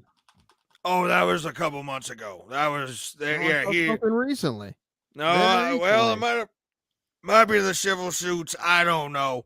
You don't know? I mean, listen, it's your fucking case. Do you not know? Tim, I've been drinking a lot. That's not new for you, Alex. It's true. This is a character. They're making the frogs gay. John is right. I see the comments. All of them. This is something you said, Alex, and I want to hear your theories and your evidence to this. Something you just said. You just said it, Alex. Don't give me the oh no's. Alex Jones claims the Buffalo grocery store shooting was a staged event. So what evidence do you have that was staged? This is your quote. This is your quote, Alex. Tim, I've got to go. This is very, very simple, and the system knows that, and they know this guy was planning to do this, and they let him do it. Alex has run away. You know what? We fucking repeat shit he said on his own fucking show, and he fucking bails on us. Listen, if you don't want to bring it up, don't say it on your own fucking show, Alex. Please tell me he said that. Please. He said that. I don't know where you no. were, Ray. Oh, He said no. it. He said it. Oh, He said it. I didn't see that news. Well, what he's saying is that they knew this guy was going to do it, and the government let him do it. Instead of stopping him. Yeah, I've seen those conspiracy theories on my Facebook and some Twitter. You probably believe them, don't you? No. No, this is just a fucked up kid, man. Like it is what it is. It's a sad state of affairs. Johnson. It was staged by a crazy white boy. Yeah. On Twitch of all things too. That's the one thing that kind of really is weird. All right, guys, I'm gonna go pee in a cup. I'll be right back. All right, enjoy. Don't drink it. The red stuff's not the red stuff's blood. Oh. But no, yeah, that what really fucking weirded me out about the whole Buffalo shooting thing. What's that? I was amazed that Tops is still a grocery store. Oh no, Tops is still a grocery store in New York, some parts of Pennsylvania. Yeah, they just no fucking here. clue. Absolutely, yeah. Because you know what Tops used to be? Tops used to be Finest, and then Finest bought out Pick and Pay. Yeah. So all of those, fell into that, whatever. Yeah, that was when I saw like Tops. I'm like, get the fuck out of here. I used to read wrestling magazines in the magazine rack when I was a kid. I used to do a lot of shoplifting in Tops up at Severance. Nice. Yeah. Yeah, all I would do is read Pro Wrestling Insider or Pro Wrestling Illustrated while my parents shopped, and then they'd whistle and I'd like run towards the whistle. So John, what the hell? Y'all got questions about me. I got questions about John. Yeah. Oh my God. It was at the Crystal Method is what it's some the Crystal Method. Oh my God. Wait a minute. Tim's waving. Okay, yeah. Let's make sure you see me. Listen, I forgot to do this. This is how we wrap this segment up. The Los Angeles Chargers media department, or we'll say the Los Angeles Chargers Twitter, this week's Hero of the Week. Yay! Not Alex Jones, all right? That fucker. No. Yeah, listen, man. Even if you actually legitimately thought that, you should wait a fucking week or two. Shouldn't. Well, at least number one, don't. Listen, if you actually legitimately 100% actually thought that was true, you still gotta wait on it. It's so disrespectful to all the victims. It's so disrespectful. No, I can't wait to get to work tomorrow to see what else is gonna come out of this side's mouth because everything has come out. Thomas, can I come hang out with you at work? You can come up there if you want to suffer. I mean, if you want to. They still play. Can I be a guest? If we had live shows, tonight was our live show night. Oh, you don't have live shows? Oh, you just sit there and play shit. Yeah. Yeah, it's basically a podcast network at this point. Like it's not even a podcast network. You should have a better radio job, Thomas. It's a yelling at somebody give Thomas a job. It's a yelling at you network telling you that this that like everybody knows I have no problem with any political party. Whatever you believe is whatever you believe. Unless you're Ralph Nader. Fuck you. Damn. But I but the type of radio the Green they're Party, doing, are we? No, Ralph Nader actually swayed elections because people actually voted for him, and they went one way or the other because people voted for Ralph Nader. But the way this Republican talk station talks, it's not anything of intelligence. It's always at you. Yeah, and probably angry, huh? Oh yeah, angry and at you and trying to make excuses. Like Monday, the morning show came out and said something about, well, we really can't look at the child's background. I mean, he had a mental history. They were trying to soften it. And I'm like, are you fucking kidding me? The same day as a The Chinese man that hated the Taiwanese so bad went up and shot up a church. Yeah. And they just straight shot that, but everything. I was like, oh, wow. Okay. Asians are the most racist, right? Damn. And I well, mean, no, they're damn. they're super racist against each other, and it's weird to us because we just see Asian people, unfortunately, unless we know them personally, we just say, oh, so we're like, why you guys all hate each other? You're just Asia, which is fucked up on our part, but the racism was also fucked up. Anyway, listen, that kid absolutely had mental health issues, and when they put him in the hospital because he said he was going to shoot the school up, they should have done more, obviously. Like, did the system fuck up? However, that doesn't take anything away from the fact of what he did. No. And right? to stream the system it, very possibly fucked up, but you still blame the kid. You don't blame, The grossest part about this is more people to blame instead of taking blame from someone. This means more people to blame. Yeah. When you should, that's just all I know. blame What I just said is the only thing I really know about it. Thai women are gorgeous. Depends on what you pay for. Thai food is amazing. Have I told you guys? I don't think I told you guys this. There's a Thai place here in New Philly down the street from me. Yes, you have. Oh, it's fucking awesome. I fucking love it. I'm gonna miss it when I go to Columbus. I had sushi on Sunday. It was quite lovely. Yeah, I only had sushi ever once. It was from like a Chinese buffet in Pennsylvania, so I probably never had good sushi. I only tried it, and I wasn't like, no, I don't like it. Never doing sushi. Oh, yeah, I don't. The steakhouse at the mall. What? Maybe this week in Columbus, I'm going to be hitting some food up that I haven't had before, some cuisines that I haven't had before, because they have Indian cuisine and stuff there. I might get some stuff from there because I've never been before. I'm going to take myself out to eat a couple times next week, probably. Guaranteed. John, I don't know about that, but hold on. What does it say? Let's admit it. Let's admit it, people. The only people it's okay to prejudge negatively in this environment is white folks. Oh, I don't want to get into that. I feel like Ray has an opinion that I don't want to. Yeah, nobody should. Sushi makes the frogs gay. Alex would agree. Alex would agree. There's too much. There's too much. What is it? Mercury. You're getting too much mercury. And it's making the frogs gay. You're getting too much Freddie Mercury in that sushi. Making you gay. Oh, his mustache is amazing, but it causes cancer. Oh, Jesus. Oh, no. You got 5-year-olds with tumors in their mouths. Meanwhile, Hillary Clinton is flying to the Fiji Islands. Ray, do you have any vacation days? Should take a day off next week. No, it's money season. I can't do it. I can't. I can't. One day we're going to karaoke. I got like 2 more months, and then I can start comfortably taking days off. All right, once Thomas. August. One of you guys. I'm going to be lonely all week. I know. You're gonna have. And what kind of dogs do Allen have? Well, one's like this big, and he's 100 years old. Oh shit! So he doesn't do a whole lot. He's like a little fuzzball of just. I think he's 14 or 15. He's super old. He may die that week. No, I don't want that to happen because I will feel like I did something wrong if he died, even if I didn't.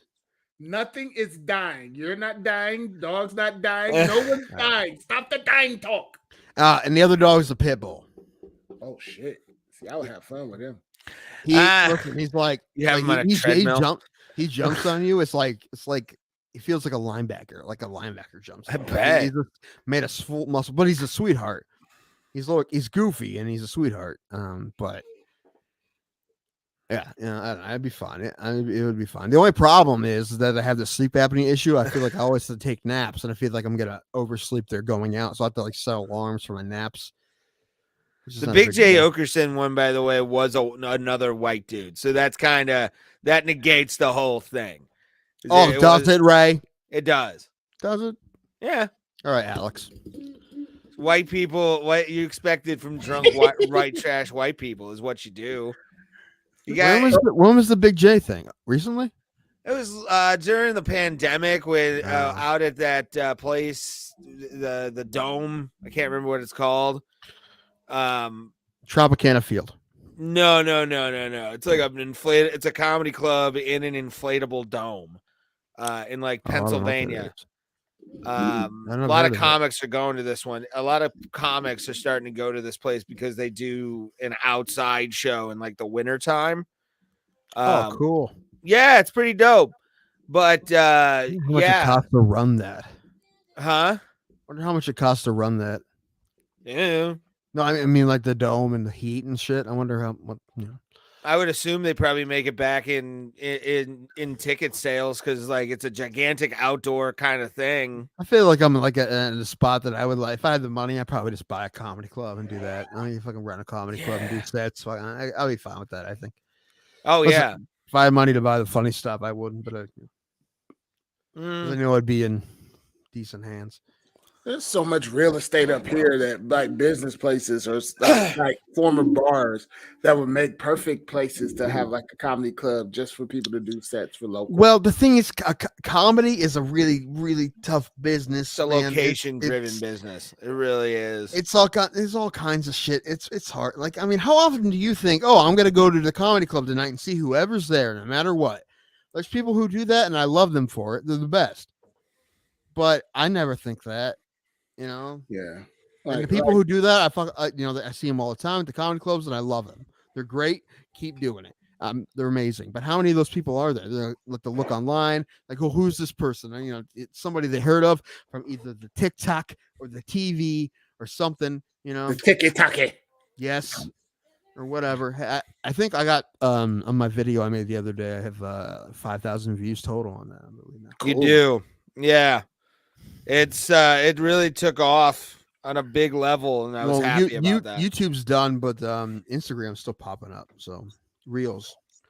Yeah, go check out our Instagram. It's not important. It's not that good of a video, but the point is that it's up there. 3,476 on Reels. That's I think we're like 1,800 on YouTube. So yeah, that's good. It's not bad for the first video. We got some subs, so I feel like the subs are going to want more videos, and I will give them more videos. I'm just got to think of something creative, I like it. And I don't want to do just something. I don't want to do challenges and like dances and stuff unless it's relevant to something, Tim, I think it's time we call it a night. I gotta be up. I gotta be up early, like 5:30. I will say this: when Ray was talking, he was gonna send in bets or put in bets, and him and I were messaging back and forth about fighting stuff, and I'm thinking, like, why the fuck didn't we talk about this on our show? Like, this is all relevant shit we should have been talking about on Tuesday. I know. So again, we didn't get to it. Holly Holmes fighting Caitlin Vieira, I think she's fighting. Yeah, Silver Carl. That's the video we're talking about. Yeah. Which video? We're talking about your video. The one. Oh yeah. Yeah. Hold on. Let me look at this card. Michelle Piera and all of his dangerous ballet that he does in the cage. Yeah.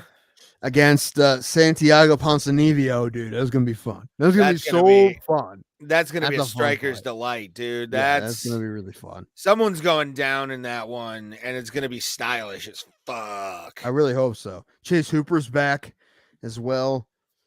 Sam Hughes, who needs a win. She really needs a win. And then I